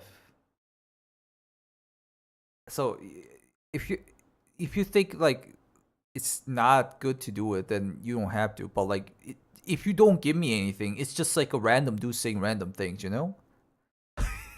You get it, Show Pony? Like, I can go to random streamers stream and then say that, oh, I'm a dude who works for BSG and I know you're a fucking cheater. You fucking cheater. Like, I can say that and then I give no proof. What's the point of doing that, you know? But like, I feel like you're telling the truth because you found this guy's like Steam profile, which I don't know if it's like actually the guy. Okay. Yeah. All right. Let's just move on. There was another guy who sent me like a video, a kick streamer admitting that he cheated. I don't think it's like a big deal. It's just a dude who's saying that everyone's a cheater in Tarkov. Why don't you cheat? Like something like that. We'll watch it real quick, but I don't think I can do anything about it. Sweet, she's all nice and purdied. She's kind of dirty in my eyes, covered in dust. That's a Jeep. You see, you're getting called out for your radar. Yeah. Like anybody gives a fuck. You can't play it without it. I mean, Tav talked about it last day. Like it at least shows the cheater's mindset again. Like he's like, everybody's using it. I can't play the game without it. Anyways, like he's saying something like that. He literally sounds like my fake voice. Like anybody gives a fuck. You can't play it without it. I mean, Tav talked about it last day. He's like, I don't blame you for what you did. Yeah, who gives a fuck?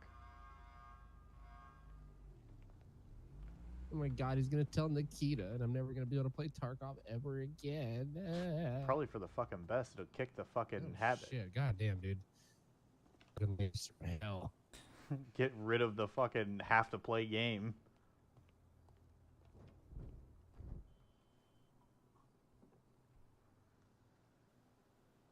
So I think like it's the situation is like he got called out from somebody that he cheats in Tarkov with a radar, but he's like admitting it while saying like half the player base is like using you. You can't play the game without it. I mean,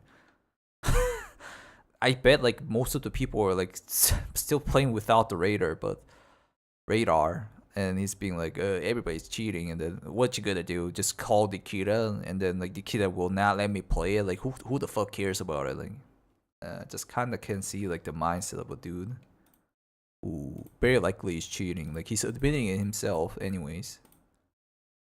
Yep, so his name is what? Benny the Wolf. Should I quickly check what he done before? Let me quickly check that. Benny the Wolf. Huh. Is this the same guy? Okay, give me a sec. I need to turn on the VPN. That's how they justify themselves. Yeah, I've seen like trillion of them doing that. It's very likely he's a cheater. They need to go to those mental gymnastics. I don't even think it's a mental gymnastic. I think they actually just believe in what they say. They keep on saying like everybody's a cheater. Everybody's a cheater. Oh, they're all cheaters. Like I think that's their logic. Eventually. Oh, he has a lot of bots. 2 years ago. Not the boss. Let me see his recent stream. Is it the same guy though? He doesn't have any recent streams. He only has like 2 years ago video. Maybe I don't know. He got bombarded by somebody and then like he moved on to Kick. Is it the same guy? Yo. There was a player. It does look like the same guy, right? This guy. Yeah, it is the same guy. Whisper to his other ACC, but what am I gonna do with that ACC though? Like, and how am I gonna know he's the same guy? Like, they have such a accountability as a woman. What? Yeah, everyone who done wrong and then be like, everybody else does it too.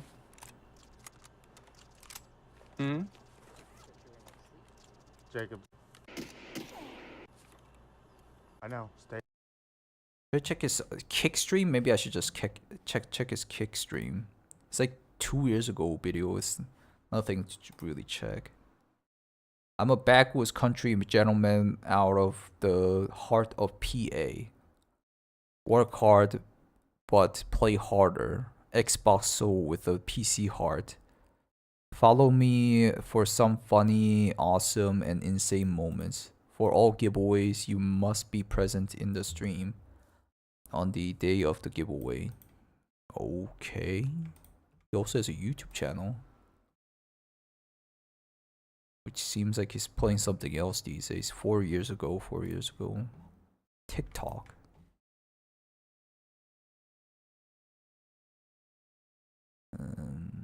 Don't see anything.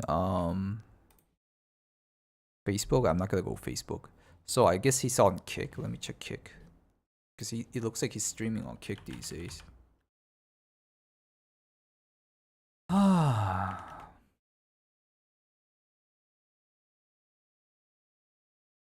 I mean, if he's playing like GTA RP these days and don't really play like Tarkov, then it's no big deal. Benny the Wolf. Benny the Wolf.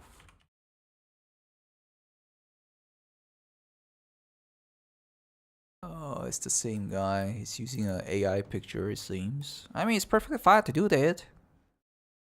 I don't think I need to turn on the VPN for this though.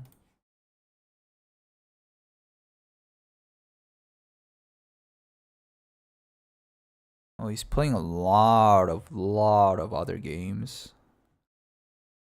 No more Tarkov. So I kind of feel like he's still playing Tarkov off stream with the cheat. That's why the guy who recorded this is getting angry at the guy. And then like he's saying like the guy who chatted is saying you're being called out, and then the streamer guy goes like, "Oh, everybody's cheating anyways. There's no big deal about it." Yeah, you're gonna make me not play the game, like. But why would this guy who sent me this video would be talking about it? It might be his friend, maybe. Give me a sec. He doesn't. Is this report from here? He doesn't seem like streaming Tarkov anymore. Why did you come up with him?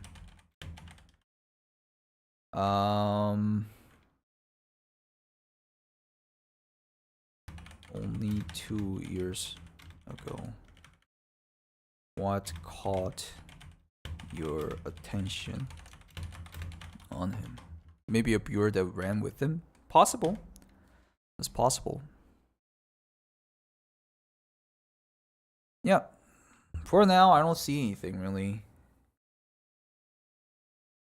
Just him playing GTA RP or Call of Duty Modern Warfare. Very possible he got banned from Tarkov, so he doesn't play it anymore. I'm guessing. He streams pretty like hardcore though. He streams every day. Interesting. Maybe lives? No, he doesn't have live streams. He doesn't have any Tarkov related video even. Only Tarkov stream a while ago. A long time ago. 2 years ago.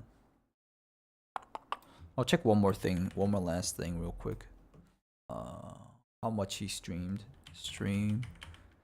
Any deleted boss? No, I checked. I don't see anything. Stream. Analytics. Stream. Twitch tracker. Twitch statistics and charts. Or maybe the ban charts? No, he's not banned though. Or is he? I don't know why he's streaming on Kick even though he has like 800 followers in Twitch. Does he have a lot of followers in Kick? He has 187 followers in Kick. I don't know why he's not streaming on Twitch. I'm thinking of he had a temporarily banned and then he gave up on Twitch. Twitch. So I'm gonna check two things.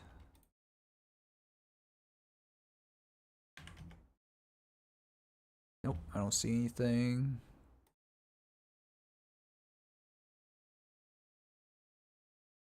There's a lot of Benny the Wolf though. There's 2 of them here. And I tried to look for Benny the Wolf like being banned or not from Twitch. It doesn't seem like it. So this doesn't do anything. But this one, overview, clips, there's only clips. There's no boss at all or the stream thing happening. He's affiliate for some reason. So he was affiliate 2 years ago, so he doesn't have any boss left.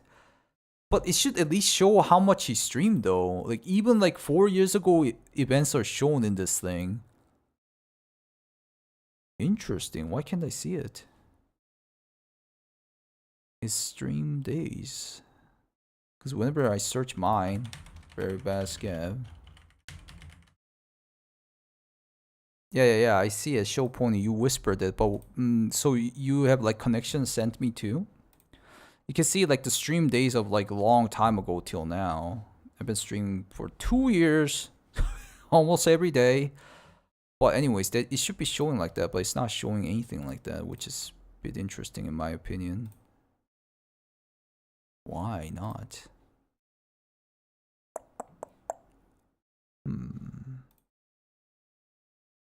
Alright, that's good enough for this guy, I guess. Can't do anything. Maybe if the other guy answers. What? Why are you whispering?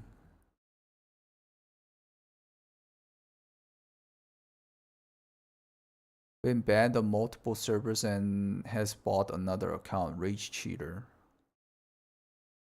So you want me to check the accounts here? Show Pony? Like, I mean, can I see the connections? Even though I see it from there? Okay, I'll check it myself first. Won't matter though. Level? What?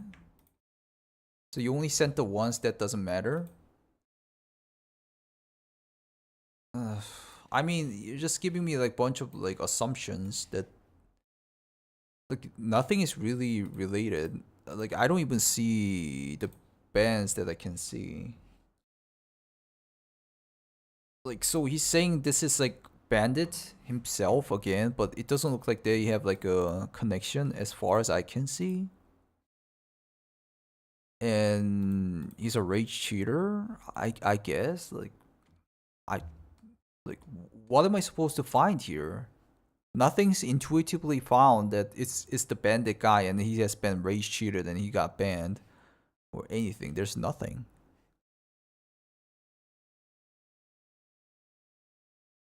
You keep saying he's a rage cheater, but I don't see any proof until now. Only like you just mentioning it. Okay, I'm gonna do one Scav run and I might have to dip. I'm gonna edit the Pestily interview. Ow, my back. I guess I'm gonna post the Pestily interview first and then go on with the bandit guy. You're leaving us early? I came early. Way earlier.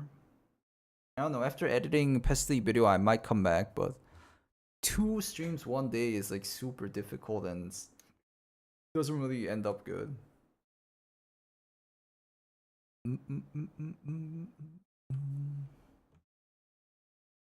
Spend an hour of scabbing. That's what I do. Maybe I'm live for 4. Yes. Thanks for covering that. I'll make it into like a shorter version so people can watch. I'll try. It's a lot of stuff in it though. I'm gonna have to like trim it down a lot. Well, let's. Okay.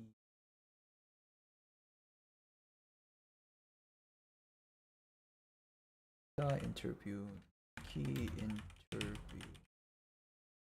God, there's a big ass file. Thanks for getting on early. Yep.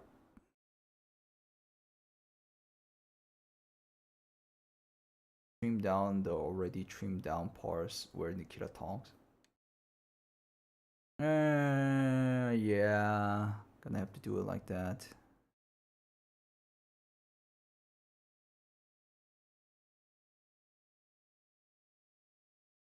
Gonna have to do it like that.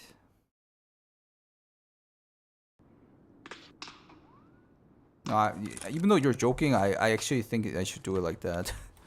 It's just like too much. Too much info.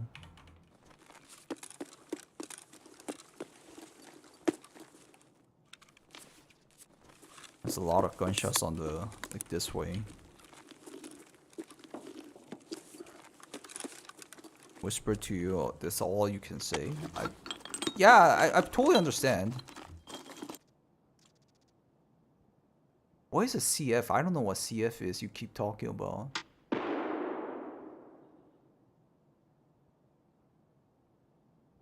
Okay, I get it, Show Pony. I get it, but like it's almost like as useless info for me.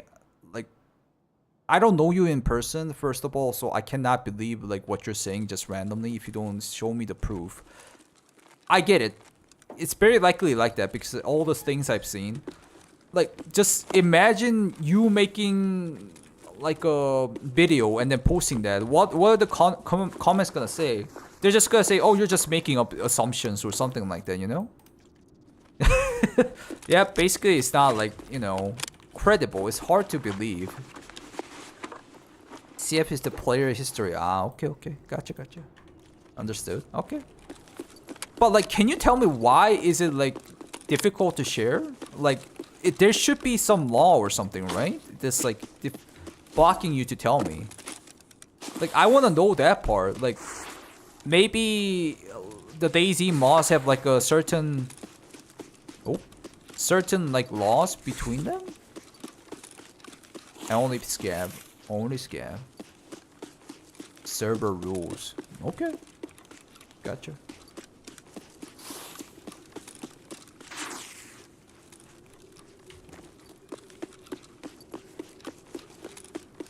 proof is in the putting.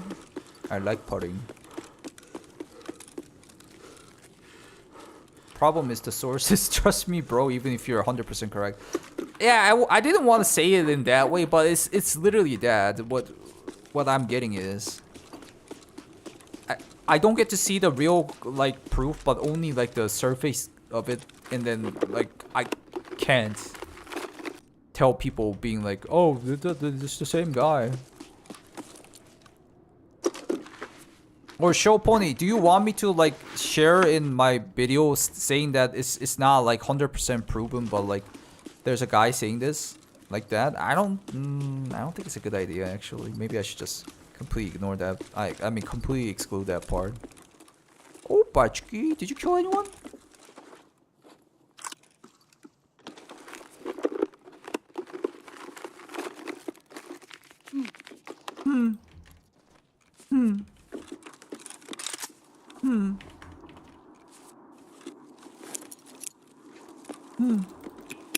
Kill each other.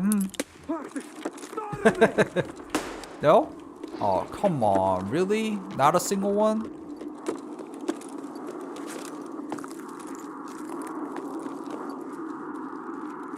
You will get ripped apart on YouTube for the source.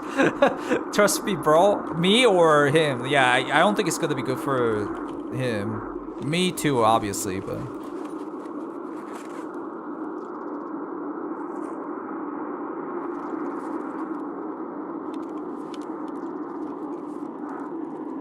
Scav army learning at the NVD.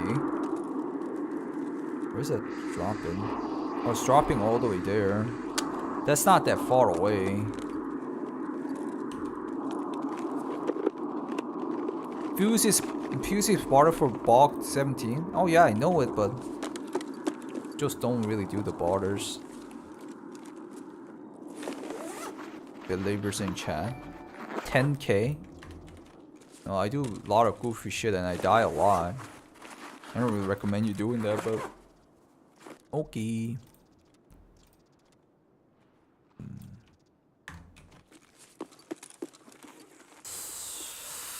Milk is kind of expensive too. We start considering everything.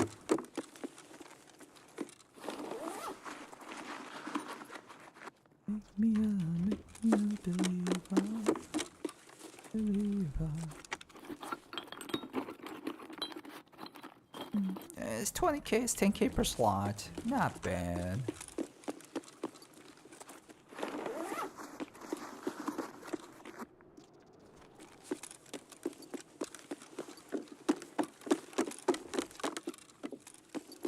Doesn't seem like they dropped anyone, right?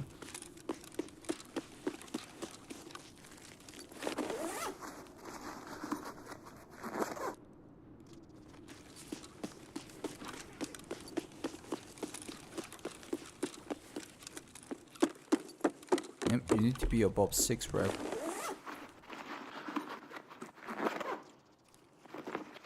Focus, focus.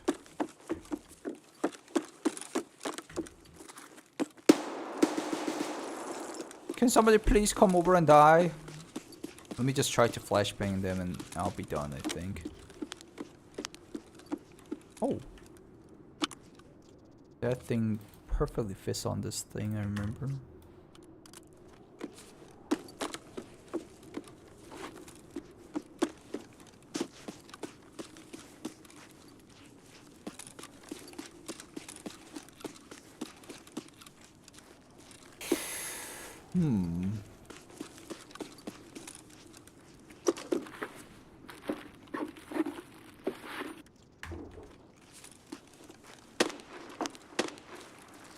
Somebody's getting killed by the sniper. Can you guys gather up?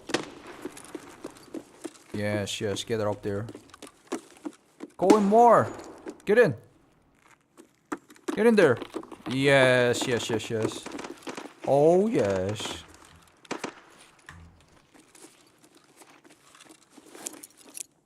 Get it.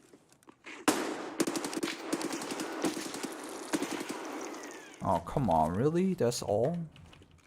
Let's do it one more time. I can do this. You can do this. Let's go. Let's go. Go, go, go, go, go, go. Come on, come on, come on, come on. Shoot it, shoot it. Ah, nice kill, nice kill. Very good. It would have been better if you died, but alright, that works.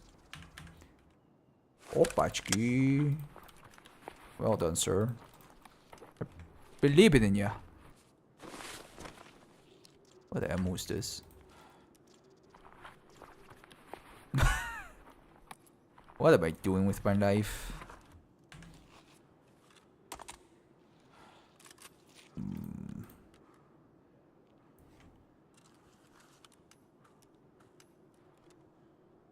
No, I'm a super mega scav. What ammo is this again? Is it BP? It looks like BP. Yep.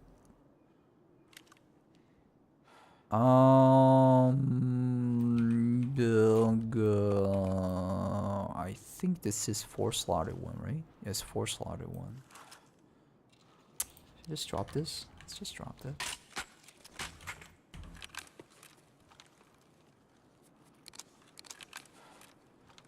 I'm your guard now.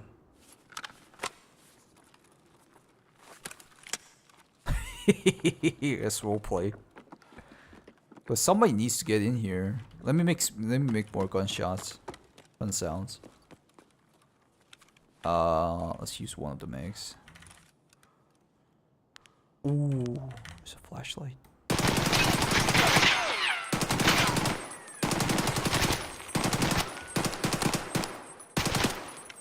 Unpack the mags. Yeah, that's a good idea too, but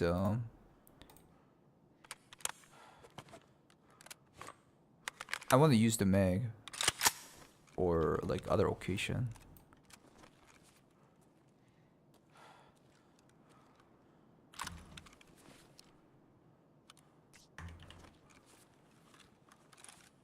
Never seen that? Really? I've done it multiple times. It's a bit difficult to do it, but somehow manageable. Doesn't seem like anybody's gonna join up though. Saiga.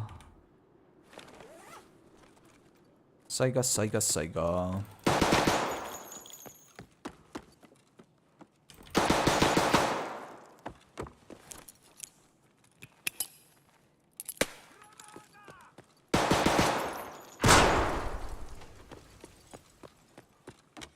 Granada.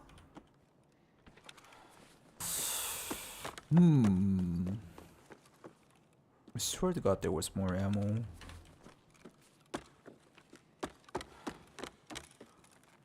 Where did I put the mags? I had more banana mags somewhere. I lost them all.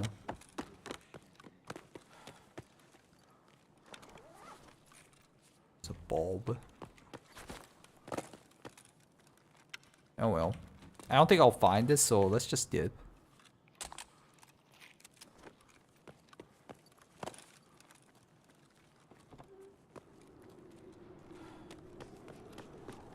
Should I check Lexos real quick though? Or the stupid airdrop! I completely forgot about the airdrop. Jesus. Somebody must have looted it by now though. Pretty sure.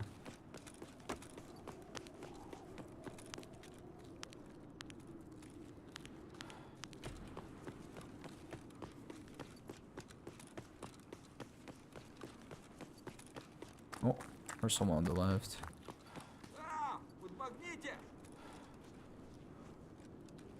I think it's AI Scav running.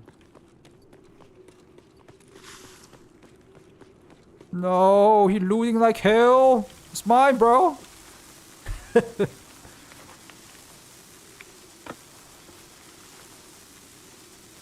Somebody already looted it once, it seems.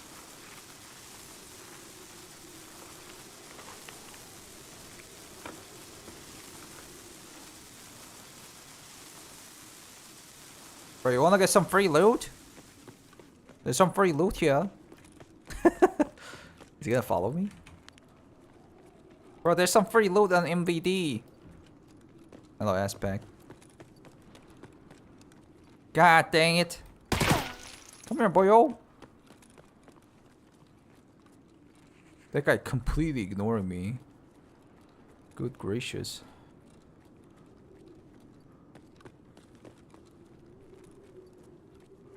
What? How can you ignore me that well?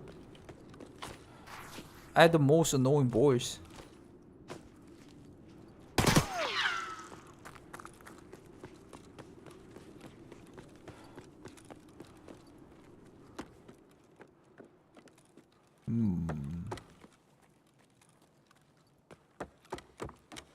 Thank you, miss. Nikki review. Kill him? Nah. He doesn't look like he has anything though. He doesn't even have a... Does he? Did he have a bed? The fuck was that? Holy macaronians. Did he attack me because I look like a scav? I mean PMC? I think that's what happened. It looked like a scav.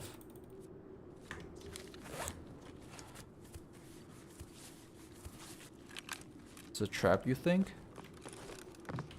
It's a PMC boy! Oh no! He's level 32? Really? Okay.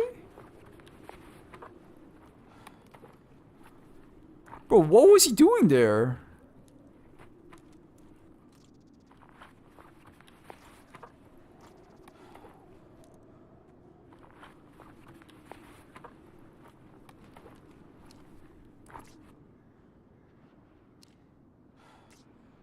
Oh, I got another Jarya, nice.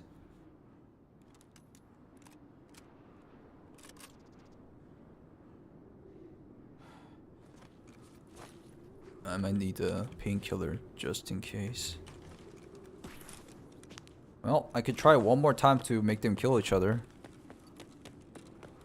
32 playing like a Timmy. That's not the only problem. Look at his... I mean, I know you guys, some of you guys have the default outfit, but default outfit immediately think that you're a Timmy. Like, look at him. He didn't change his outfit ever. Boosted Timmy? Nah. I mean, we can't be sure about that part at all. I'm kind of glad that the helmet helped me survive. Pretty glad. He used default to hide in all the bushes. Alright, you get that point.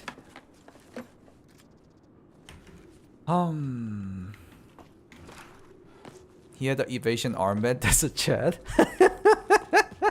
Bro, I hate wearing the evasion armband because it looks so much like a Timmy. Like, evasion armband literally sounds like, oh, I found the armband, I want to gear it. And he thinks it's actually a good thing. Alright, get in there, bro. So you can kill each other. Come on, get in there. Get in. Yes. Who's gonna die this time? Who's gonna die this time? Who are you gonna die this time?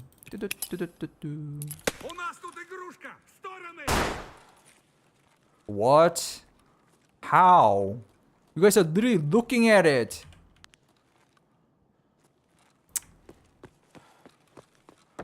Why do they listen to you?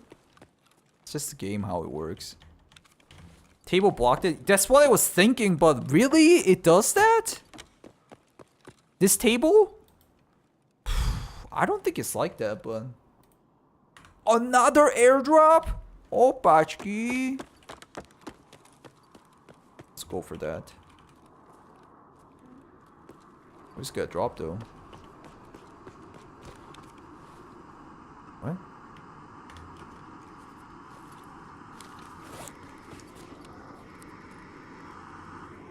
Gotta salvage everything.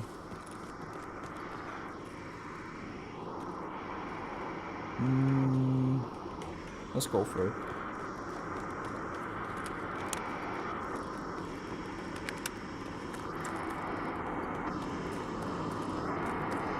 Ah, it's like in the middle of the road. Airdrop redemption. It's mine.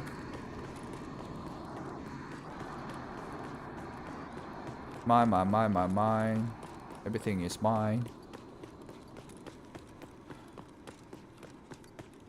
Hello, 646. I think I haven't seen you for ages. Hello. This way? No, what is this?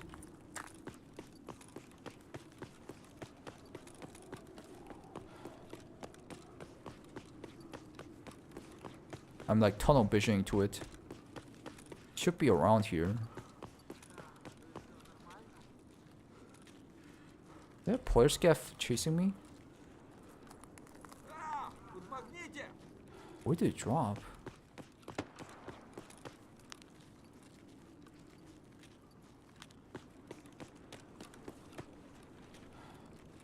You guys know where it dropped? Somebody's still sniping there.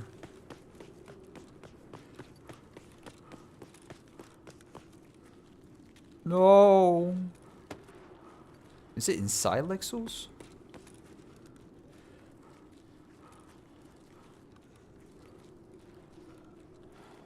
Oh my god, my buttock hurts. I've been sitting around too long. I need to stand up. But I want to find the stupid airdrop. But nope. It's not here, I guess. My guess was in here. It drops right there, usually. Seemed like it did. It's kind of too late to go for it, to be honest. Oh my god.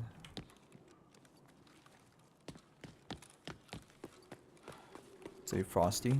See you later.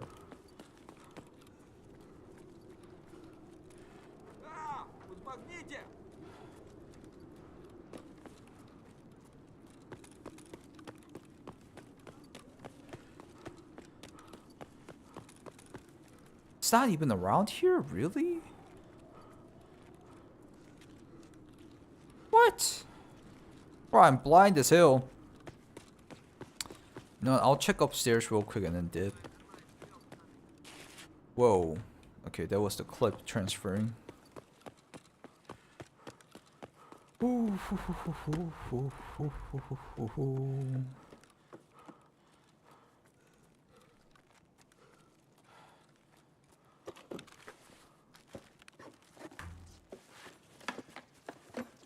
Nice.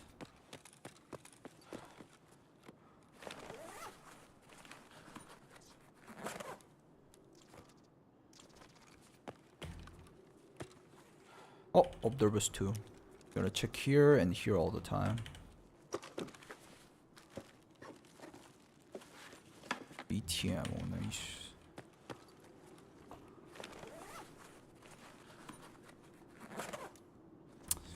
The nuts.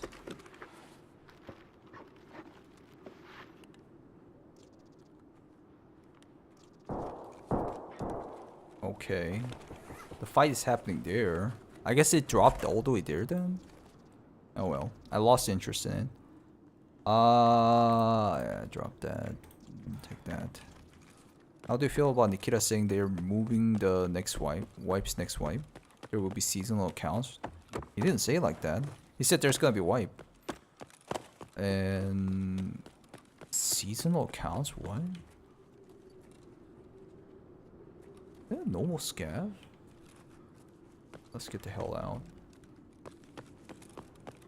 How are these like mentions are all deforming into another thing? Or did I misunderstood it? He didn't say it like that at all. Wait, when? On summer, he said. Summer and winter, there's gonna be a wipe. And then after that, the seasonal wipe is gonna be after the full release. They're gonna have a full release. There's gonna be a standard server which doesn't wipe. And there's gonna be another server which wipes. Maybe seasonal wipes. 3 months.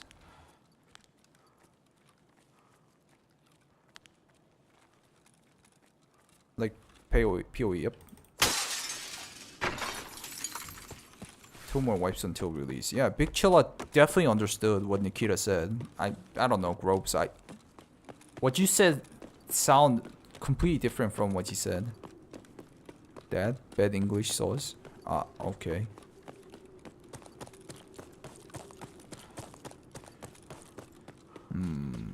anyways, yeah, I think that was the whole idea from the start, and I was guessing it too, and I'm just glad that they are actually doing it like that. I think it's the most optimized way to not fully remove the wipe, and people can still enjoy the wipe, and also still have the, you know,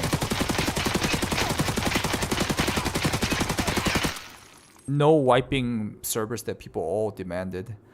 Alright guys, I think I'm gonna dip and make a video about the interview, shorter version as much as possible. I might come back, very likely not come back, but thank you for coming. Desire, thank you for coming. Like Spike, thank you for coming.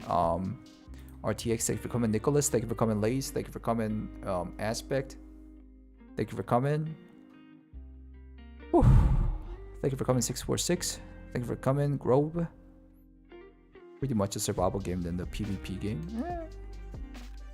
Thank you for coming, Marks. Thank you for coming, Aish. I will see you on the next stream, okay? When will it be? RNG. Goodbye, guys. Bye-bye. 5 seconds for today. 5, 4, 3, 2. Bye. Ooh.